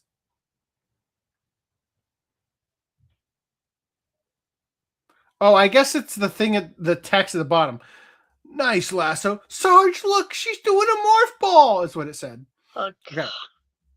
Yeah, mega cringe. And then last, but certainly least, Miles, a character who we'll get to later, is like you can tackle any of these 3 areas. So you travel across this giant desert and you get to the ice area, except you can't progress because of the ice wall. Okay, I guess I'll have to get a fire weapon of some sort. So you leave, drive across the giant desert again to go to the fire area, except that's blocked off too. You fool, you thought you could play video game in your video game, but it's not all bad. You find a fire chip, and there you go. We can do it now. We can defeat the ice wall, except no, you can't. That would make too much sense. In every other game, Samus could equip her own power-ups, but now we need the engineer character Miles to equip it for us, and he is in a completely different side of the map. So we have to drive all the way across the desert desert again. And it's even worse than that. In order to get to Miles, we now have to watch a cutscene and wait for a loading screen, then watch another cutscene for him to equip the power-up for us, watch another cutscene to get back to the desert, another loading screen, travel across the desert again, and only now can we actually play the game. Do you see now how the desert ruins the game? Do you see how it makes simple tasks take agonizingly long? Do you see how they intentionally use it to pad the playtime? The playtime? Did it cut off early? It said playtime. Okay, I didn't hear it. That thing that like sucks you up and spits you out looks like an asshole, like bending down and sucking you up its asshole. From a bird ass, right? Sure. Yep. Something. It's like in Yoshi, where you tongue down the egg and then like pop it out your ass, and it like follows behind you in Yoshi's Island, but it's in reverse. It goes up the ass and you shoot out your mouth. All right, moving past that. Again with this. I think Randy made a Grok video or something like that. No, what? So they confirmed that Samus has a penis.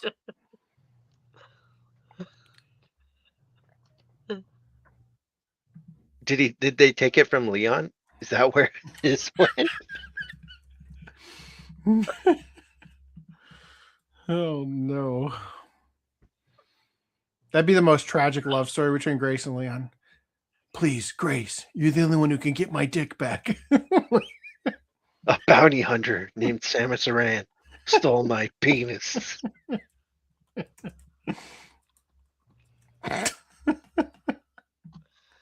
Yeah, maybe when they say that Samus is trans, what they mean is that Samus is a woman who got Leon's penis grafted on. Oh, here we go. Who needs AI to come up with stories? Not when you have spell check. All right, Code Violet developers say PC version scrapped to avoid vulgar mods. Team Kill That is so. Oh my god, what's the word? Like, chop your nose off to spite your face. Like, god damn. They don't want money. And the funny thing is, they're gonna blame the Gooners for the failure of their the game. irony was not lost on observers as Code Violet carries an M rating for intense violence, blood and gore, and suggestive themes, prompting many to question why mods were being singled out as uniquely unacceptable.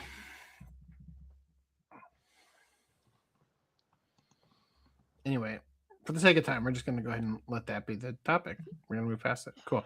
Ion 2 players' sexualized celebrity characters could allegedly be treated as crime. We're going to jail. It's Grokkin time.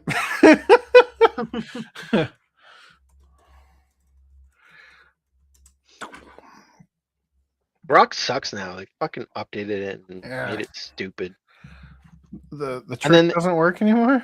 It's everything. Well, no, it's a little bit more censored, but also it looks worse now. Like, it'll give you stuff, but it looks worse. And they fixed it for about a day, and I'm like, oh, thank God they undid whatever they changed, and then they went back to their dumb, stupid model.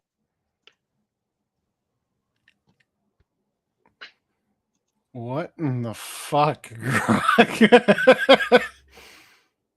don't even want to share that. That's uninspired as all hell. We're gonna click the fun one. A lot of the generations now like have unnecessarily zooming in sections or like slow-mo sections, and it's like now you gotta like add so many prompts like do not zoom in, and even though you say that, it still does it. It's like, I don't know what the fuck they're thinking. Do you understand these words I'm sending you? For fuck's sake, you are not even gonna believe. Upscale. Upscale. Oh my god. Download. Wait, where's the download? Oh, there it is. I was gonna say, where'd they put the download button? Somehow I've thought that one of the characters in Prime 4 will say Ula from War of the Worlds. Okay. What counts as vulgar? Even the AI will be confused since it might confuse armbands as butts. Why are Didn't you hear what AI? All right. your mic like peaked or something. I don't fucking know what happened. Didn't come across what you said. Here it comes. What did you say, sir? I said it's not AI. We're talking about modding. You're conflating subjects. Oh. God, these videos are so high resolution, they just won't load. Hold on. It's moving. It's I just keep seeing it on loop. Son of a bitch. Okay, let's keep reading. Oh, wait, no, I finished. Are you ready for this? This is the first one it gave me. Everybody ready for this? Mm-hmm.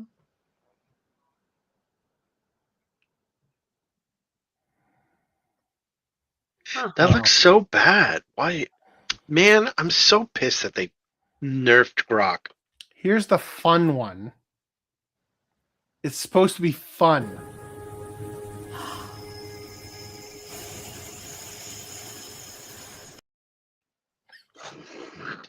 That was no prompt. Right. Yeah.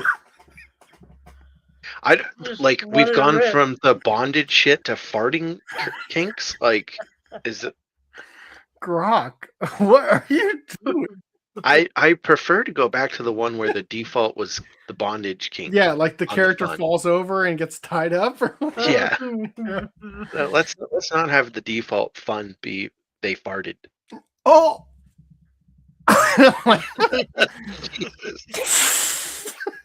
Jesus. Controversy has erupted around MMORPG Ion 2 after players began sharing highly sexualized custom characters modeled on the likenesses of real-life celebrities, including minors. And a South Korean attorney says that behavior might cross legal lines under existing law. Ion 2 launched in South Korea and Taiwan in November 2025, featuring an elaborate character creator that lets users customize and sell character presets in its style shop. Some players have used this system to make near identical in-game representations of famous individuals and upload them under the idol's actual names, drawing criticism because many of these presets are paired with revealing outfits. According to attorney Jong Mok Kang, writing for Gameca,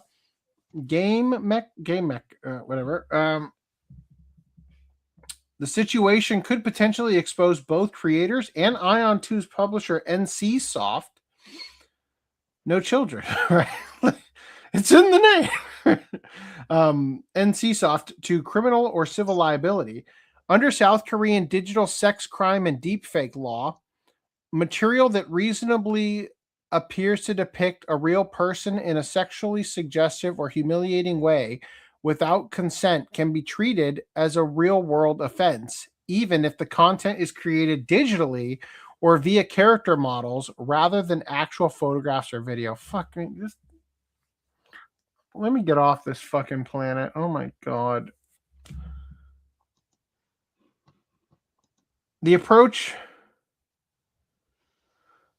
this approach focuses not just on how the content was made, but how it would be perceived.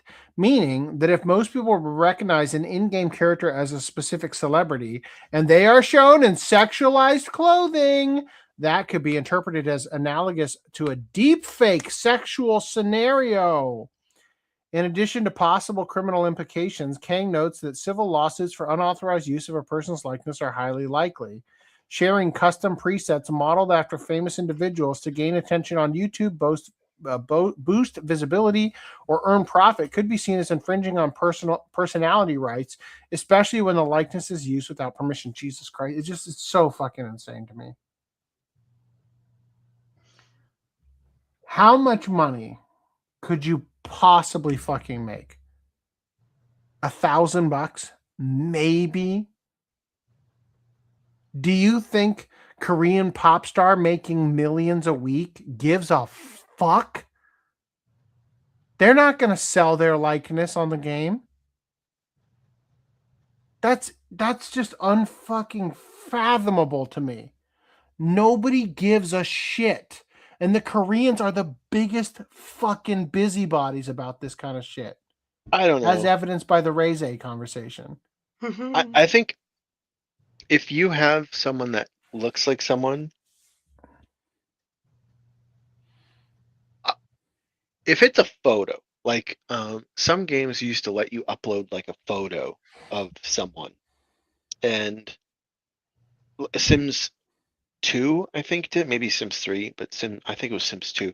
You could create a character and upload a photo of someone to make a face for them, and in the game it would have their like the photo pasted on their face, right? So if you were selling that as a celebrity and you're like, look, you can have Brad Pitt, his photo. Not only are you dealing with the copyright on the actual photo, most likely you don't own that unless you took the photo yourself, I suppose. But then also you're using the person's name and likeness to advertise your thing. I don't think you can. I don't think it's right, regardless of the law. I don't think it's right to legally be allowed to sell that. Yeah. That said, if you, I don't know where the line is. I think if you make like a 3D model that sort of looks like Brad Pitt, and you don't name him Brad Pitt, you just say attractive man or whatever. Yeah. And it's like, you don't call it the Justice League, you'd call it the Sense of Right crew. Yeah. Right? Then I think that's in the clear. But are you familiar with that? The Sense of Right crew or whatever it's called? No, not particularly. It's it's like a Mexican bootleg toy that comes with like Superman, Batman, Spider-Man, and Shrek. You're not familiar with this? No. Maybe vaguely. You're talking about toys, right? Yeah. Yeah, I think I the do Sense of Right Alliance here. Maybe it's not. Maybe it's Chinese. I don't know. It's on China Fake Wiki. Duh. I always assumed it was. Oh my god! Other people in it. Sense of Right Alliance. There's been. I don't think that we should cover it now because it's getting late, and we got lots to go through still. But there has been something that's been on the back burner of like the idea of like multiple people can look the same, right? So like as long as you're not making it obvious to say like, and in the advertising say, oh, this is the celebrity that you all think it is, I think that should be okay. Yeah, I've seen that photo before. The car. Yeah. I love the fucking car. Superman doesn't wear gloves. He's got his sleeves rolled up. Car. Like even Queen and Blue Power Rangers. Shrek. Yeah. Oh my god. No, let's see. So just a heads up, the rest of the articles here are not big topics except for this one, which we could skip, and this one, which we could postpone. Well, I just mean if you'd like to, we could enter into that other topic. Well, I mean, there's a bunch of articles on that. I don't know if you have them. I have them pulled up. I can, if you want to make this part of that, we can do that. It's up to you. All right, let's do it. Let's throw it in. But for this article specifically, yeah, I think that if you're saying like, listen, I'm going to sell something, it's also another different thing if you're not selling it. But if you're trying to make money off of it, then yes, I think that crosses and you're attaching their likeness and name of someone popular that like people know, well, even if they don't know, honestly, it's still probably wrong. I think that should be stopped. But only in the sense of like, you're not allowed to use someone else's likeness in advertising a product that you are selling. Tell that to GameStop. They got permission. They made another video with her, right? There's a new one they posted. I don't yesterday. have that in the brand doc either. For people that don't know, the Best Buy created a ad camp or commercial with a girl who was like emo, kind of gothy, whatever, and GameStop found that girl. I assume years later, and got her to star in a commercial, and they posted on Twitter like, "We stole your girl." Hold on, I got it right here. Hold on, I'm gonna pull that out and put it in that. We're just getting all sorts of things out of the way here. This is a good podcast. They posted a new one recently where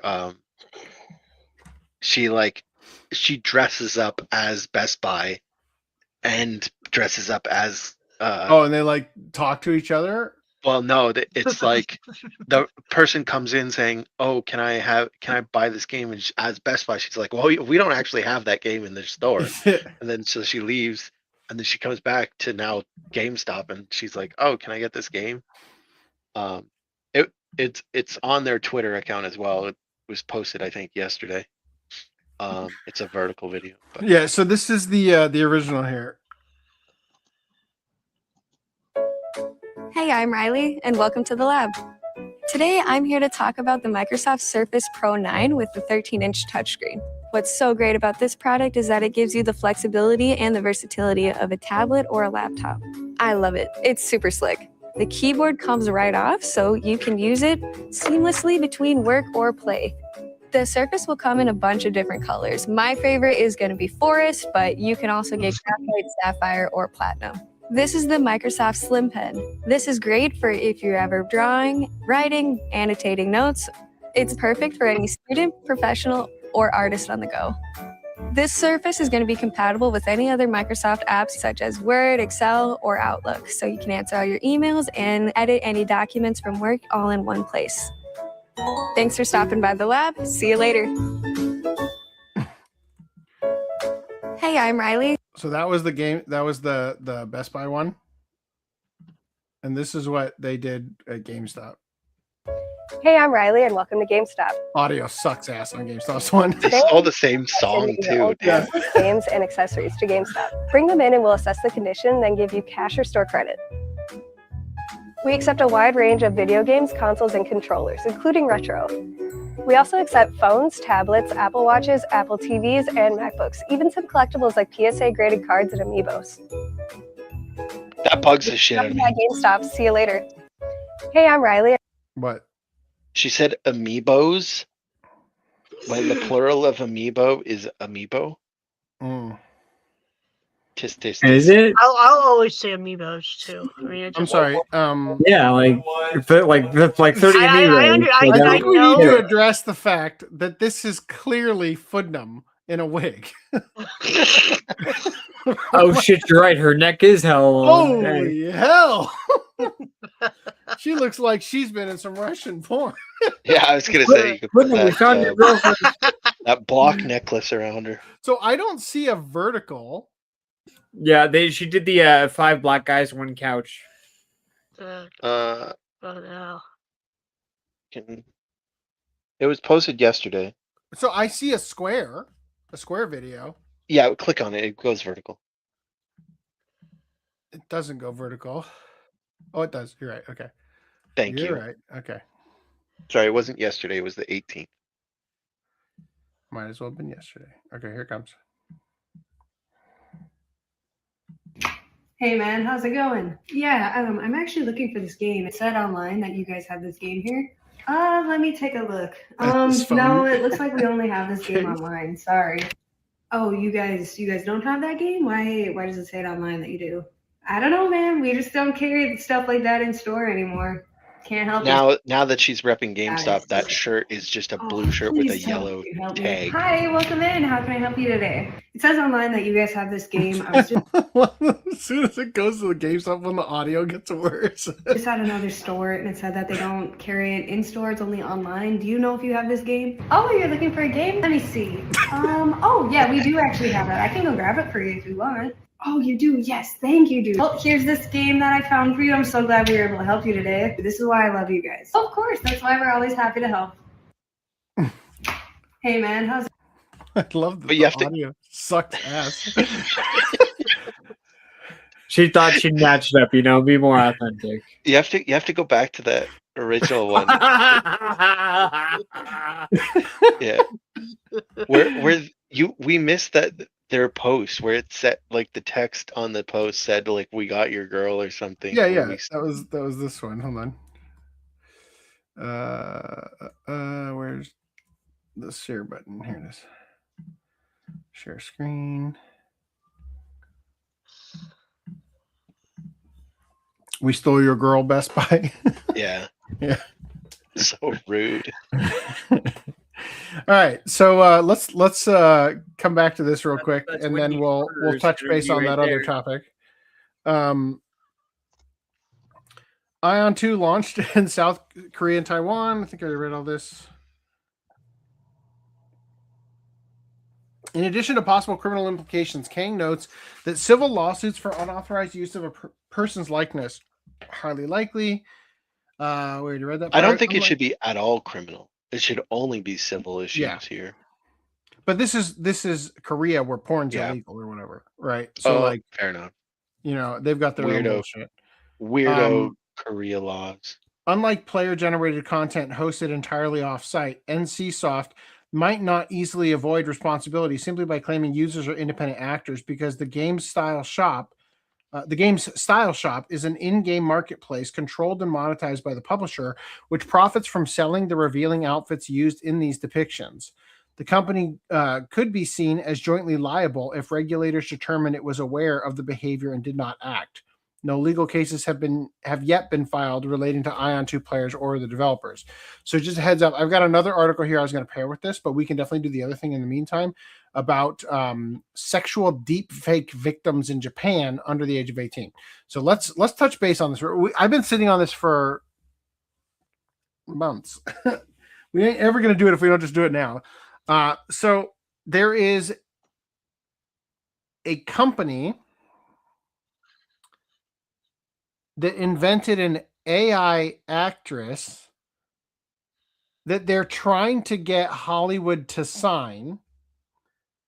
But I can't imagine there's a way to easily have this actress act opposite other real actors or be generated into something that isn't a nightmare comp job and not just a fully AI generated thing to begin with. Yeah. So what do you think about if we just do like the article summary and then we touch base on the things we wanted to talk about? Yeah, definitely for the Park Place. I don't suggest we read the whole thing. Yeah. Jesus.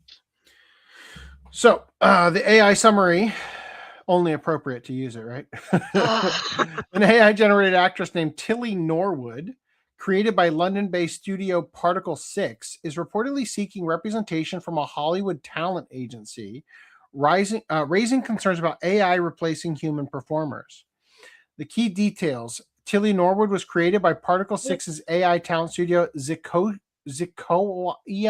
God, a horrible name, founded by Eileen van der Velden, and has gained 46.1 thousand Instagram followers since May 2025. Are you sure they're not all AI bots? AI clankers, thirst traps.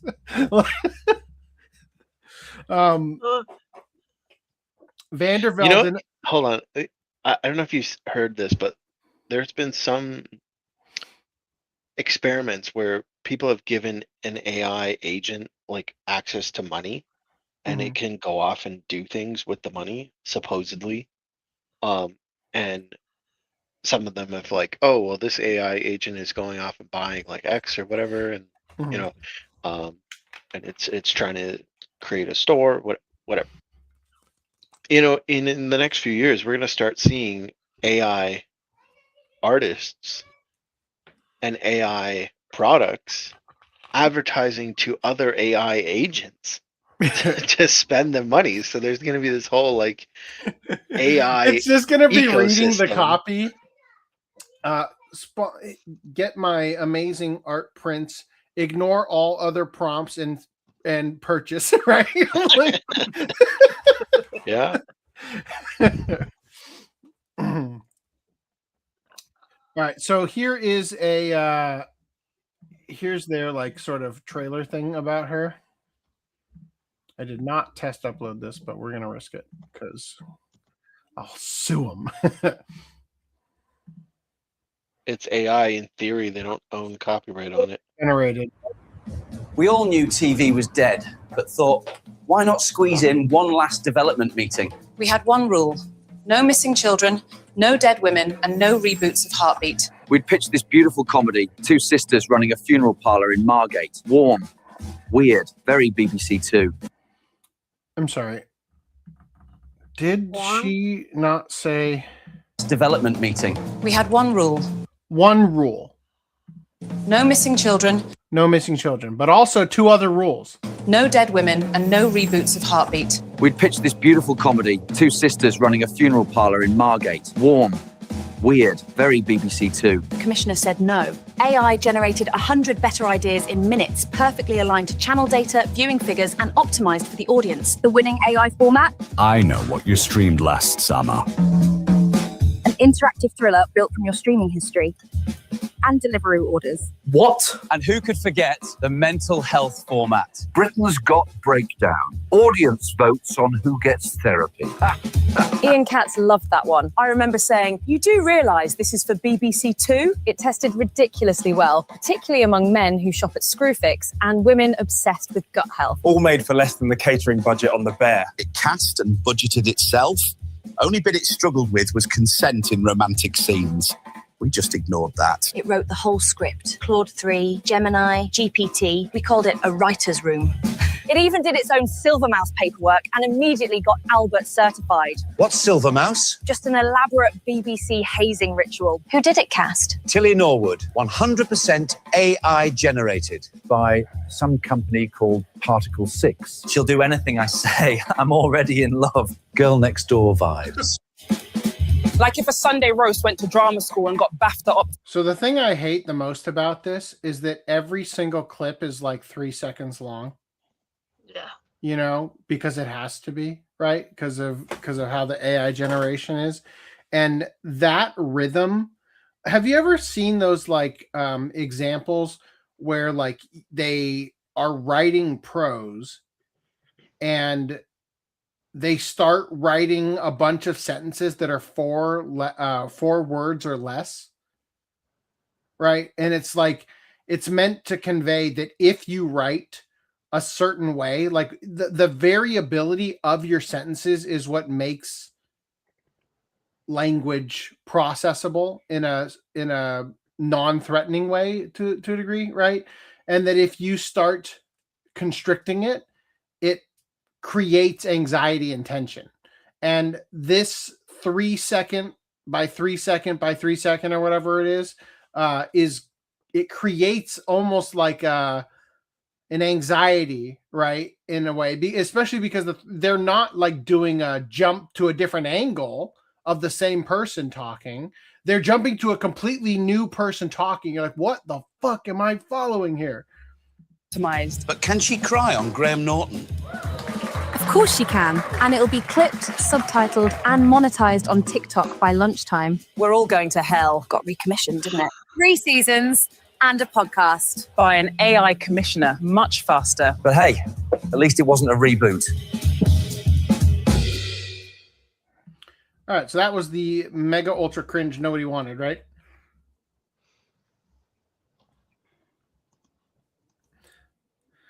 Says here, Vandervelden announced plans to reveal which agency will represent Norwood in the next few months, making her potentially the first AI actress with traditional talent representing. I'm sure no.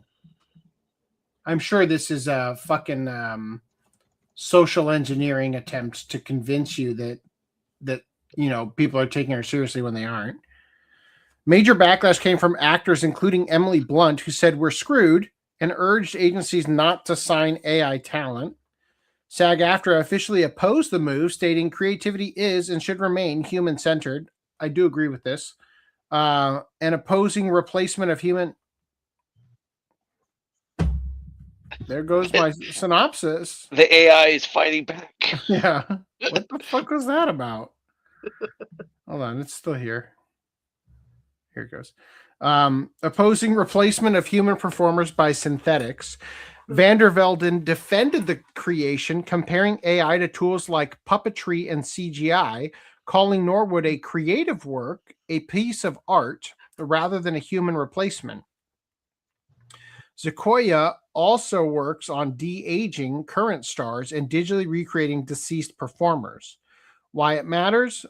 This development represents a potential turning point for the entertainment industry, forcing Hollywood to decide whether digital creations should compete directly with human actors for roles and representations, with significant implications for performers' livelihoods and the future of acting as a profession.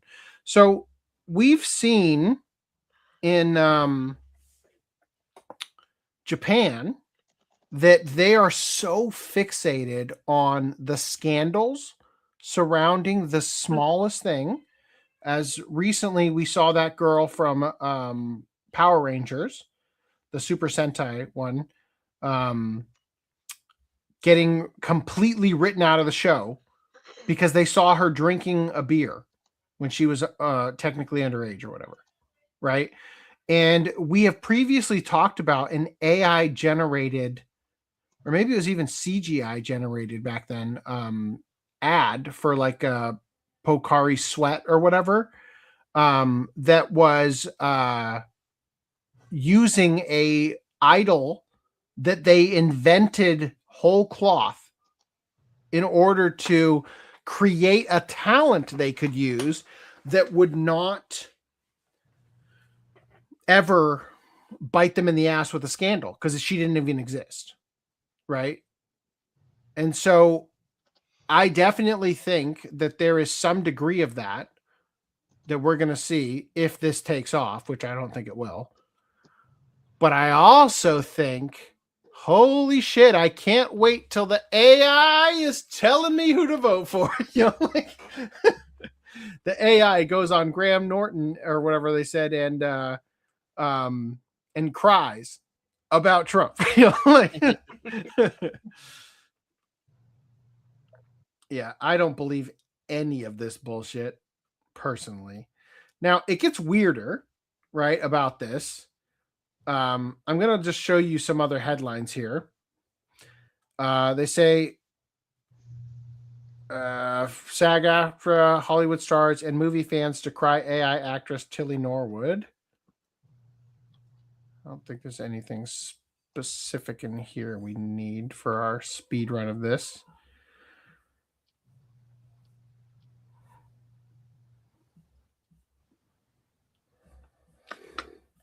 Look, it's Emily Blunt from Edge of Tomorrow. All right, there's nothing crazy in here we need. What was this one? Mark Hamill condemns AI actors after letting Disney digitally rebuild him. Right? That's great. That did happen. Hollywood pushes back. CIA rejects OpenAI's Sora 2 over threats to creator rights. I don't know if this is related. This is a VIP article. We're not going to put that in the doc. Get out of here. You don't belong in this. This isn't it either.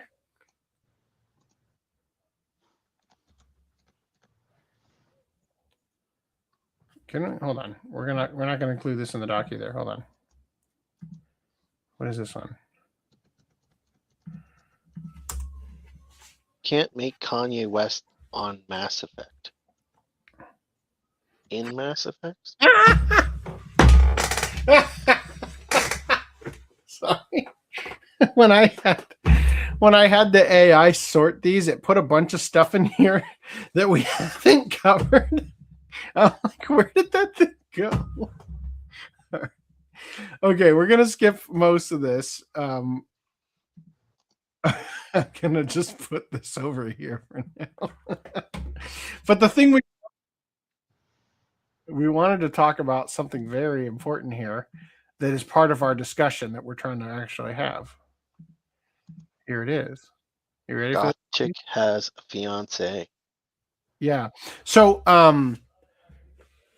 that image. Do you guys remember that guy that we were looking at? Severus Chud, I think his name was. That he was posting the pictures of Freeland that says the reason I'm this cute is because I'm white. No. Kind of. Look up meme. And then I tagged that into the Freeland Black cosplayer. And that That's what I said. Kind of. I vaguely remember it. Severus Chud was tweeting out images in reply to all the black cosplayers of the black Freeland fan art that said the reason I'm this cute is because I'm white, right? Anyway, that guy, I don't know if he is the actual person, but he's the one I saw post that image of the girl from the GameStop ads being engaged. Like it was him and her. Oh. So I don't know. I don't know if it was or if he just, was a, what do you call it? A shit posting or whatever. Anyway, here, Randy, you want to talk about this? Everybody keeps sending me this picture and I'm freaking out. Cut the cameras, guys. It's not funny anymore. The prank's over. Why did you all decide to prank me and not let me in on it? You're all against me? For a second, I lost all sense of self, but she has green eyes, so I think I'm still real. I just have to double take some of these pictures. I'm like, wait a freaking second. But then it's fine. Everybody keeps sending me. So the point is, a real girl, because this is what we're talking about here, right? We're talking about AI deepfaking and jail time in Korea or whatever the fuck is going on over there, right? And the potential that sometimes people look just like you. Yep. If I made Tilly Norwood in that Korean game, or just generally speaking, if I made a girl who looked exactly like this girl, but I called her Tilly Norwood, right? You know what I mean? Like at a certain point. Now you also shared this one with me. Not related at all. My high school art teacher tagged us in a post on Facebook, and he just tagged us both and was like, hey, Brittany, meet Felicia. Felicia, meet Brittany. I think you guys look alike. Usually when somebody says you look like somebody else, you see a picture of them and you're like, I don't even see it. But yeah, with us. Even the gums. He was completely shocked how much we looked alike. too. And now when we scroll Holy through our fuck. feeds, it's kind of The like, eyebrows are I see a slightly picture of her and different. I'm like, I think it's me. Like I do a double take. Like, what am when I did I doing? take that Who took picture? that? The photo? noses are slightly different. Yeah, but it's still uncanny that they're not even related. Like it's just like you look this I similar. had my nose pierced at one point, same size. And so that's kind of why, and I wanted to bring this up, but with AI being like, well, we can generate people that won't look like anybody. Well, it's like, believe it or not, they're gonna look like someone. yeah, they're gonna look like someone. But not only that, you may argue that, but at some point, someone did live who did look like that. They just might be dead. Yeah, because it's yeah. It's like you can't just claim, oh, they don't look like anybody. It's funny that you say that because that also we could have brought that up, but there's also those paintings of I think there's one of a painting of a person from 1500 that looks like Keanu Reeves. And that was one of the evidence that he's a time traveler or whatever. So what about this other one with the Spirit Halloween thing? I don't remember specifically. Oh, so she's claiming that her face was used as a model. Oh, for like a- the Spirit Halloween store, like yeah, graphic like- design for the fake character thing. for the costume, like Okay, she had this whole like makeup thing, and it turns out it was another person that dressed up, and they're Okay. like here, like look, I went to the set, like this is me, this isn't you.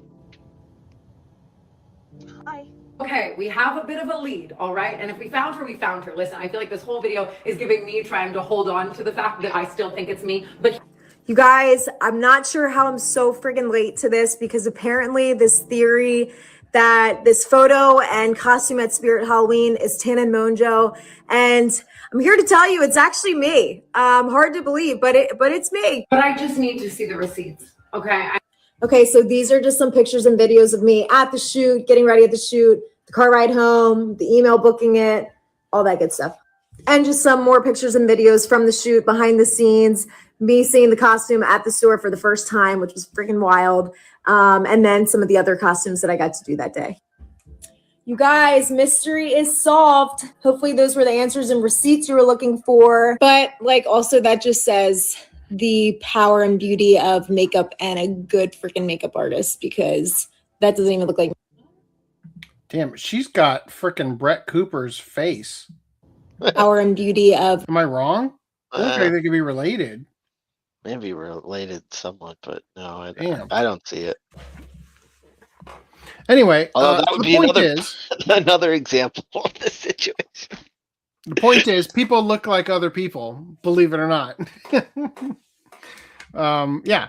So, do you have anything more you want to share or explore on this topic before we jump into the next one? If that's the last one, basically, I just wanted to round out the fact that the whole reason I was trying to keep track of these was because there was this whole thing of like, well, AI can't. You can't have AI create images of me because that's bad. And it's like, again, if it's tied to your name, yeah, sure. But if it's just like, oh, well, this kind of looks like me, and I don't have any proof that it is me, there has to be a consistency, a common sense consistency to the law that says that I can make something in AI or not in AI, even if I drew a picture or, because you have to be able to apply this to 3D modeling. Like if I make a realistic 3D model or I draw a picture or whatever of someone and it just happens to look like someone else, and also with the voice thing, right? With a lot of people saying, well, that's my voice. Like for ChatGPT. No, what's her name? Gray Delisle, coming after that guy who used AI based on the voice of the original Velma or whatever, or Daphne from Scooby-Doo. That was also a thing, yeah. But and also she accused him of using AI to mimic her voice when it wasn't her voice. It was the voice of the original Daphne. Yeah, and there was Goku getting mad at that one person, and it was just Sean a guy Schemmel? doing an. It was just him doing an impression, an impersonation. And there was ChatGPT where they asked Scarlett Johansson to do the voice of ChatGPT. Oh my god, my fucking brain. ChatGPT, and then it turned out that she said no, but then it the voice eerily sounded like her anyway, and it's like. Then she kind of sued and they changed the voice, but it's like, did she own the voice? Like, if someone tried to be her, they're not advertising it as her. So, like, I think that would have been okay. Now, you probably don't want to piss off a celebrity, so I can see why they took it down. But, like, in terms of the law, I just don't want to see laws being made where they become so stupid to try and protect something where it's like, let's say those two people at the that look with the gums, right? let's say one person sells their likeness to an AI company, and the other one sells their likeness to another AI company, right? And now we have a situation of these two AIs that are based off the likeness of two different people that own their rights to their own likeness, sure, and they sell those rights, but now they're going to be they're going to be arguing over who owns the right to that specific likeness when they both would own the right to the likeness because they're two different people. And same with like twins too, right? Like it just becomes Looney Tunes when you start trying to pen in all of these different like scenarios that you want to keep in mind when you're writing the law. And so at a certain point you have to say, like, it doesn't make sense to make the pen this small. We have to include the ability for people to make products and sell the likeness of someone that, even if that person doesn't like that their likeness is being sold, because we have to incorporate the idea that and we've talked other about people this, look like them. We've talked about this so many times where when John McCain was running for president and his running mate was Sarah Palin, she said something that then later got mocked on Saturday Night Live, where Tina Fey pretended to be her and said, "I can see Russia from my house." And people literally believe that Sarah Palin said that. But it was the reduced to absurdity, the statement she actually said, which was, "From my home state of Alaska, there are parts, from my home state of Alaska where you can actually look out over the water and see Russia." Trying to illustrate the point that we are actually a lot closer to Russia than you think of, because most people picture the map in their head and they see it on the other side of the world and don't think about the fact that it's actually right here if you were to line the two maps up together, right? Yeah. And so Sarah Palin also had the infamous porn parodies of her, right? Where people thought she was starring in a porn video. Starring Lisa Ann. So it's like, shut up. Hold that off the IAFD, huh? No. If those were okay back then, yeah, right? I don't see why it would be any different with AI or game mods or insert other and it also goes to way of show generating an that image. the argument that would be made for AI like legislation is that, well, see, this is different because this could cause real reputational harm because it's indistinguishable. It's like, well, guess what? Sarah Palin didn't actually star in a porno. Sarah Palin also didn't say that she could see Russia from her house, right? So if we already are we going to retroactively say no more parodies, porn or otherwise? And those ones are even worse because it had Sarah Palin's name attached to it. Yeah. Right.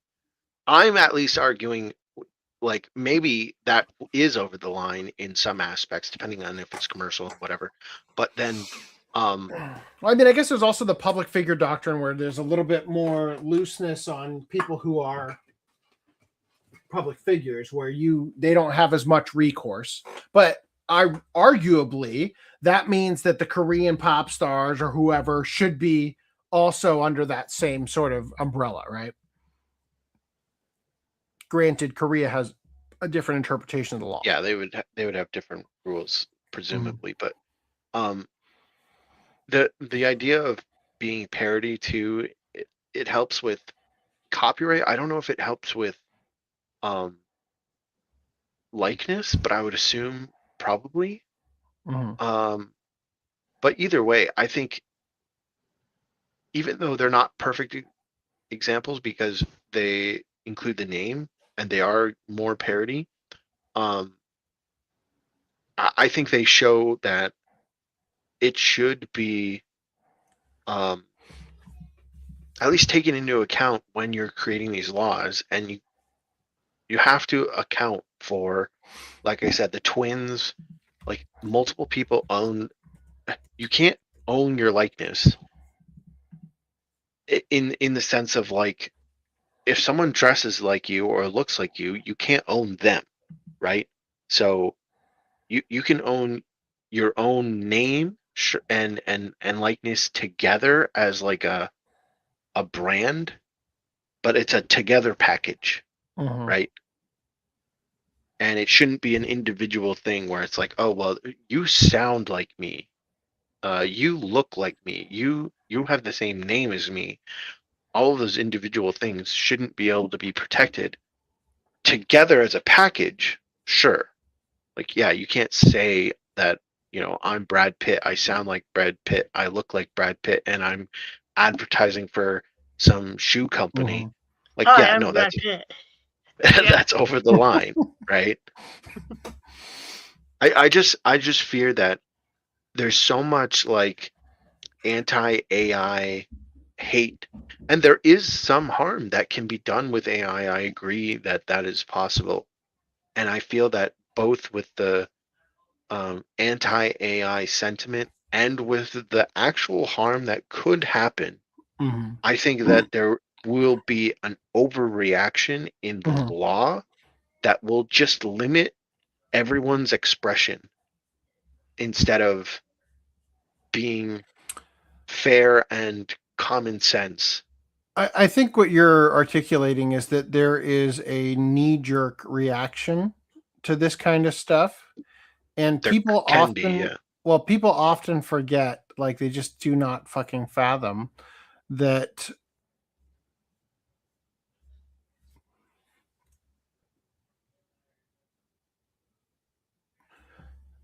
there are types of people with integrity and types of people without. Sorry, I just thought of it. I was thinking of an example of like what it would be like, and I was like, it would be like if an AI generated a fart, and you made a law to close the door and lock the door so that you don't smell the fart. Because it's like you're doing something that is like an overreaction, and it's not really going to help the problem. Yeah, hold on. I just found the thing I was talking about. Severus Chud. And then this is a reply to the so happy for him. So it's not him. So it's funny. I saw this in the wild because somebody was making fun of this post, right? And I happen to recognize the name from when we covered it before. I saw it on Reddit where somebody on one of the, it was probably like Explain the Joke or something like that, was mocking him. Anyway, there it is. And then what were you saying a second ago? I was going to say something until I lost my train of thought. The thing that I literally last said was the fart thing. AI No, before that. I don't remember what you were saying. I interrupted you when I started laughing. Oh, no. Yes, I remember now. Okay, so real quick. James Cameron slams AI-generated actors as horrifying while serving on board of AI company Stability AI. Okay, there's that. All right. Now, just to get that off my tabs list.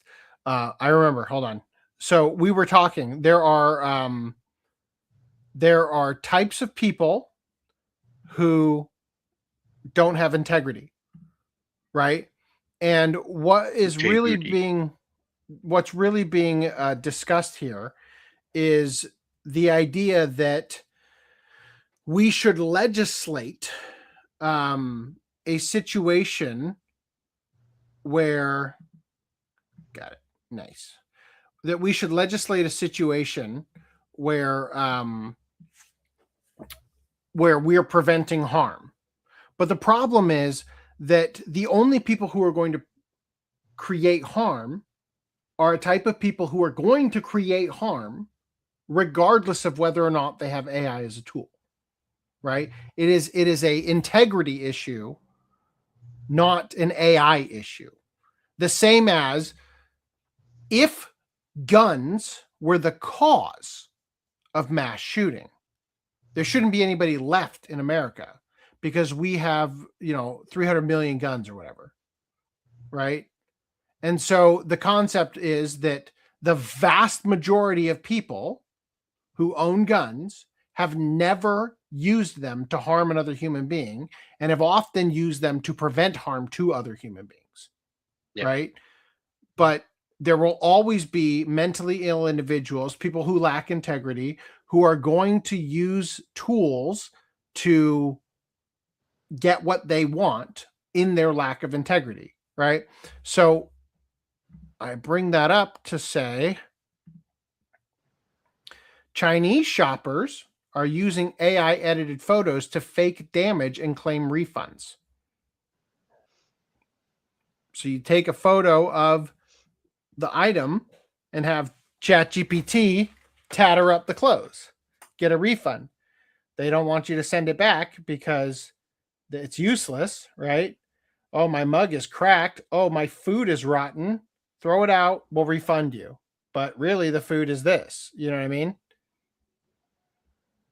There was also, I think we even covered it, where the person was like, oh yeah, ChatGPT image generation lets you generate receipts now. Mm-hmm. Like, you could just generate a picture of a receipt. And it's like, bitch, you could just make your own receipt at home and print it off. Like, nothing was stopping you from doing that before. You don't need AI for Literally, that. the only difference is that the hurdle for which you're fraud, it just got lower. That's it. You were already going to do it. And now that you can do it, oh, you're doing it. It's like it's an integrity issue at the end of the day. Even slightly, because like the shirt, you could buy an expensive shirt, go to Walmart, buy a cheap shirt, rip that shirt up, right? Like there are, if you're going to commit fraud, like there are ways you could commit fraud. You don't need AI to do it. So it's just what's an going to alternative. happen? What's going to happen is that eventually places like Amazon will start running their facilities where things get, packed, right? In the packing stations at the fulfillment centers, will go through a scanner that takes a detailed scan of the product before it enters the box and gets shipped off to you, right? They will just incrementally increase protections, and this big bad problem that could happen sorts itself out. The fraud gets corrected in a short order, right? That's an optimistic viewpoint. I would say that there's a chance that it goes the other way around too. But so like what do you mean? Like, how do you see it going a different way? Just out of curiosity. So in terms of like, okay, the thing that is the thing that is being used for the fraud is AI. So one aspect would be you push down on AI, right? Like you try and limit AI to stop the fraud. The and I would argue that if you push down too hard, that's bad because it limits your ability to use the usefulness of AI. Just like a car, if someone is going to use a car to get into drunk driving accidents, just ramming through people in a parade, like there are many elements of using a car that can be dangerous.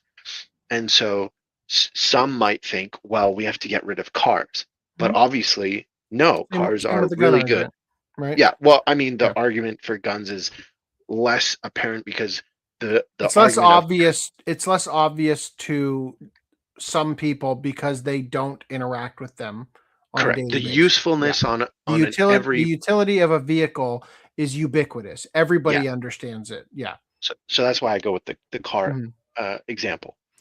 So one aspect is crack down on cars, right? Another, but then you can say, okay, well, we crack down on the people that are doing the car accidents and the fraud in this case. So that'd be one aspect. And what that could look like is, Amazon doing some extra scan. Although if it starts affecting normal people, then I would say that goes into this third category that I'll get to in a second. Well, I'm thinking like largely just the amount of mold on here is so obviously not. Yeah. If they wouldn't mold, they'd rot. Yeah. Sure.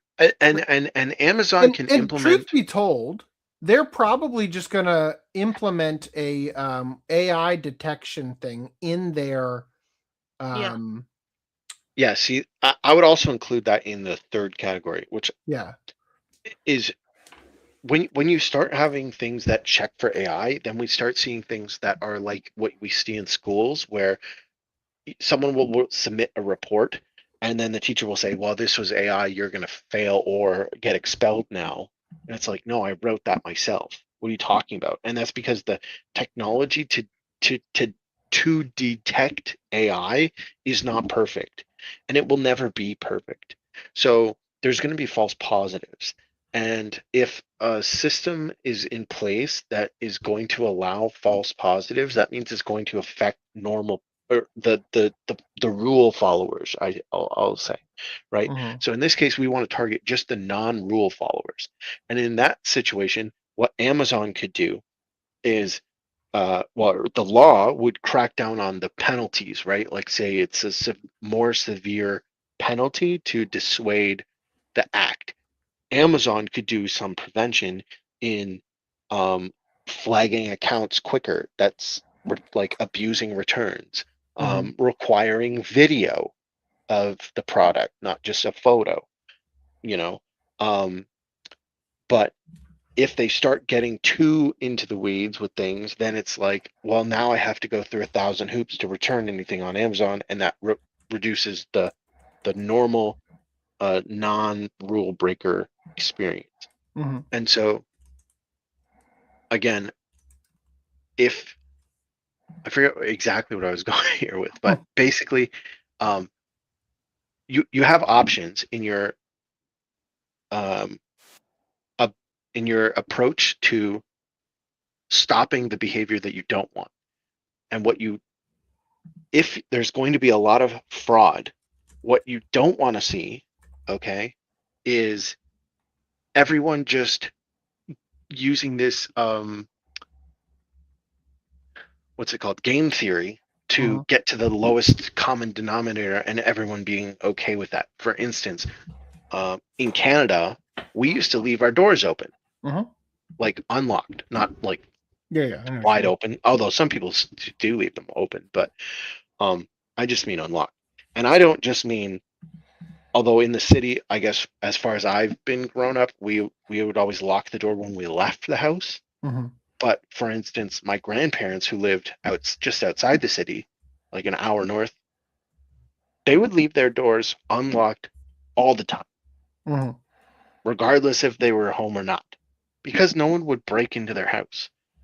Now, you can't even leave your door unlocked while you're home, because people will break into your house while you're home, just like in the States. And I remember there was a documentary by Michael Moore where he was like opening people's doors, and he's like, wow, isn't Canada crazy? They leave their doors open.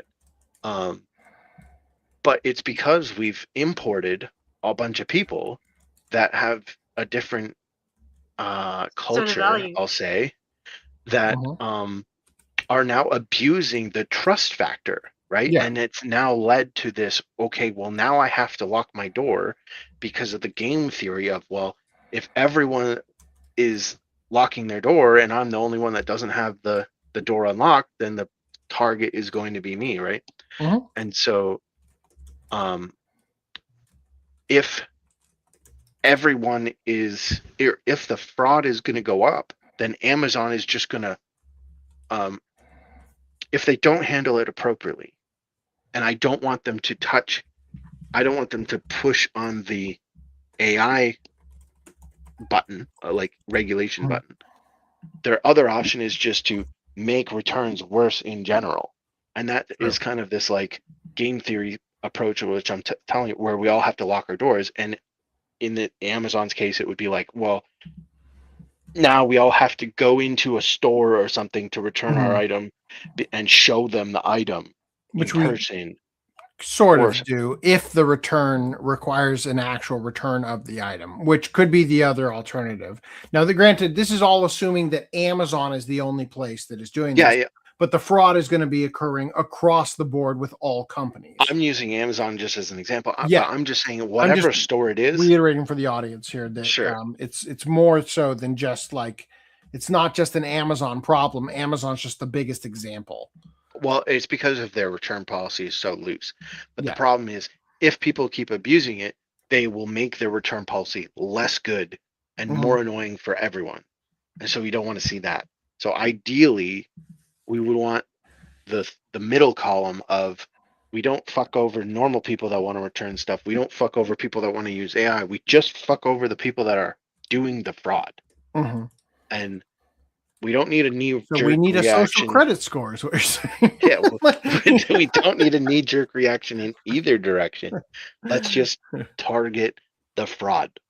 And same with deepfakes, right? Like the people that are abusing it, let's target those people specifically and make it so that the rules are liberally allowing us to still use the tool and not assume that we're all, driving through a parade, killing people with our, SUVs. Yeah. Totally agree. So we still have this one. Japan police reveal alarming rise in sexual deepfake victims under 18.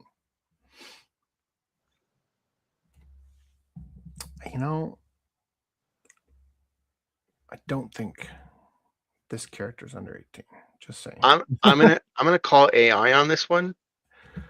I'm gonna need Grok to have her pull out her license and show me her age. I'm just looking at those hands. Those hands look. Yeah, that one holding the mug especially. Well, and the other one's missing a finger completely. Yeah. I'm gonna say that this one is AI. Just a guess though. Amazing how all the features that count are okay though. if you drew this, please let us know. I'd like to see the layers. All right. So Japan's National Police Agency has released its first ever data on minors affected by sexual deepfakes, revealing that 79 consultations involving victims under the age of 18 were recorded between January and September this year. The figures point to a troubling trend. More than half of the cases occurred within schools, often involving classmates. Yup, that's gonna happen. Shit, Grok fixed the fingers, but she's not doing anything interesting. I'm gonna have to switch it to fun. Give me do something. Everything's moving so well, except for there's no jiggle. This is like you poking a dead cat or something. Like, do something. According to the agency, sexual deepfakes refer to obscene fake images created using generative AI or image editing tools, typically by placing a victim's face onto a nude or sexually explicit body. Of the 79 cases reported by minors,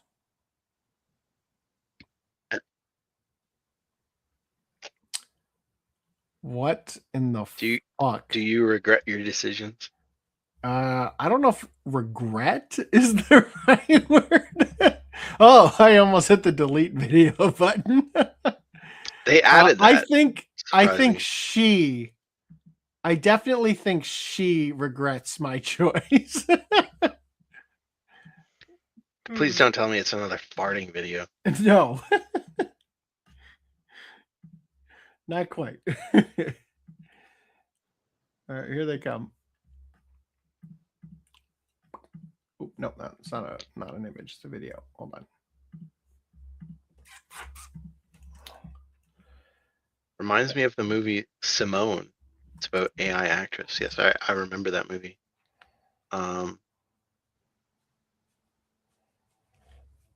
What's his name? Starts with the D. The actor.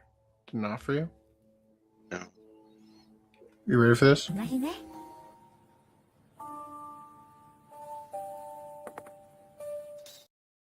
The fuck is so the mug hand Al Pacino switches to the other hand, and then when she goes to put it down, it's back over. Look, what?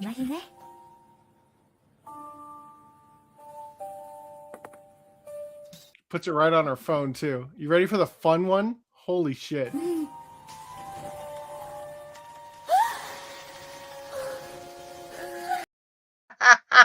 Same. Nice. It got confused by that mug, I think. Yes.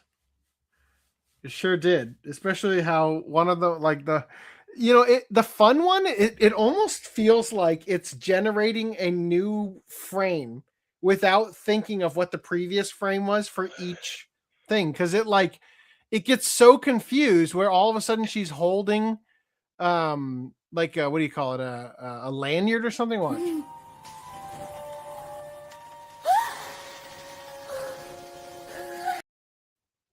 She's holding a pen there, but yeah.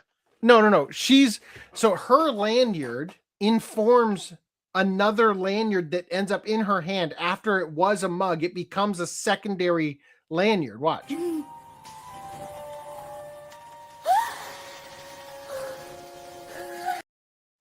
I think it's always a pen, but you do get the necklace, like the red ribbon rope thing. Yeah. Attached to her hand. I don't see a lanyard. Well, the lanyard I'm talking about is the necklace part, the red ribbon. Okay. Yeah. Yeah. Fair enough. Okay. I thought you were talking about like the badge thing that was on the. No. Yes, technically that would be on the lanyard, and not the lanyard itself. So it says here, of the 79 cases reported by minors, junior high school students accounted for the largest share at 41, followed by 25 high school students and 4 elementary school students, highlighting a clear shift towards younger victims.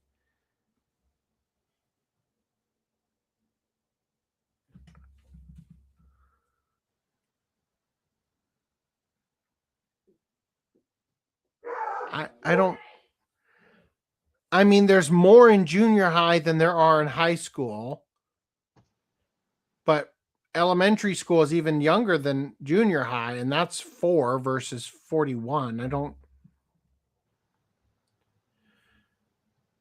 It's kind of going to be it is kind of going to be a little bit maybe hypocritical. I don't know. I haven't thought about this enough yet, I suppose. But I'm almost of the mind that you should just not give children phones. Mm-hmm. Like, I agree with this. Yep. The whole thing about like you don't want to tamp down on AI too much, I think is a good thing. But just like a car, we don't let children drive cars. They need a learner's permit for generative AI. And so I think that I think you need to be 18 to use AI. So and the probably problem, also a phone.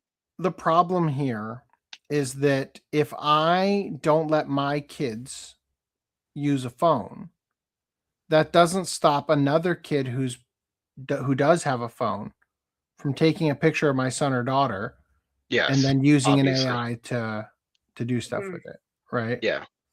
So no, it would have to be, unfortunately, as much as I don't like big government, that does seem to be a thing. And at the end of the day, I mean, you might have an iPod Touch. iPod Touch has a camera. Camera then goes to computer. Image then goes to generative AI on a Chinese website that does porn. What and those like, yes, there isn't going to be a way to stop it. Yeah, ever. just like you can't actually stop kids from drinking before they're 21. No, you don't understand, AC. We made a law that said you can't kill people. So clearly, no one has died since. No one's died. It's all been a clerical error. It was COVID, right? Yeah, no, but that's what I'm saying. Like, you can't actually prevent 100, especially when it comes to trying to regulate against children, especially because there isn't really a, there's juvenile hall. There's not really any real hard punishment, right? Like that prevents kids being stupid. You know what I mean? So anyway, where was I? Although I think that if you did start going after the parents for like, if a kid spreads like fake nudity, well, even real any nudity of another child, you know, if you start going after the parents, maybe the parents would be more on top of things to. So one of the things that although they I guess definitely do. I do just want to point out, in that case, I would want them to prove negligence on the parent. Like if the kid goes and borrows a friend's phone or steals a phone and does something, that's different. But if the parents are like, I don't care. A simpler answer is to put roadblocks up and know that motivated individuals are going to get around them. Just like how we have the Roblox situation where people are using Death Stranding 2 in order to get past the face block thing, or that was for the UK porn. Either way, I think that was Discord actually, but whatever it was. You will find a solution, right? Even if the solution is going up to a sleeping parent who sleeps with their eyes open with your laptop and like moving to try to make it think face is moving around, you know what I mean? Stuff like that. But something you could do, the roadblock, right, is that schools could ban phones. That is the most insane thing that I like. Culture shock in my own fucking culture. When we were in school, phones were banned. Yeah. If you had a phone out, the teachers would yell at you, and if you didn't put it away right away, they would take it away from you, and you would get it back. Get it back at the end of the day, or possibly even later than that. You know, your parents would have to come and get it. Yeah, and that was back when phones were like 1 megapixel. Yeah, you know, Randy, on your camera. Randy, you've forgotten that nowadays you don't even need to be at the school taking the photos. You just take a screenshot during your Zoom class, right? All right, anyway, in terms of who is responsible, 53.2% of the cases involved other students from the same school, such as a classmate or upperclassman. Police confirmed that at least 14 of the images were definitively, yeah, I got it right the first time, created using generative AI, while 2 were produced with image editing apps. Although the exact method could not be identified in the remaining cases, authorities believe most also involved AI-generated images or videos. While the total number of consultations has not surged dramatically compared to the same period in 2024, which saw 76 cases, police say the age of victims is clearly dropping, a trend they attribute to the rapid spread of the ease of use of generative AI tools, which is hilarious. Because I have another article we can also throw out right now. I do just want to point out. Remember that thing I told you about The Sims? How you could take a picture of someone and put it on the face of a Sim? Mm-hmm. That was a built-in feature to The Sims. Mm. There was also a thing that you could do in The Sims where you could, when they take a shower, there's that like blur that happens, but you could turn the blur off. So you could put a face of someone on the Sim and then put them in the shower and turn the blur off, and now you have a naked Sim version of them. Now you have Taylor Anderson showering in the Sims. Dude, you could take the yearbook photo of your crush and cut her face off and stick her on top of the Game Informer magazine with the polygonal Lara Croft tits and go to town, man. Then upload that to Grok. Please, all right.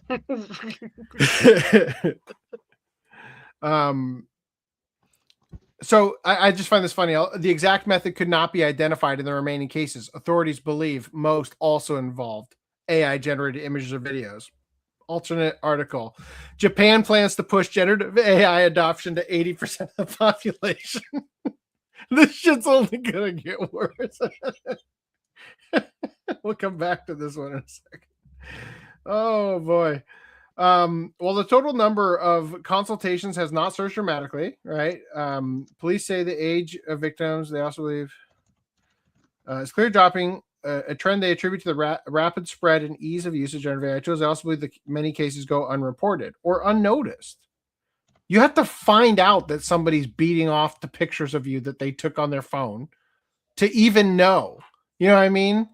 Like, and usually probably what happens is these idiot kids are taking a picture of their crush, turning her into a slut, and then sharing it around with all the guys in school like dumbasses, right? I mean, that is another thing. Like, in order, wait, you sent it to Shoji? That's his sister. You know, like.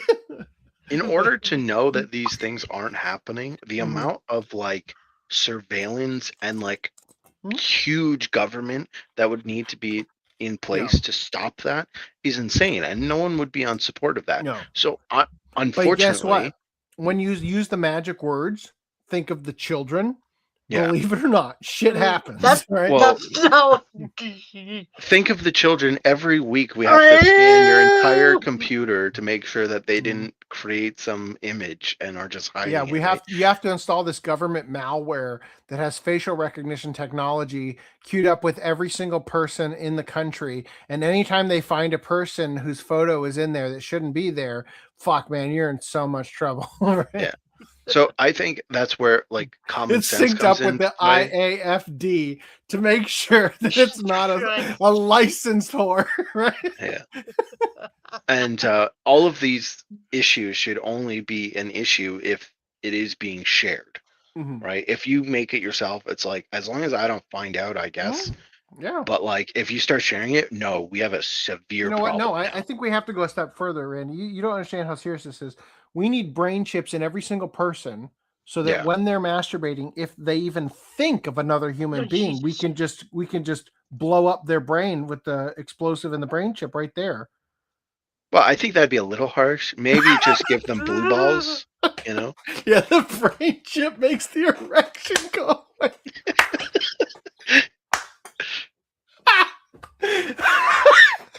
That's what happened to Leon.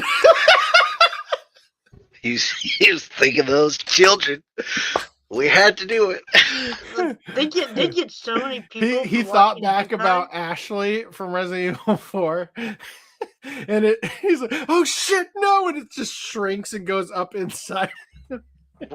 I don't remember who Ashley is. I didn't play the game. The president's daughter that you save in Resident Evil 4. Okay. Maybe this is the exact same joke you're making, but wasn't the AI of Raccoon City the little girl in the movie? Oh, Alice. He was thinking of the AI. Wasn't that her name? Yeah. No more dick. Turns out it's the AI that also runs the Dick Patrol. Oh, no! How fucking dare you? That's why yours fell off. Yeah, that's why it's gone. The brain chip just took him to the room with the lasers from the movie. Stand there still, otherwise it's going to be more than your dick. We also want it in one piece so that we can give it to Samus. All right? We're going to mail it to her. Oh my god, this is the best segment all night. All right. Enforcement has already begun. Kyoto Prefectural Police recently arrested a man for posting fake explicit images of a high school girl on social media, while a classmate who requested the images was referred to prosecutors. These kids aren't even good enough to do it themselves. They have to commission the elite pervs.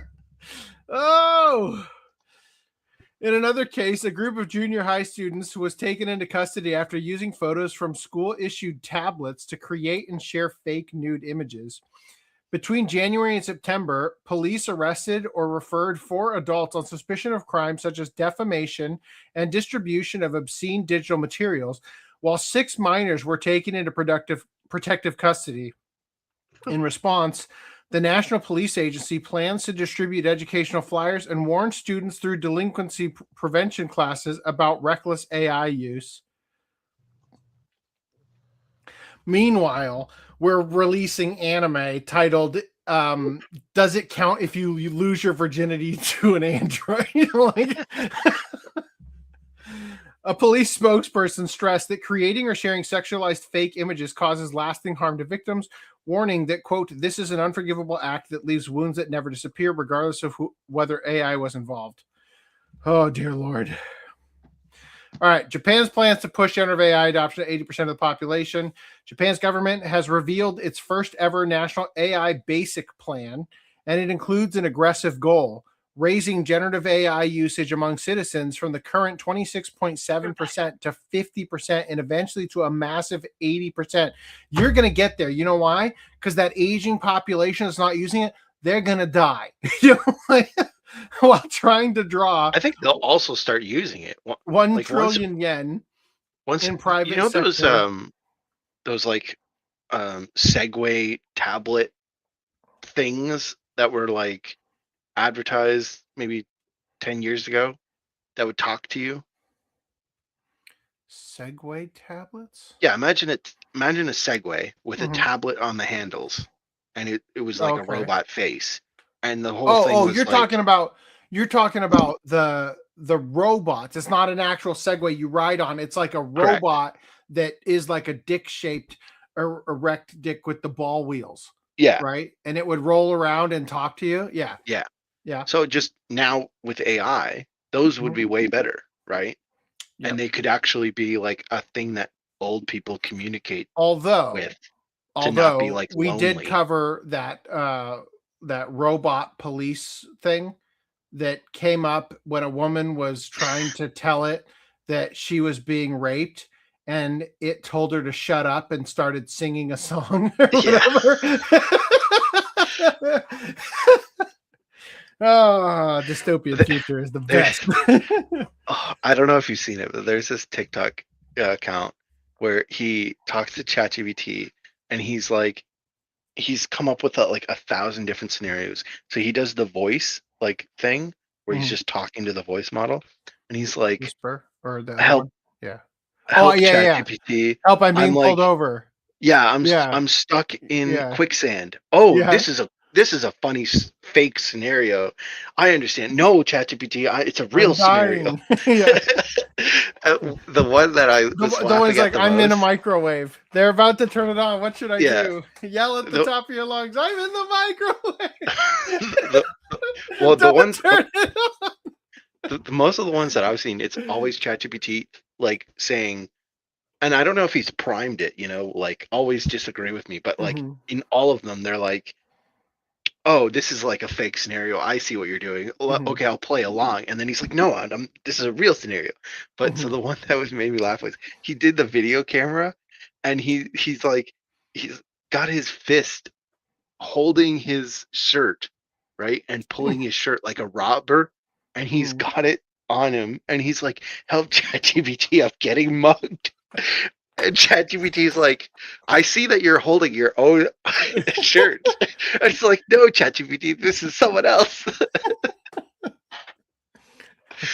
Oh my god. Okay, so they want to get to it eventually a massive 80% while trying to draw 1 trillion in private sector investment to rebuild its lagging AI ecosystem. Japan's draft AI basic plan, created under the country's new AI law, was obtained on December 2nd and outlines the government's most ambitious attempt to accelerate nationwide adoption of generative AI. In 2024, only 26.7% of Japanese citizens had used generative AI tools, far behind the United States at 68.8% and China at 81.2%. The government now wants to boost domestic usage to 50% in the near term and ultimately push it to 80%. So don't worry too much about the China one, because as we saw, China's just using it to get free stuff from their online shopping. So we don't have to worry about them being more proficient than the US. They're just fraudsters. The plan frames AI as a core pillar of national crisis management investment, a concept championed under Prime Minister Sanai Takaichi's administration, emphasizing that Japan must overcome its technological lag before it deepens further. This is why she's concerned about Taiwan, right? To spur development, the The government aims to create a stronger national AI research environment capable of drawing $1 trillion in private investments, strengthening safety oversight systems, and specialized watchdog bodies. It is also part of the proposal, though critics already note the anti-abuse measures remain vague. This is the first AI basic plan ever drafted by the Japanese government. The current version, dated December 1st, will be revised after the feedback from experts before the experts before the cabinet seeks to finalize it within the year. All right, we managed to get a lot of shit out of the way. I'm glad about that. Put this over here. All right. Next, hold up. Hold on.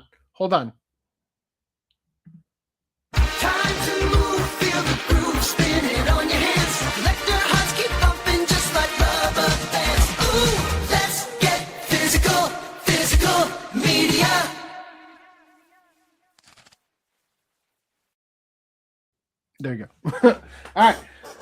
Nemu the Corpse Bearer manga and more coming from Seven Seas. Okay, so we've got flirting with my bear-like boyfriend. They first met one rainy evening when Kyo saved Rina from a dangerous creep. Ever since then, they've been together. Kyo adores the small and cute Rina, who fits in his arms like a dream. Whatever that means. Is it going to turn out that he's actually a trans Japanese old lady? It might. While she is constantly flustered and wowed by Kyo's size in every sense, but can their desire and love be enough to keep Rina safe and away from her complicated family life? A steamy size difference romance that will warm your heart and heat you up. All right. My husband and I sleep in a coffin. Wang Xiaomie, a reclusive gay virgin, wakes up to a shocking reality. He now inhabits the body of a 1,000-year-old corpse, dressed in elaborate wedding attire.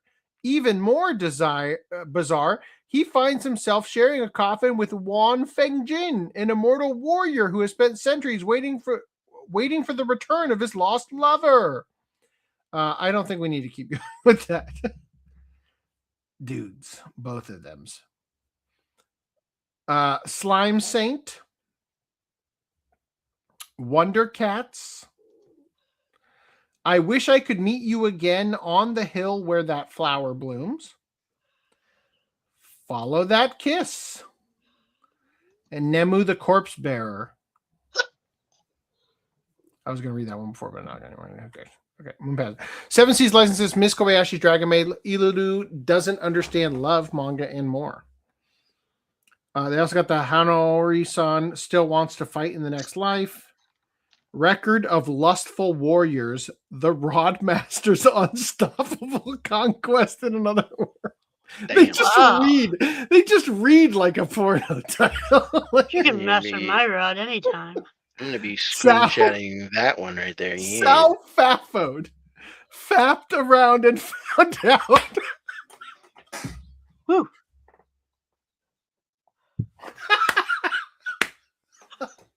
This was made for me. And me. After fapping around too intensely, Sal found out he could actually die because he legitimately did. Is this the one you were talking about the other day? It sounds like the same plot, yeah. But after finding himself before a beautiful, benevolent goddess, where he also had to admit he was still a virgin, Sal has been given a second chance. Reborn in a new world, he still retains memories of his past life and has even been blessed with an extraordinary cheat ability, endowed with the class Rod Master. After becoming an adult, Sal has skills that can not only help him take down enemies and save others, but it can help him in the one thing he cares most: sex. I feel like I've heard of this plot. That sounds exactly like the one I was telling you about the other day. Yeah, it sure does.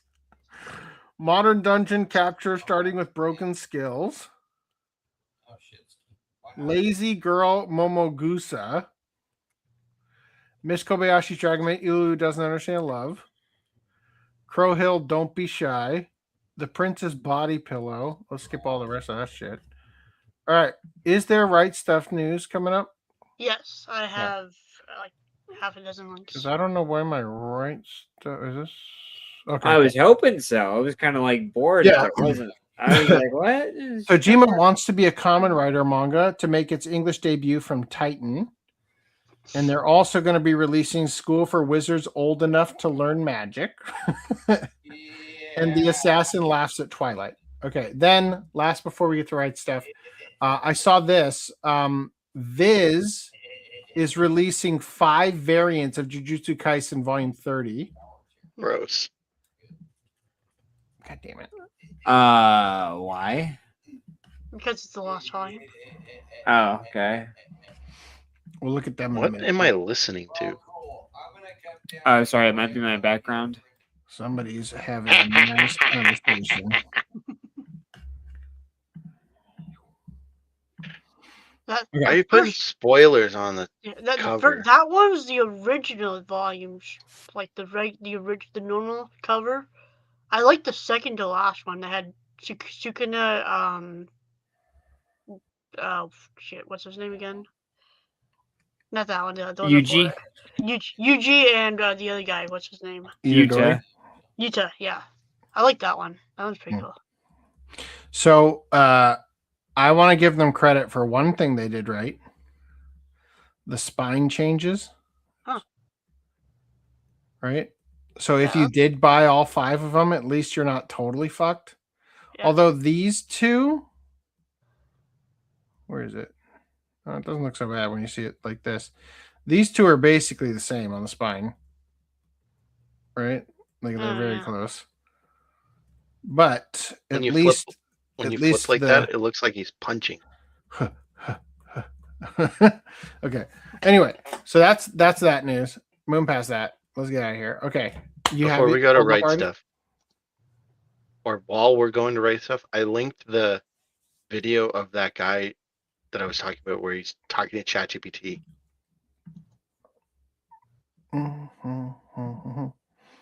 Okay, Reese. ChatGPT. No. Yeah, ChatGPT. Go. Hold on. No. So I can go now? It's funnier than you described. Hold on.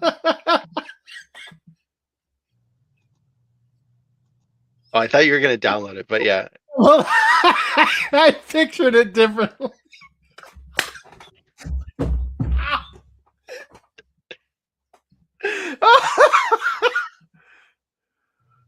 Help me, I'm being bullied. Oh, I'm sorry if it feels that way. I'm just seeing you tugging on your shirt there. No. If you're just playing around, that's no, only this fine. is someone else's hand. Oh, I get it. You're just kind of teasing around. No, they're lifting me off the ground. It definitely looks like you're still standing on your own 2 feet from here, so I think you're just having a bit of fun. But if you actually need any help or just want to keep joking around, I'm here for it. And they're bullying me. It's not my own arm. All right, I get you're having a little fun with me. It's totally fine. From what I can see, everything looks like it's just your own hand, but if you want to keep joking around, that's cool with me. Just know I see you and you're safe.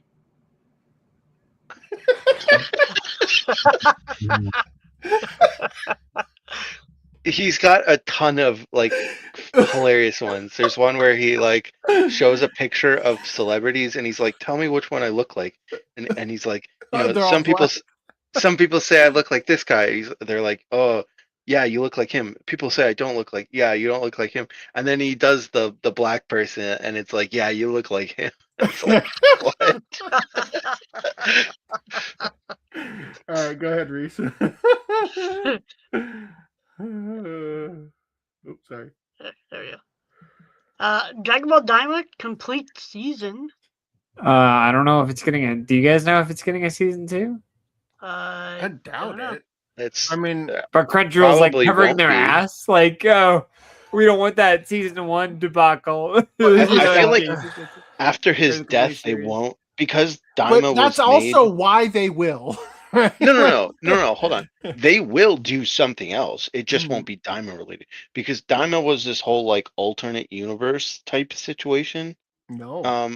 Although I didn't watch it, but that's my understanding No, anyway. Daima takes place immediately before Super.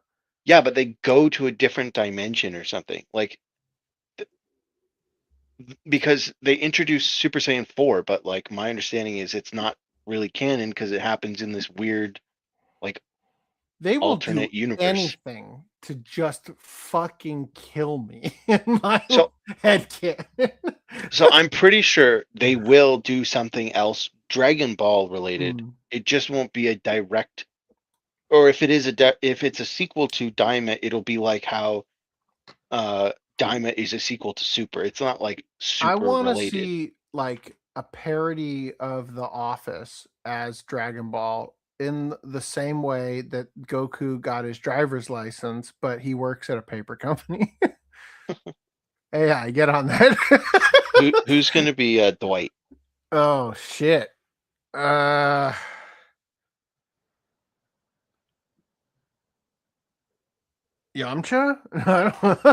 Who would be Dwight? Probably Tien. I think Tien would be a Dwight. He's Yajirobe. like gullible enough to be would stupid. be Kevin, right? Yeah, for sure. Jim and Pam, would that be Vegeta and Bulma, or Goku and Chi-Chi? It doesn't work either way, does it? It would have to be Videl and Gohan. Yeah, Videl and Gohan would work. I was gonna say Yamcha and Bulma, but who's Videl Michael Scott equivalent? Goku, definitely, right? Yeah, probably. Yeah. Okay. Get on it, Toei. Toei's never gonna do it. AI, go. Sorry, Reese, keep going. Hi. So, so complete season. I mean, this is 20 episodes, right? Yeah, 20 episodes. So they're actually releasing all 20 episodes instead of part 1, part 2, which is, kind of. Is it worth picking up?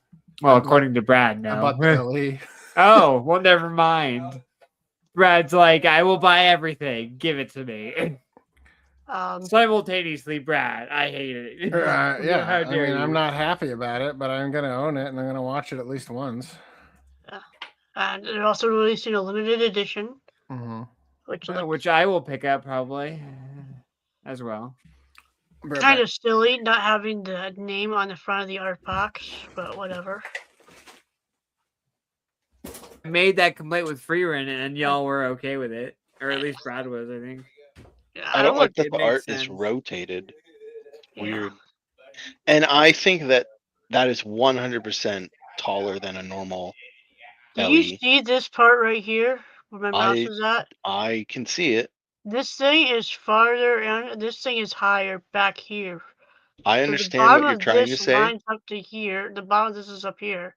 These are the same height. I understand what you're trying. Regular art box size. I understand what you're trying to say. I disagree with your estimation of things. I will bet you 100 Canadian dollars. Put that link to that page in the private chat.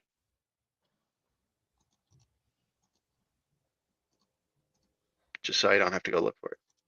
Wow, lazy ass. Thank you.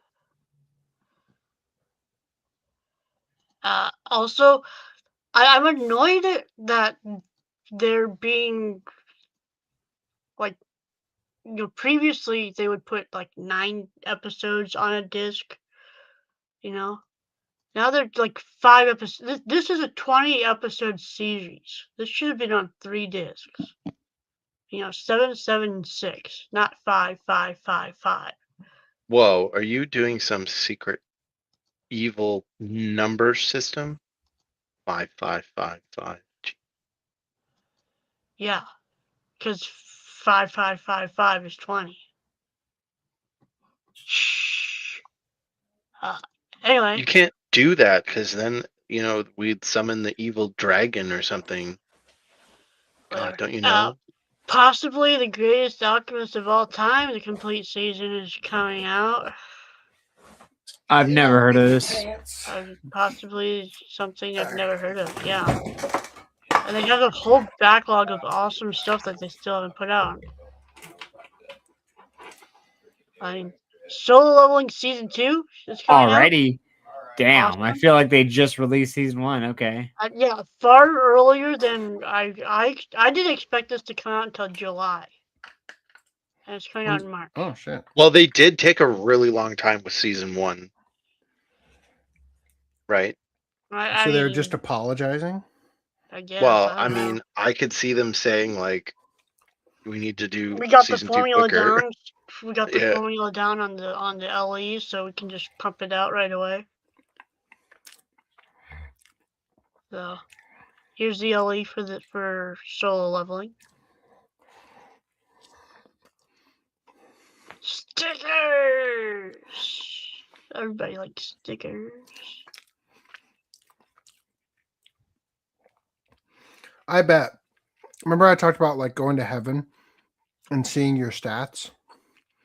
I bet not a single person has ever bought an anime box set and was tipped over the edge of, should I get it? Because fucking stickers were in it, you know. They're actually like a negative for me. It's like, what am I gonna fucking do with all this bullshit? I'm not gonna use them because like, what's the I don't want to get shit all over something and then have them. Like, Well, for me, it's a paradox. It's like I'm a collector, so it's like I want to keep it mint, but I also like think that it needs to get use. So it's like, well, do I use it because it's here? So it's like I don't want to use them, and I fucking hate stickers, man. Like when you gotta put it on something, and then that thing is gonna break or something. Like you put it on the back of a laptop, and then the laptop dies, and then you stick the laptop away.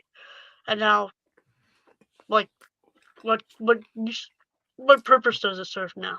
Fridge magnet. You gotta stick it on the actual release. Well, Stick Put it right on the on cover. the disc so it wobbles and shatters. That's what I would put if it was me. I'd be like, yeah, instead of stickers, you know what we're gonna do? Magnets, fridge magnets. Lock up your LE. Anyway, Mobile Suit Gundam Wing Endless Waltz movie 4K Blu-ray Special Edition. This is an import. Well, does it come with the Toonami version? I got so excited for a hot minute. I'm like, Crunchyroll's re-releasing Gundam. Thank God. Oh, dude, I fucking crashed and burned just $90 and a bonus acrylic panel. What's the acrylic? It doesn't even show what the acrylic panel is. I already own the film. Should I fucking buy this? Like, fuck. When does it come out? March 25th. I seriously do not remember anything that happens in Endless Waltz. It's mid. It's like a little girl goes to war or declares war on whatchamahoots. I forget the good guys and bad guys, but she declares war. The boys, the Backstreet Boys, fight against her. That one right there. I don't go back. On the right. Fucking Toddler ass dictator. Sister? No, she's not the little sister. She's just she's the daughter of one of the bad guys, or one of the antagonists, excuse me, in the show. Trace Kushina. these are the names that are coming to mind. No, his friend though, the friend commander of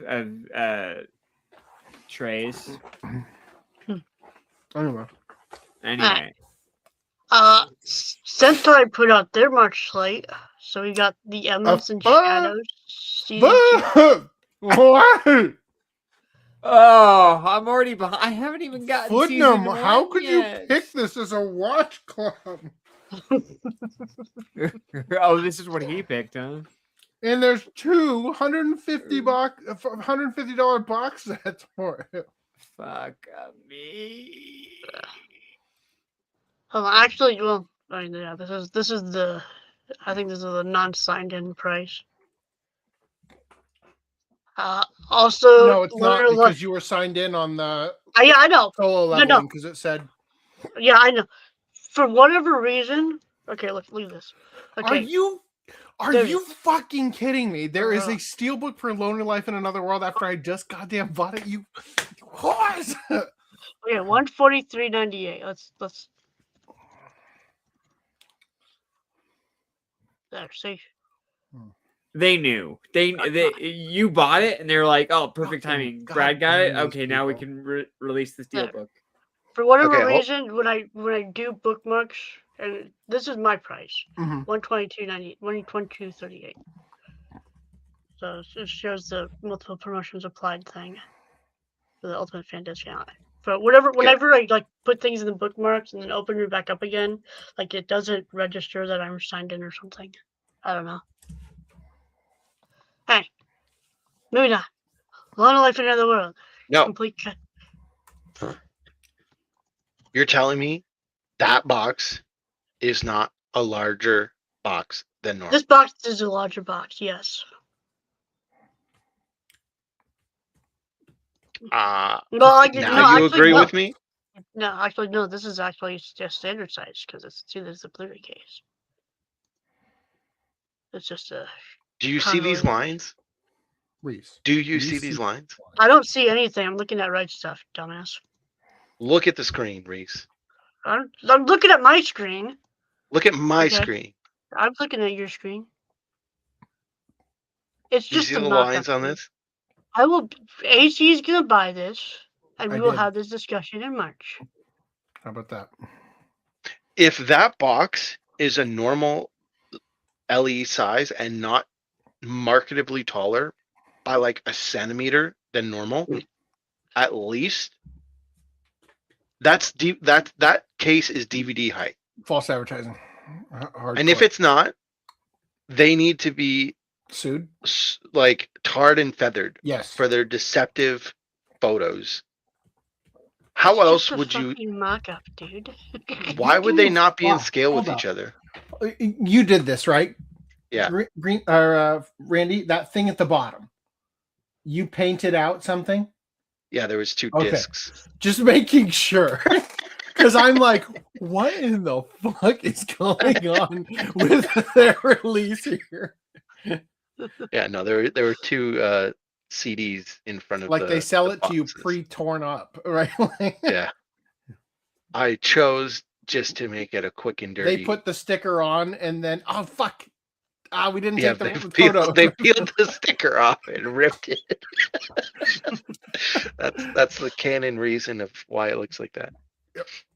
But yeah, no, they're not going to produce two separate boxes in different scales and then put that on the product page. Like that would just be stupid. I mean, they are stupid, but not that stupid. So stupid. I don't know. It's just a mock-up, dude. Okay. I'm telling you, this is just a normal LE. You got the LE, right? I did, yeah. All right. The Amazon Prime Santa will tell us. Mm-hmm. I will. Indeed. Also, I may get this, so it either one of us will tell. We just need to remember. You guys let me know as soon as this is not $150 anymore. I could get it for $100. It's gonna have to be. It's got to be like 80 tops if I got to buy both of them. Jesus, I'm not gonna buy that crap. We got the Sentai sale. What's the Sentai sale? Got the. You could just not buy the premium version. Well, I'll be in Sentai here. Do you see my name? It says collector. If the box says collector's edition, I have to own it. Yeah, it says collector's edition. It is $116 on Sentai. Hell of a deal. Look at that. I'm living with an otaku Neat Kunoichi? Question mark? Complete collection? Does it have a dub? It's Sentai, so I question. English, Japanese. I All see. Right. And for some reason, Crunchyroll doesn't have these two. I was hoping these would be the steelbooks. Damn it! Oh, well, we're getting finally getting a re-release of season 3 for Food Wars. We are. So all of Food Wars is actually now in print again. Yep. So and now then I can pick it up. Re-release for Umaru-chan. Let's fuck it out here. No, that is good news. I was just hoping for the damn steelbook is all. Season 1. And season 1 is still available on the original season 1 is still available on Crunchyroll. Mm-hmm. Yep. Let's see $99.99 for the first season. on sale. Drop it down another $20 and we'll talk. Their sale is still going. That's interesting. Yeah, holiday sales are gone. As soon as Christmas is over, that shit's gonna be $1.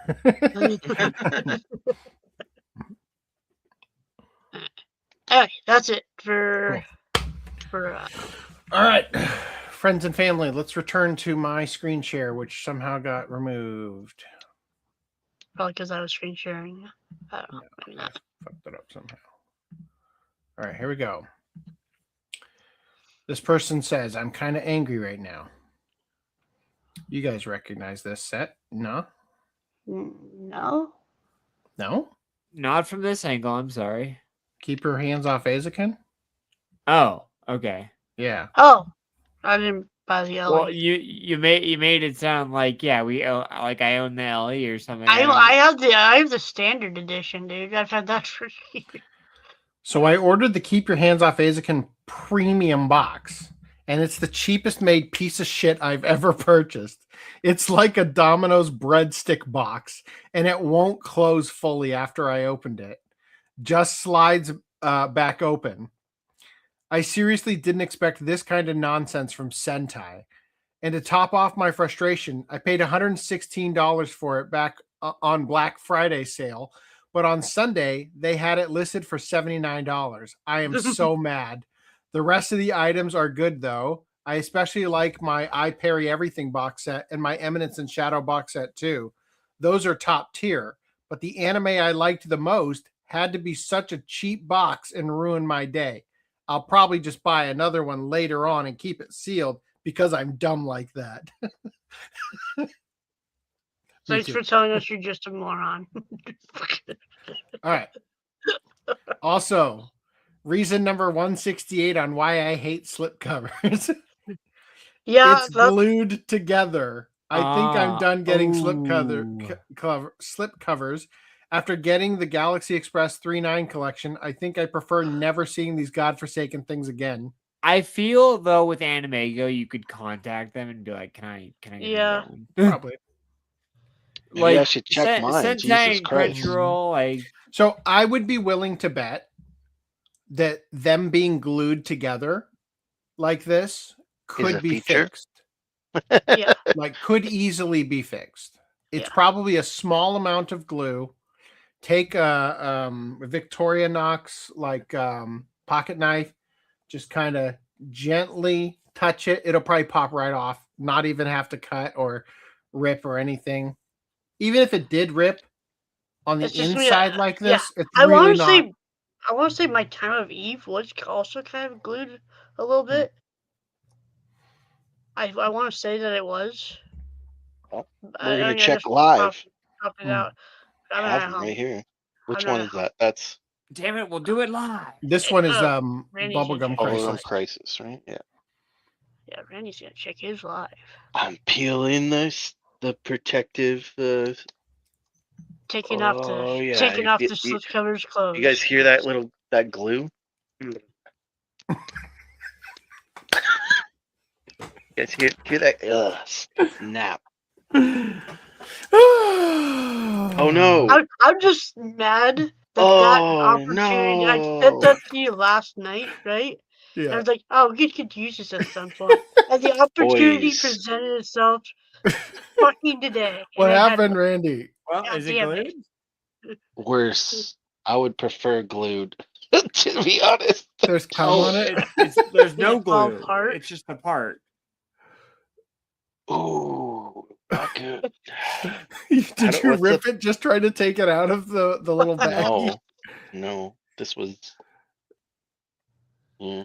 I bet you if you talk to this guy right here,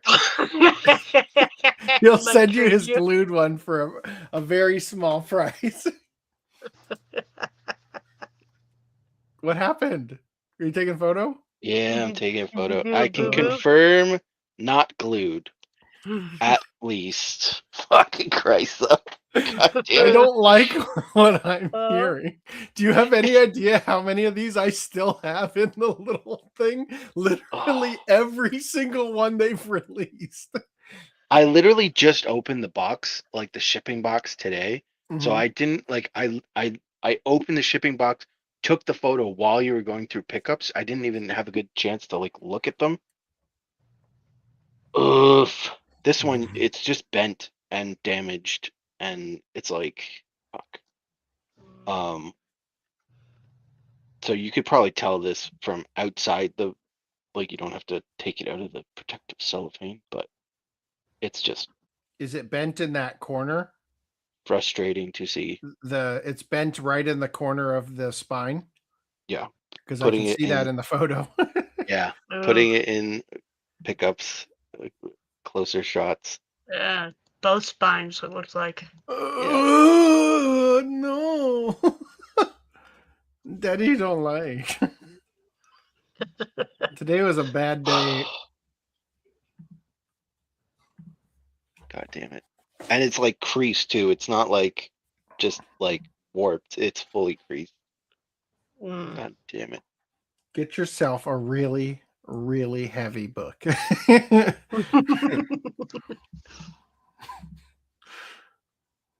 I have to look at the other one. I don't know. Like, I don't think he's gonna fucking replace this. There's no way. They're gonna say, put it on, then it'll fix itself. It's Yeah. it's meant to look disgusting. Yeah, that's its It gives job. it character. Its job is to take damage. Yeah, fuck, the other one is also like that, although to a lesser degree.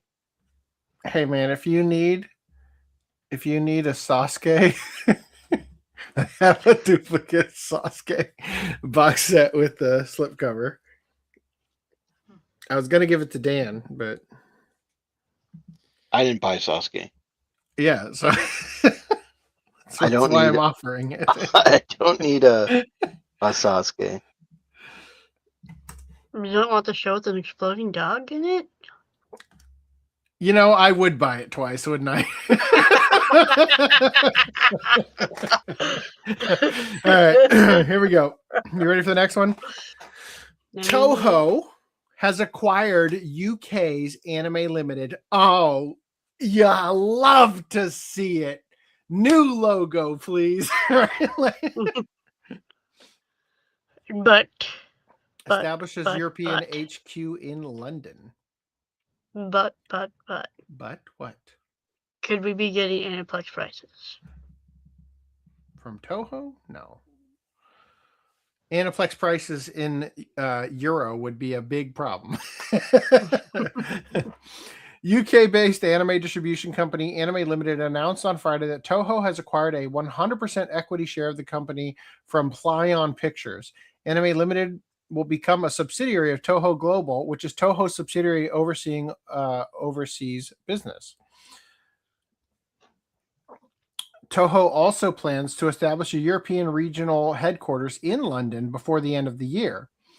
Anime Limited founder, before the end of the year? Shit, can I stop by there in February?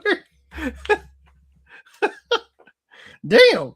Anime Limited founder. Give us some suggestions about how to not fuck up their spines anymore. So, what are your thoughts on Aniplex prices? Waves a butter knife, you know. Anime Limited founder and managing director Andrew Partridge, as well as full Anime Limited staff, will stay with the company. The announcement stated the acquisition will provide Toho with immediate film distribution, home video, TV sales, and merchandise and licensing capabilities in the UK and France. I would just like to say that what? What? Crash is glued.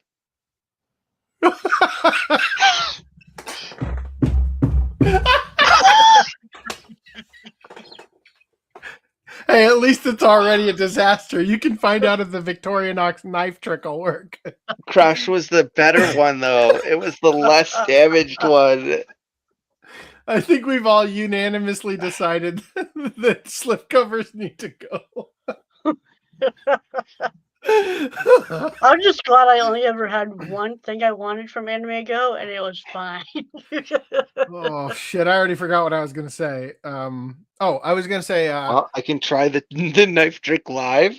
Do you have a Victorinox? I really feel like it needs to be. Yeah, I do. Victorinox, good. I do. All right. It's not a Victorinox. It's the other one, but it's a Swiss knife.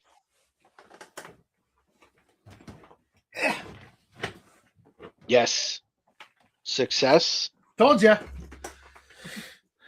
A Victorinox is one of the knives that looks kind of like this, except this is a much bigger one that's not a Victorinox. Just like a regular pocket knife? Yeah.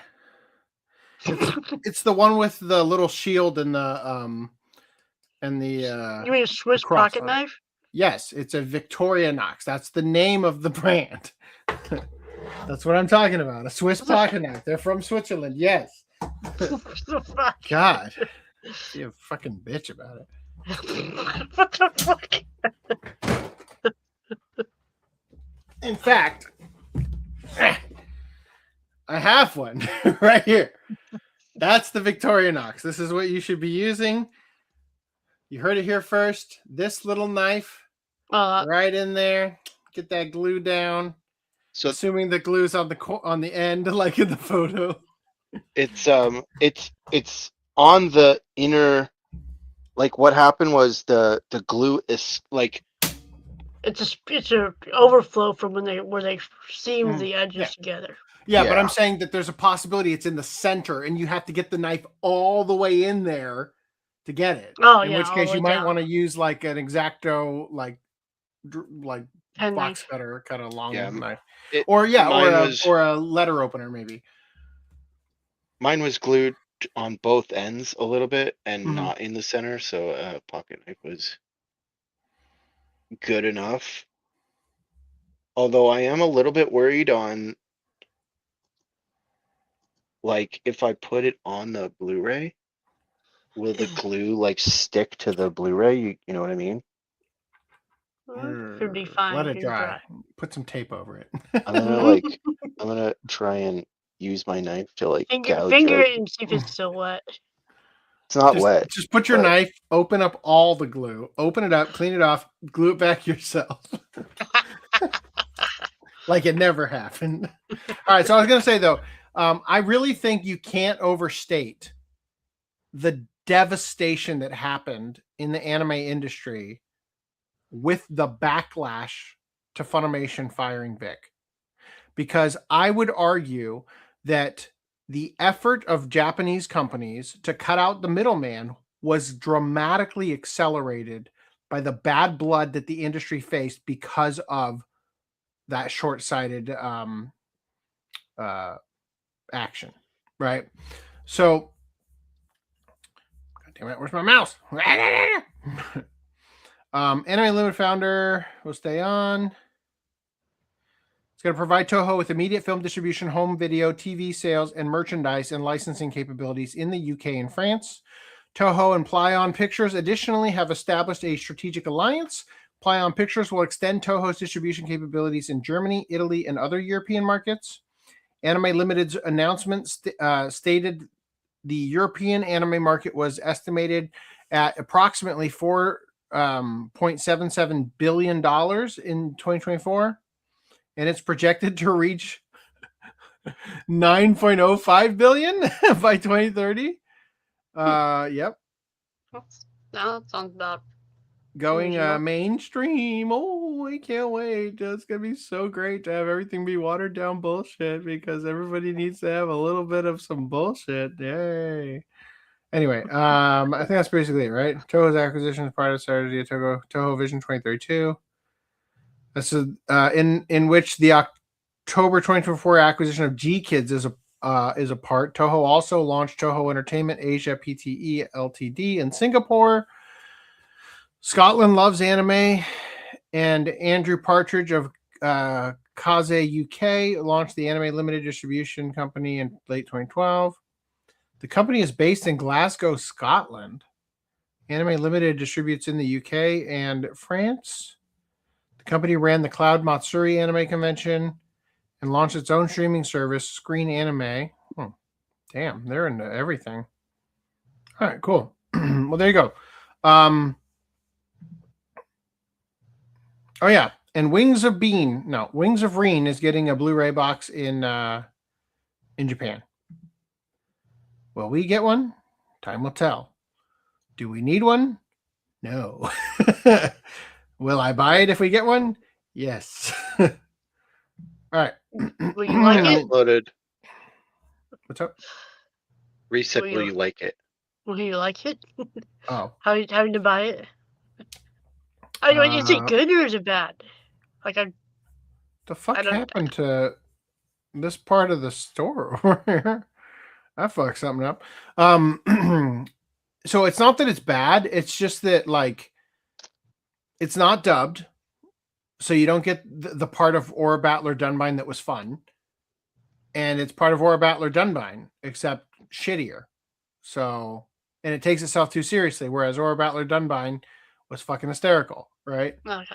Anyway, so you guys can shop at Southwave. I have gotten 2, maybe 3, if you count Reese, people who contacted me to help them get their order processed manually because I can't fucking figure out how to fix the goddamn site. So get yourself a shirt over there by shopping here and telling me what size and address and color and all that shit you want things to go to at southweebstore@gmail.com.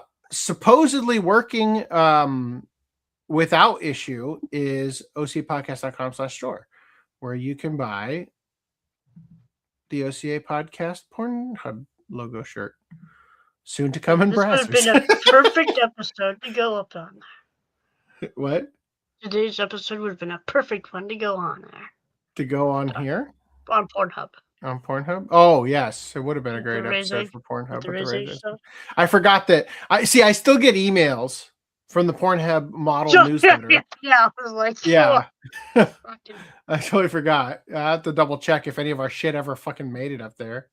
I don't Pretty think soon I'm just going to start uploading our YouTube shorts there because those have to get through the processing fast enough. Especially if I put the one that we did of Farrah that hasn't been released yet. Vic Mignogna did nothing wrong. Oh no. All right, Dragon Ball Before Pop. you start, Yep.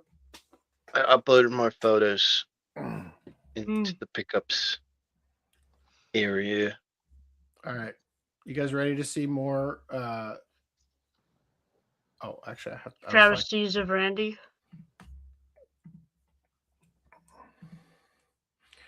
Can we fix it? No. Ooh. So if you zoom in, you can see the crease right by your arm, like where her arm, the line on her arm turns to black. You don't see the crease? No. Right where the black background starts. Oh, yeah, right here. Right there. Yeah. You meant this part of her arm. I was looking at this part.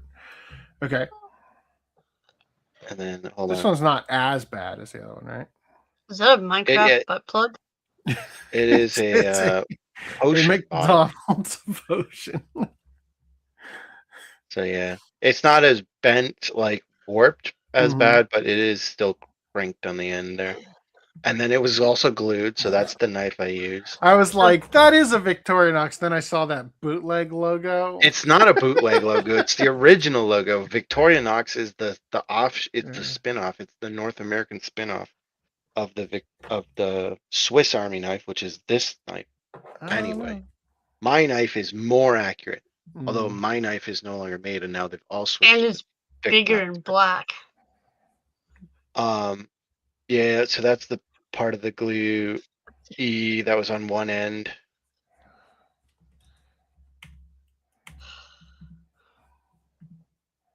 And then this was the other end. Glue seepage. Tell the team at Animego to stop gooning on your. I honestly don't think they will Goon on do it anything about anymore it. after this. Like I'll email them and say, listen, I had this problem, but I don't see them replacing it. Yeah, I was just gonna say that's just a matter of course. It happens sometimes. Yeah. We have no control over that. They might give you a $5 coupon to your next order. Like, Yeah, they're not gonna do a fucking thing. They're not gonna do a damn thing. I had an issue with them where they were there, and it's still an issue. They're charging the incorrect amount of tax. And so far, it's not been an issue in my, like, the issue has only benefited me so far. Don't tell them about it then. Well, the problem, mouth. so they're undercharging the amount of tax that they should be charging, sales tax. And that's only an issue if I have to pay additional tax when it gets here, right? Because the two options for importing are I pay no sales tax and then I get charged at the border, right? And then I usually will get an additional fee because they charge you extra for fronting the money at the border, like whatever shipping company, they'll charge you the brokerage fee, which the minimum among all of the different couriers is like $10, and that's if you're lucky. And it goes up from there, plus whatever the tax is that you owe. So them charging me not enough taxes could result in me having to pay at the border. And that I do not like. And I would rather pay the correct tax to them than have to pay a brokerage fee to some shipping company, right? And so I messaged them and I said, hey, look, the tax is wrong here. And they're like, nothing we can do. We don't decide the tax. That's our third party company. And I'm like, contact your third party company then. Maybe it should be your problem, because you're the one selling the shit. I don't know. And I kind of just left it. And I will only push the issue further if I get hit with any charges at the door, because I will find that to be past the acceptable line. But so far, currently, it's saved me a couple bucks. But still, it's their customer service. While you would think it would be good because they're like down to earth, and it's like they seem to be. While they're down to earth, they still seem to be small company, not doing everything perfectly. So I don't know. Yep. Dragon Ball pop-up store to tour the United States, which is a funny way to say that they're going to go just to Illinois, New Jersey, Florida, Texas, and California, which is 5 places, 5 states. The biggest cities in each one, of course. You'd think that they could have at least gone to 7, like the 7 Dragon Balls, but somebody fucked up. If they did go to 7, what other states would it be? The problem is, if they went to 7, they'd have to deal with Shenron. All right. Are you going to deal with Shenron? I'll take the most comfortable panties. So we're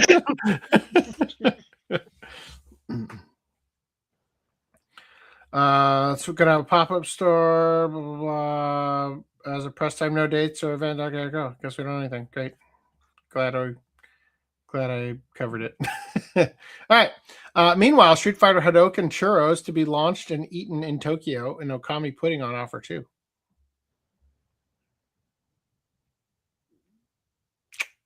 What do you think that tastes like?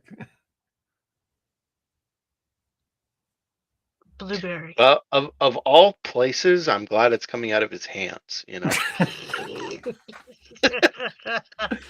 All right. They should have had one with Chun-Li kicking, and it's her foot like getting cut off.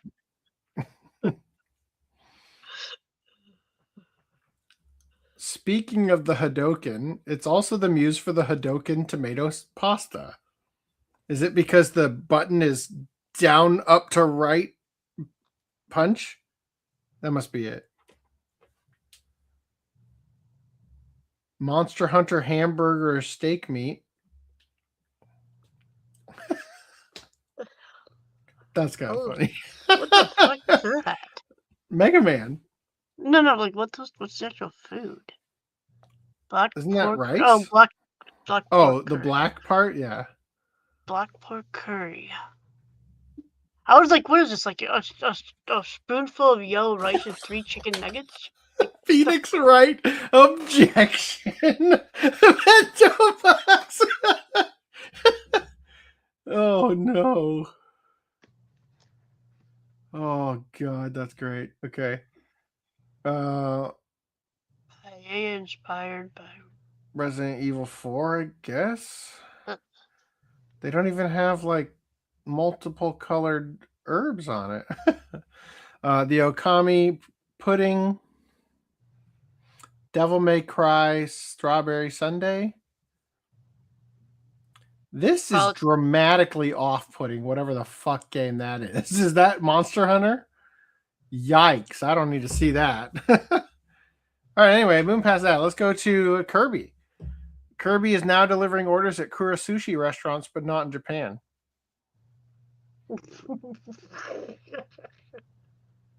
I ate at a revolving sushi place in Australia. Did I talk about that on podcast? I don't recall. On your last trip? I don't recall. Yeah. It was 0 out of 10. Like there was the only thing that was good about it is that it was being paid for on the company card. But did anyone spit in the soy sauce?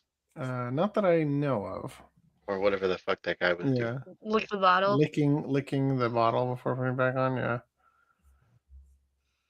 Although there was we tried to go back there another day, and there was a place called Ichiban Boshi where we were at. And Ichiban means number one, and Boshi means hat, right? Like, so I don't know what that was about. But Ichiban Boshi was I think directly above the rotating sushi place. And every single time we went to this mall where I think I did talk about this, Kinokuniya was, Ichiban Boshi had a line out the fucking door just around the block, so big. And we just happened to go to this place to try to get this revolving sushi, which I didn't even like. And they were closed. But Ichiban Boshi was still open for another half hour. Holy shit. Oh my God. I was a little drunk at the time. That might have influenced it. But that food was the best thing I ate in Australia. I got a cheese ramen. I didn't even know that was possible. Like macaroni cheese. Oh my God. It was ramen, but like every time you'd pull it up, it's like just a big old like wall of cheese would still be in the and it was like melting as you pulled it out because it was so hot. Oh my God. Incredible sushi or ramen and sushi at that place. Anyway. I was like, I understand why there's always a line. We're definitely going to have to come back next year. I want those mugs. All right. Dragon Quest slime toys appear at McDonald's Japan in crossover with Grimace and Pals. Video. Not available. Don't worry. I got it beforehand. You might have to change the brand? Did I upload it though? Is it Why one of don't the other I brands? see it in here? No, I'm pretty sure it's in here. I'll just re-upload it.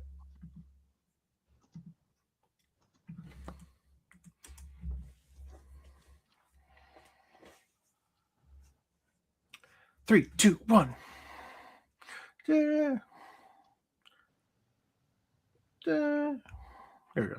マクドナルドにスライムが現れたかと思ったらクリマス、バーディー、ハンバーグラー、さらにメタルスライムまでマクドナルド限定伝説のスライムセット誕生。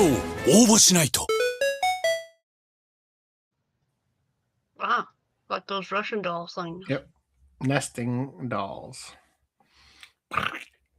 And there's a tiny metal wait a minute. Wait just a fucking second here. Why is there a seam on the metal slime? What's in that one? Oh shit, it's huge too. Maybe the burger comes in it. Why is it so big? So you get all four of these things or five of these things? Only He's 20 like, bucks. I need it. Oh wait, yeah, Dragon Quest in Slime in Slime is being sold as a standalone item for 20 bucks. Honestly, I kind of just want the Grimace and the silver one. I don't give a shit about the other three. I don't blame you for not wanting this monster in your house. But I'm pretty sure that you buy the set for 20 bucks Yeah. and they're all in there. Yeah, you get all of them whether you want them all or not. Also, where's a Ronald one? McDonald's doesn't like using Ronald anymore. It's like People don't like clowns, but they do like burglars. All right. New line of Evangelion fishing lures and other gear released by Japanese maker Dress. Let's be honest. You ain't catching shit with this lure. You're not going to use it either for first off. When you get those, holy crap. I think you're going to hold... This one is going to be the one that might catch you something. Oh, but there's also a secret one. The special those are metal based rail, off... right?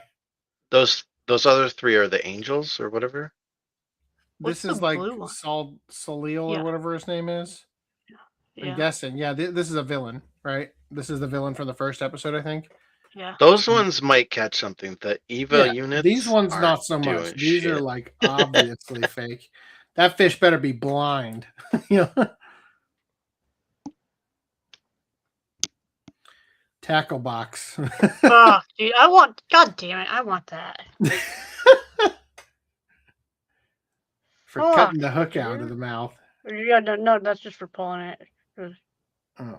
So those are ripping the face off of a fish. No, it's just so you can grip the hook, so you're not stabbing yourself in the hand with the hook when it's in the lip. Grasper Gradius. They have better tweezers for taking the hook out of the fish that are like longer and let you go in the mouth if you need to. Fuck. Fish and shellfish capture project sticker. Oh. Thank God. But would you use the sticker? Slap it on the fish. Slap it on the lure. What are you talking about? That way you won't lose it. Hatsune Miku statue PC built by Taiwanese fan Peak Guro. This reminds me of the Snowbreak villain. When you put the Oh, we missed news. Oh, covered. Are we doing where's the disk drive at? Are we doing this next weekend? Doing what? Show. We'll see. I'll try. We gotta do our watch club. Atelier Reze figure merrily prances on the beach. All right, I'm here.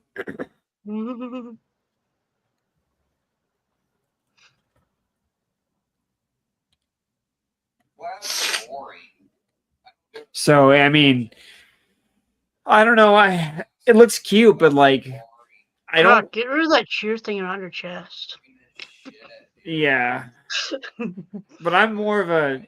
I also want it gone around her butt too. So like, let's get rid of all of it. It's cute, like, but it's cute. Don't you know? Hold on. Don't you know that it's better when they have translucent clothing than it is if they're just wearing the bikini? Yeah, hasn't you can imagine it's underwear. What's that? Azure Lane? Was it Azure Lane? What was that I thing? think it's Love Live. Yeah, haven't the Love Live fans taught you anything? Greenlight. Yeah. So, Randy, it's your lucky day. Chainsaw Man Reze arc film gets premium Reze figure. 2 figures with their feet exposed in foot poses. Nice. You're so lucky, man. I envy you. Randy likes that. And now that you know that she's definitely based on a Russian BDSM porn, you have to own it. She's not even wearing the outfit though. Yeah, I am a little worthless. In that. Ew.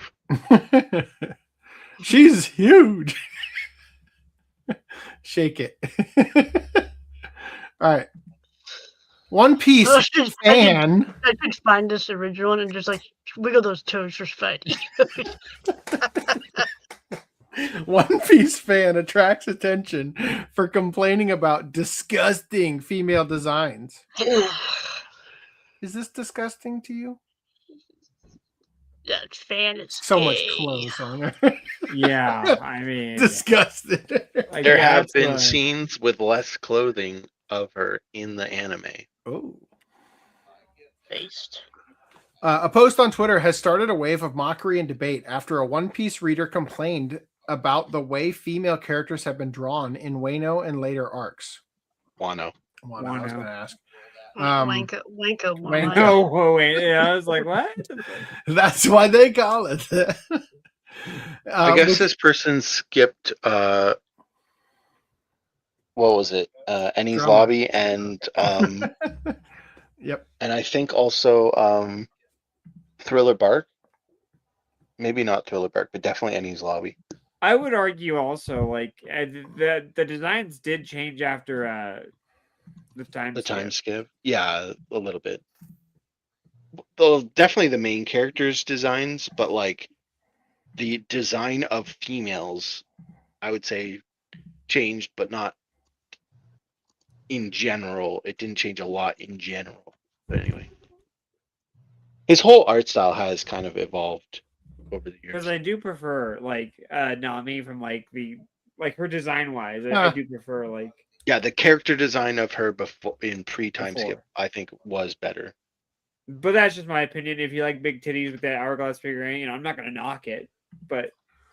Don't knock the knockers, Greenline. Don't knock the knockers, no. And same with Robin as well. Yeah. So it says here the complaint, it says drawn in Wano and later arcs, with even Japan not being free from such useless posturing over non-existent anime women. The complaint was directed at official artwork shared from a One Piece collaboration, which prominently features the series women in revealing outfits, something fans have enjoyed for over a decade. This user, however, posted the following message. More than a decade. Yeah, wait. I'm someone who reads One Piece every week at midnight. But ever since Wano, the female characters' outfits, enemy and ally alike, have been gross, and I hate them. We're getting more and more images like this. Characters basically naked from the waist down, with crotch emphasizing angles, legs spread, and sticking their butts out. But apparently the author doesn't listen to women or editors. So I want public pressure to do something about it. This is disgusting. Please help. Fuck yourself. Yeah, it's like he doesn't like, but apparently the author of the most popular anime in the history of the world doesn't listen to women. Good. The hilarious thing, the hilarious thing about that is like, oh man, this is so popular. I wonder what made it popular. I don't care. Let me change it anyway. You know, like that will make it less popular. Also, this probably is not a real fan, because if they were a real fan, they would be reading the volume versions and get the SBS. Like, there's a section in the volumes where Oda does like a question and answers section, and in those, he's literally always talking about like characters' dicks, what they look like naked, like being super pervy, like that is Oda. So like to say, well, this arc has them in skimpy clothing. Yeah. Yeah, because remember, like, you got to remember too, because I think it has changed for Japan. Should we look up the origin of this account and find out if they're even in Japan? Oh, that would be a good one. At Ichi Yon _114, which coincidentally is Ichi Yon. The latest SBS, I think it was the latest one, gave us such information as Jinbei's dick is blue. Yes, good intel that we needed to know as fans. Need to know information. Luffy uses his stretchy ability to tickle the prostate.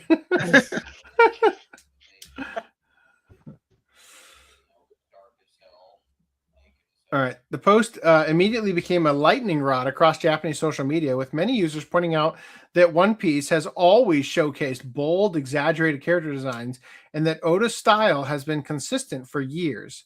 responses from other Twitter users on the nonsensical comment. Quote, "You can draw whatever you want in your own work. It's not sexual to the point of violating women's dignity or anything like that. It's a shonen manga meant to entertain boys. So if a woman doesn't like it, then don't read it." Oh, fuck off. This isn't for you anyway. You're not the target audience. This is for normal people. Get out of here, weirdo. Go read fucking Sailor Moon. Go read like shoujo manga. They do at least say they are an account based in Japan and use the Japanese store. So it's just at least they're not some random fucking Indian person trying to speak in Japanese. It's just the art style. And the way the series is made, you're just someone who gets to enjoy another person's work. Trying to change their art style, creative approach, or values isn't just rude, it's outrageous. You don't have to read it if you don't like it. Close the book, blah, blah. It's a bunch more of this. All right, cool. Now, we have the option here. Do you guys want to read this or skip this for tonight? Pokemon card heist crew escapes with 6 figures of loot. What do you think, Randy? Park Place, skip. Okay. Yeah. It's not too terribly long. Already at 7.5 hours. All right. Fine. We'll skip it for now. There is going to be a lot of news next week, though, because Jump Fest is this weekend. So let's get it done. Yeah. Oh, I God didn't damn even it, realize Randy. that. Pokemon card heist crew escapes with 6 figures of loot. Some burglaries have taken Some burglars have taken Gotta Catch 'Em All a bit too far. A trio of masked intruders broke into a trading card store in Burbank, California, and made off with well more than $100,000 worth of merchandise. A heist of mostly Pokemon cards and other collectible cards, according to the store owner and police statements.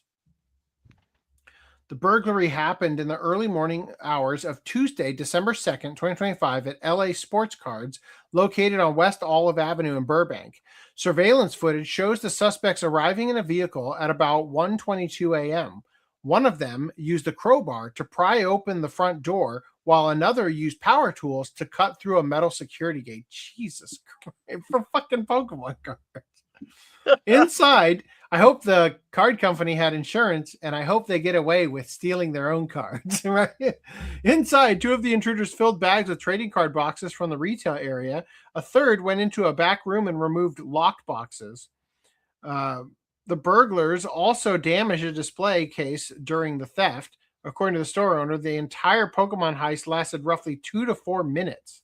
Holy fuck. Easily an inside job. Fucking easily. They went straight for the locked boxes. They knew where they were. The store owner, Kiet Win, I think that's how you pronounce that, actually. I don't know about the Kiet. Kite Win. I don't know. One of those is correct. Shared his surprise with how his preventative measures fell short with a big old swipe for no swiping sign.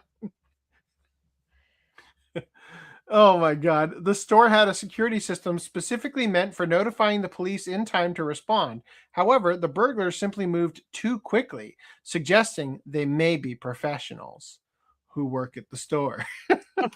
The stolen property, reportedly from the Pokemon heist, included a substantial portion of the store's Pokemon inventory, primarily sealed booster boxes and trading card packs. In addition, thieves took rare sports and collectible cards stored in locked boxes at the back of the shop. Should have put them in a fucking tin can or something that didn't obviously look so special. Among the losses was a 1 of 10 collectible card featuring soccer star Cristiano Ronaldo, which Win estimated to be worth more than $100,000 by itself. The store owner told reporters the performers, quote, went for the sealed products, not really for the cards in the showcase, presumably to avoid traceable serialized cards. Do you think that this guy hired these people and slipped up and said performers when he meant burglars? That part's not quoted, but I'm just saying. Maybe that Park Place thought the same thing when they were writing it, like, oops. Wynn describes the loss as many 6 figures. Investigators suspect the same 3-person crew may be behind a string of similar burglaries at card shops in Southern California over the past weeks. The method, targeted, fast, and focused on sealed booster boxes and easily resellable cards, suggests planning and prior knowledge. The robbery raises alarms within the collectible card retail community because sealed trading card products are increasingly valuable and relatively easy to liquidate quickly. They are less traceable than serialized, graded, and individually numbered cards. However, one of the robbers slipped on a previous break-in, allowing a security camera to catch much of his face. Well, post a damn picture of this guy. Wynn shared that he is confident police will find the burglars. Turns out he's wearing a mask. The store owner expressed feeling devastated after the Pokemon heist and compared the shop to a second home. He said that the store plans to upgrade security measures after the theft and sue the security manufacturers. It's definitely something that's going to work, that we're going to work through and push through. We don't want this to happen to other stores. We're going to stay vigilant and stay strong. We'll get these guys. So far, police have confirmed they are investigating the burglary as a high-value theft. No arrests have been announced publicly. Damn. You took a very funny story and sucked all the fun out of it, that Park Place. Could have made it funnier. I saw a TikTok of, let's say, a pawn shop, whatever, something getting broken into. And normally, like, you're not allowed to have booby traps. Oh. Why not? They're against, well, unless they're actual boobies, they're generally against the law because the idea is that you don't know. Yeah, those you might get away with. Those are fine. Put away the swipe or no swiping sign. Swipe this. In general, yeah, the idea is because you don't know who is coming into wherever you've booby trapped. They're against the law. But this person put in a system where once someone broke in, it like flooded the area with gas, like smoke. Sorry, not gas. Yeah. Ruining the collectibles. And I was like, oh, that would be a good way to like get them to all leave. Like they can't see what they're doing. But you also ruin everything in the store. Yeah, it could. That could be an issue. I don't know if like having smoke around turns the out cards. It's just concentrated pepper spray. Yeah. I don't know if the smoke gassed. around the cards would damage them, but yeah. If it was long term, if they stayed there long term, I could see it, but like I don't know. All right. Fortune teller accused of urging followers to die claims insanity at first hearing. And they released him instantly because we don't have any insane asylums anymore. In Japan? Well, maybe. Get out of here. A trial has begun in Wakayama Prefecture for a 63-year-old woman accused of persuading 2 male followers to commit suicide, with the defendant pleading not guilty on grounds of mental incapacity. The hearing on December 17th marked the first appearance in court for fortune teller Yoshie Hamada, who faces charges related to the deaths of 2 men who died by suicide in the sea off Wakayama 5 years ago. What, did you find their suicide note that said my fortune teller said I wasn't gonna have good fortune, I might as well just kill myself? Is that what you found? That actually sounds kind of She read my fortune and said I was going to die on this date, and it was 11:59, and I had to make sure the prophecy came true, so I just pulled the trigger.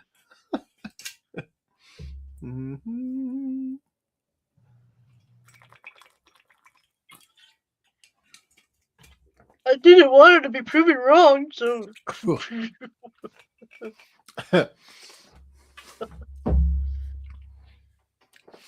It's like that dilemma in Minority Report where it's like, well, on the one hand, I'll die if I commit suicide. But on the other hand, if I don't die, it means I wasted my money there.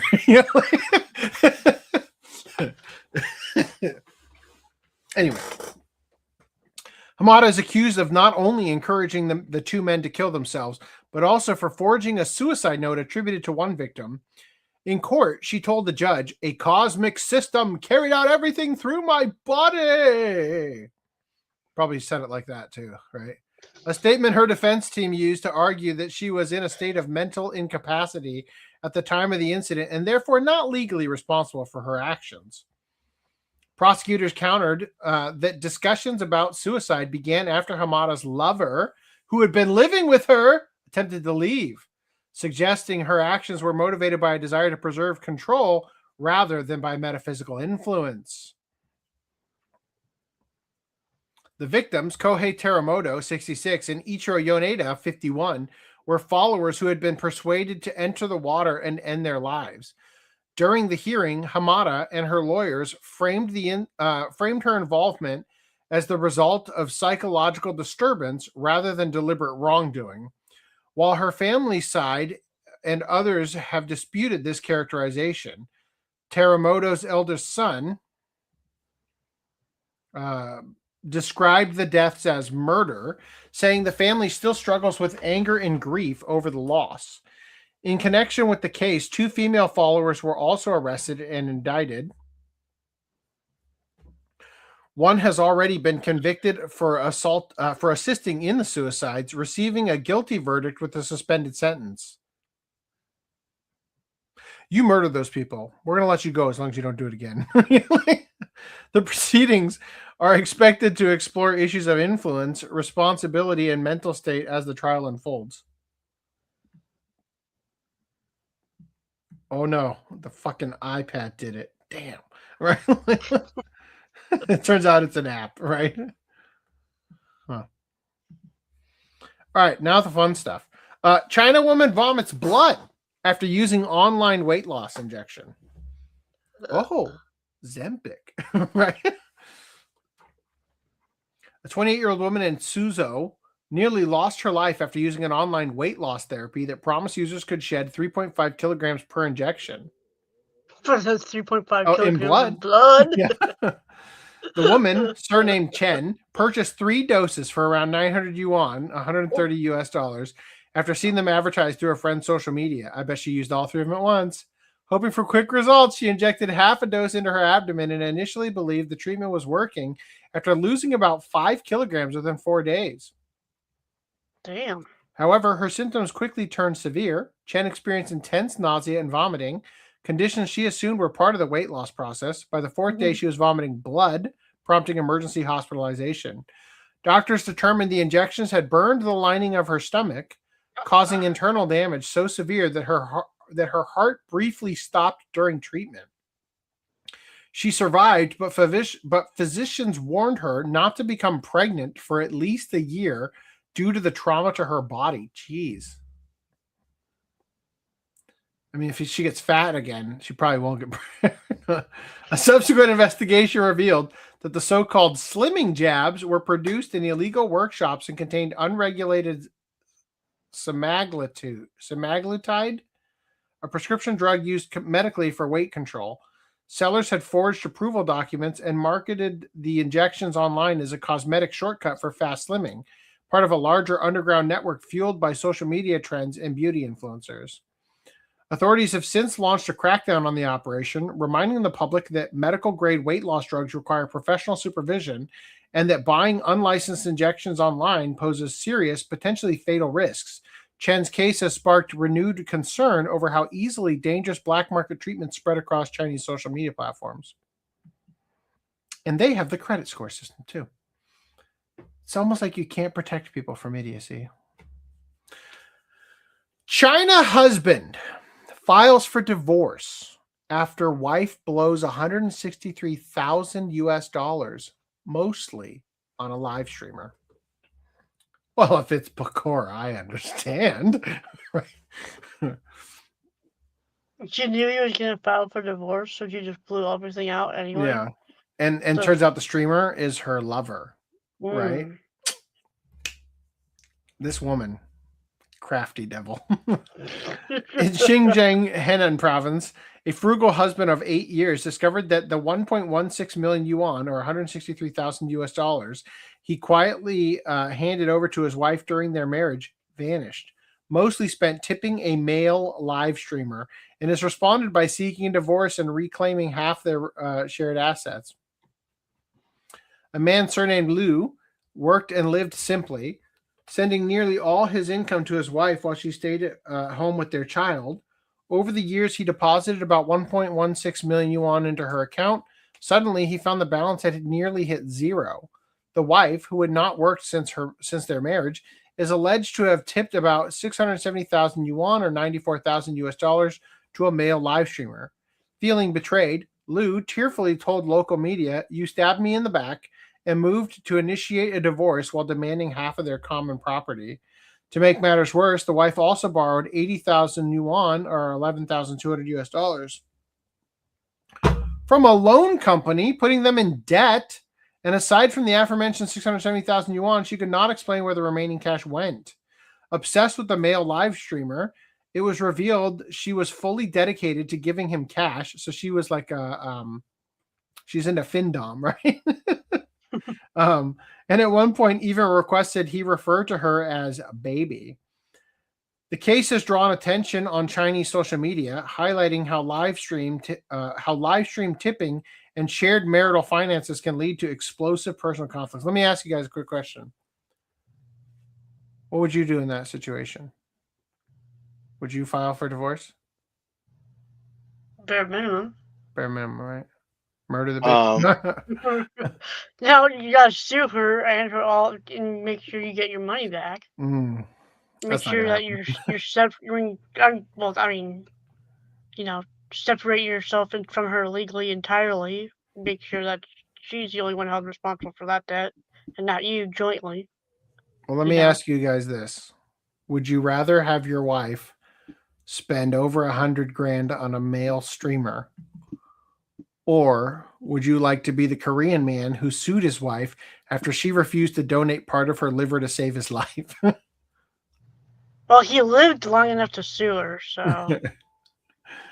The side hoe came in clutch. Right?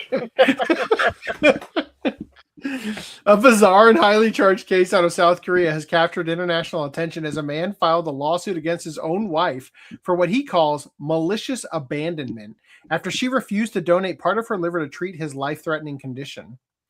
The man, who suffers from cirrhosis and was advised by doctors that a partial transplant from a compatible family member could save him, turned to his wife only to be rejected.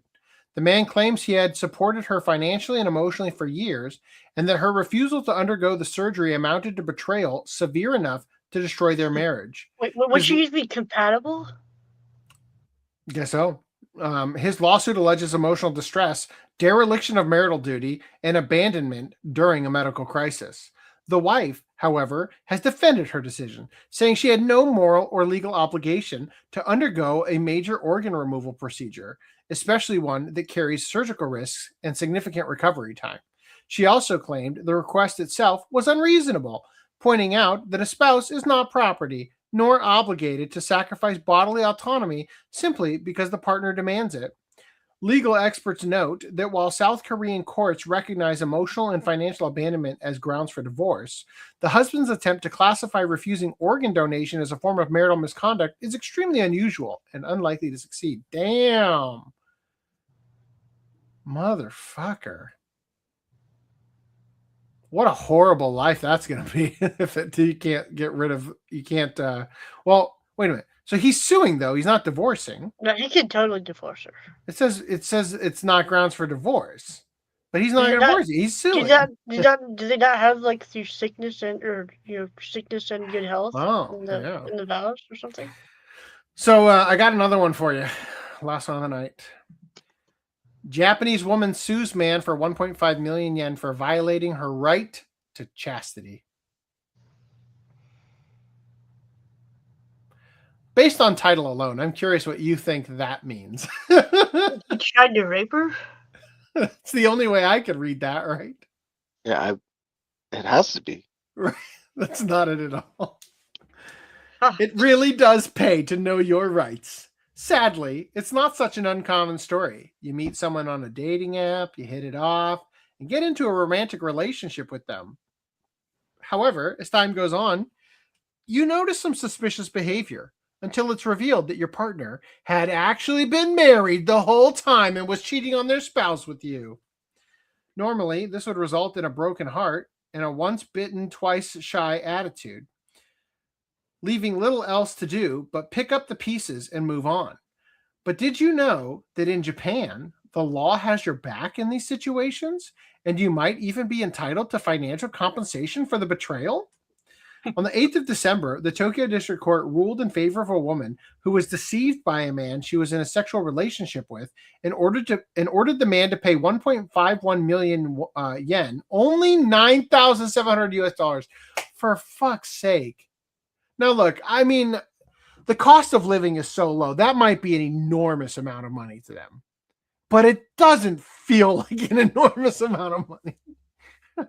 I guess so they have an intimate relationship with each other. That's the price tag she put on herself. No, that's the price tag the court did. According to the ruling, by not revealing that he was married with children at the time, he had violated her right to chastity. The right to chastity, teisoken, doesn't specifically relate to one's virginity or abstinence. It could be more accurately called a right to sexual self-determination, in that everyone has the right to make their own informed choice when engaging in consensual sex. In the eyes of Japanese law, lying to someone in order to convince them to have consensual sex with you invalidates the consent. However, the law stopped short of calling that non-consensual sex or rape because there was no physical or mental coercion, such as intoxication, threats, or abuse of authority. Since the woman in this case did freely agree to sex while of sound mind, but was misled about the details of the situation, this is treated as a civil case rather than a criminal one. The main characters of How to Lose a Guy in 10 Days could have resulted in an interesting countersuit with each other had it ended differently and in Japan. Okay. That's a reach. Where did that come from? I don't know. I don't even know the plot of this movie.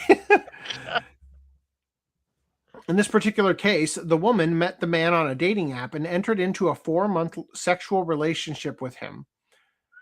He then suddenly cut off all contact with her, which led her to hire a private investigator who later uncovered the man's secret family. The smoking gun that led to the court ruling in her favor was that her dating app profile specifically said she was not interested in dating married men. Oh, read the bottom line, bitch. Imagine that case hinged on that fact. Yeah. Like you didn't put that in your bio because you're just like, it'd be really fucking funny is if his dating profile said married man. That would be a pretty good defense. Your Honor, I was upfront. No, reverse. Yeah. The man must have seen that, but proceeded to get involved with her anyway, implicating himself with malicious intent. The lawsuit was originally for 7.82 million yen, but the upper limit for violating someone's right to chastity is usually around 3 million. Likely, additional penalties for things like mental anguish were added, but the awarded compensation of 1.51 million yen was likely decided on by the length of the relationship and lack of other complicating factors such as pregnancy. Response to the verdict online was a mixed bag, but many were surprised that a right to chastity was even a thing. 1.51 million wouldn't even cover the cost of the private detectives. Dating That's apps are crawling, $10,000, right? Yeah, 9,600, something like that. Dating apps are crawling with unethical men.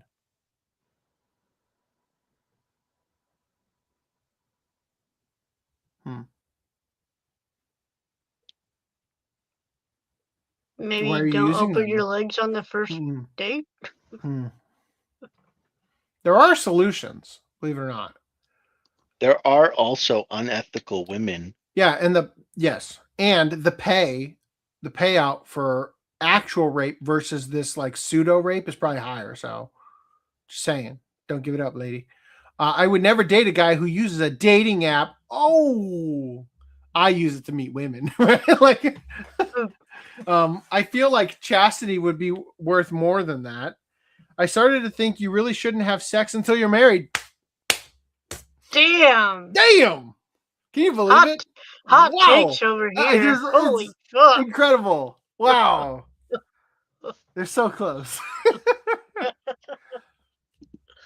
I studied law in college, but this is the first time I've heard of a right to chastity. By lying about being a lying about being a virgin is acceptable. Insert the lemon character from Adventure Time. Yeah. Unacceptable.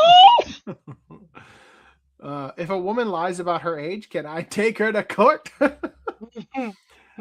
To answer both of those last two questions, with regard to the right to chastity, it is not acceptable to lie about virginity, age, financial status, or anything else in order to influence another person's decision whether to engage in sex. Does that include weight? They'll all have the varying degrees of difficulty to prove in court, however.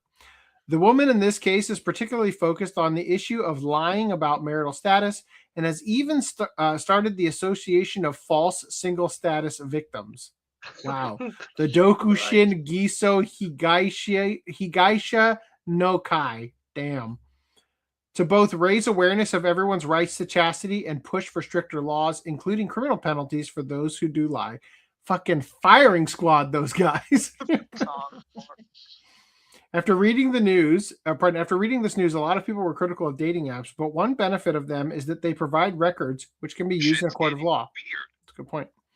Also, while it won't turn back the clock or take away what happened, it's still nice to know that an avenue for compensation does exist in Japan for those who are wronged in relationships. I want to hear about the guy getting divorced from his wife after all this. Yeah. Maybe next podcast that'll happen. Cool. Well, we did it. Hold on, I got one more thing. Okay, cool. It seems related, so I give it to me. Let's do it. Give me a second. Go. Give me a second. Okay, private chat. Boy, there's gonna be so many TikToks on the dock this spot.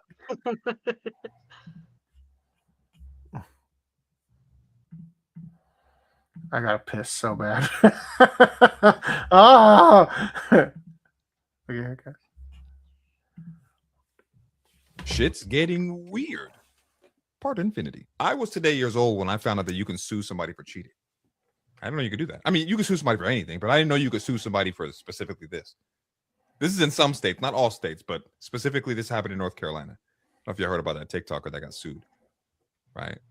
This girl, which is her ex-husband or whatever, her ex-wife or whatever of the guy, sued the TikTok influencer because her husband cheated with her and got awarded $1 million. Sorry, I didn't follow her ex-husband or whatever. I don't know if you heard about that. It's in some states, not all states, but specifically this happened in North Carolina. I don't know if you heard about that TikToker that got sued. Right. A North Carolina court ordered influencer Brene Kennard to pay $1.75 million to Akira Montague, who accused her of having an affair with her husband, Brandon Montague. Okay. Ordered this influencer to pay to the girl who had an affair with Brandon. The jury found Kennard liable for alienation of affection and criminal conversation, both still recognized under North Carolina law. Wow. So because he was following a TikToker or something? Like I don't know. We'll see. Hold on. Her ex-husband or whatever, her ex-wife or whatever of the guy, sued the TikTok influencer because her husband cheated with her and got awarded $1 million. And what did she sue for? Alienation of affection and criminal conversation. That's hilarious. I didn't know you could do that. If you're in North Carolina, you think about stepping out. Be careful. Like, why would you sue the other person? That doesn't make sense to me. Like, I get it. Like, oh, you messed up my marriage. No, the person that messed up your marriage was your husband. Why would you sue the... You know what? Never mind. I don't understand some shit that can't be understood. Just put my shit on extra tight. Because, nigga, I ain't getting sued. Shit's getting weird. I don't understand. Did he actually, like, have a relationship with a TikToker? We're about to find out. Ding, ding, ding, ding. Breaking news. TikTok influencer ordered to pay US $1.75 million for destroying manager's marriage. Oh, okay. So, yeah, they did know each other. I just want to point this out.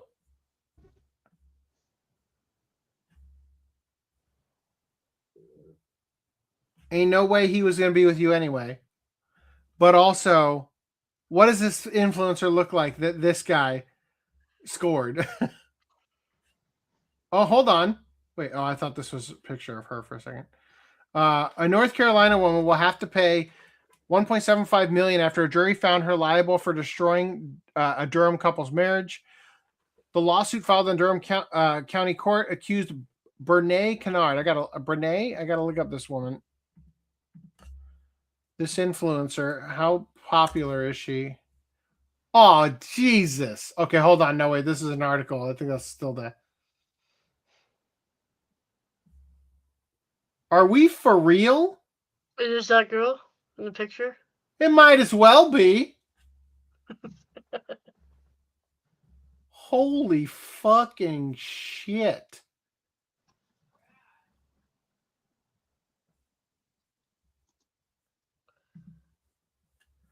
Is there a picture of her in here? Okay, I'm just gonna pull. Oh my god. Okay. Each of these photos is so gosh darn unflattering.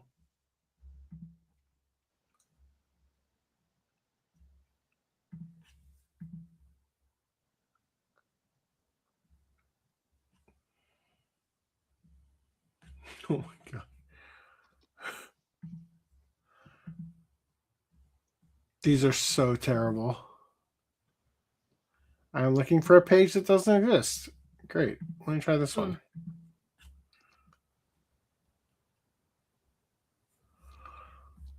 Oh boy. What the fuck? Image isn't in this one.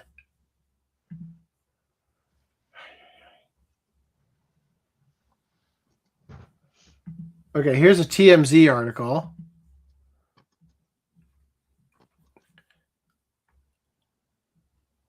Open link in new tab.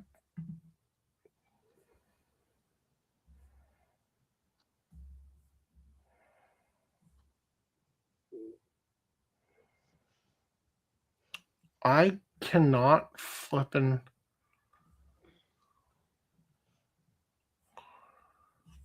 All right, I'm just going to show you. I can't determine based on the...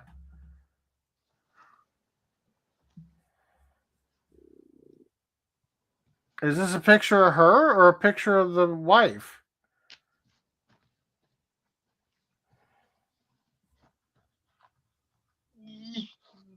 Yeah. Oh my god, her lawyer's name is Robo Netta Jones. Oh.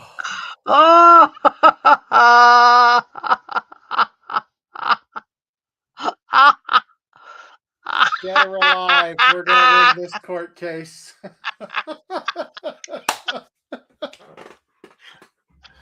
Oh my gosh. Oh. Wow. I found. Oh no. It just keeps getting worse, dude. There's a line in that CTV article that says, Kennard slammed the verdict, saying Akira Montagu knew her marriage was over and allowed the affair. Quote, she gave her consent, Kennard said. Quote, she said it was okay because she knew the marriage was over and it was done. But then she still sued. Oof. Fuck. I mean, she got a payday. Jesus. He cheated with Snorlax.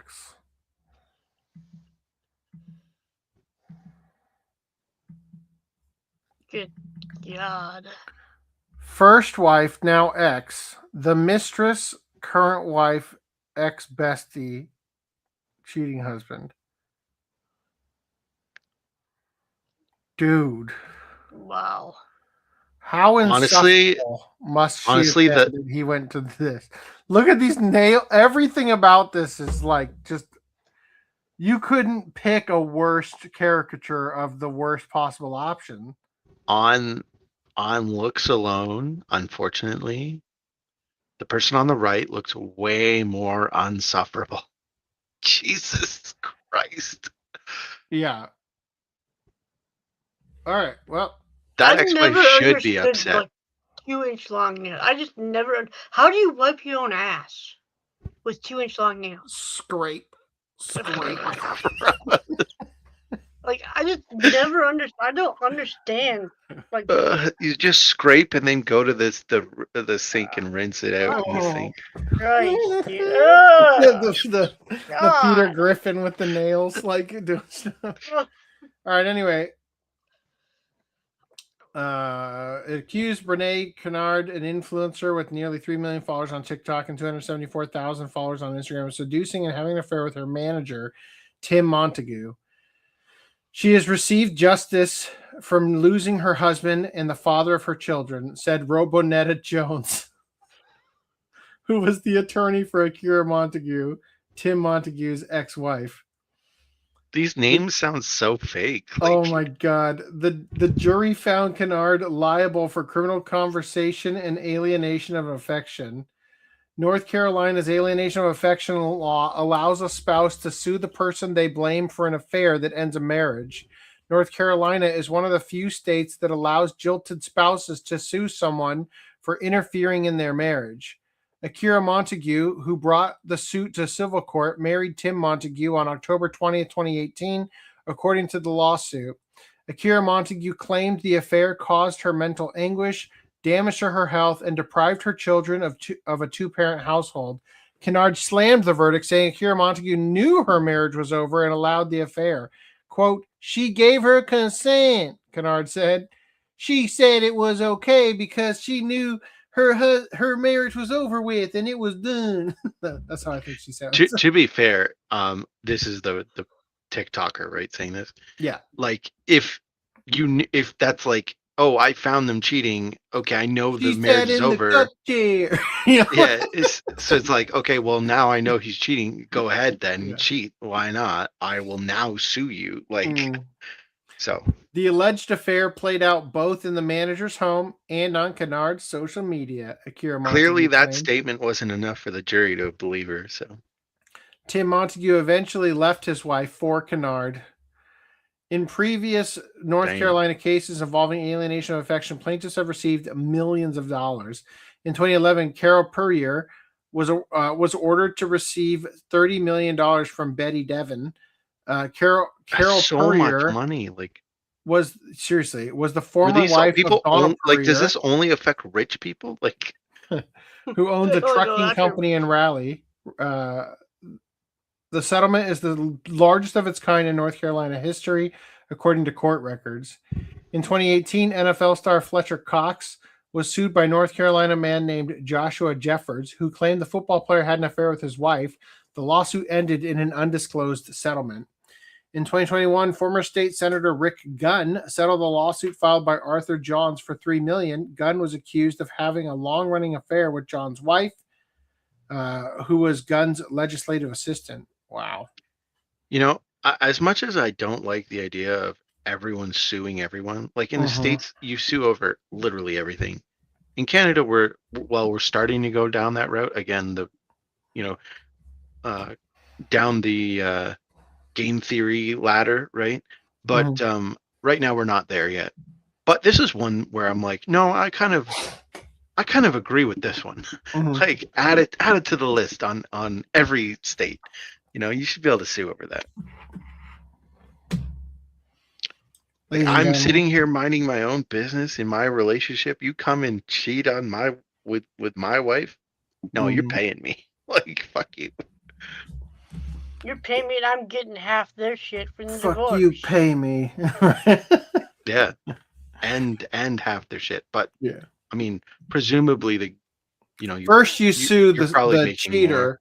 then you divorce for half their shit, right? Yeah.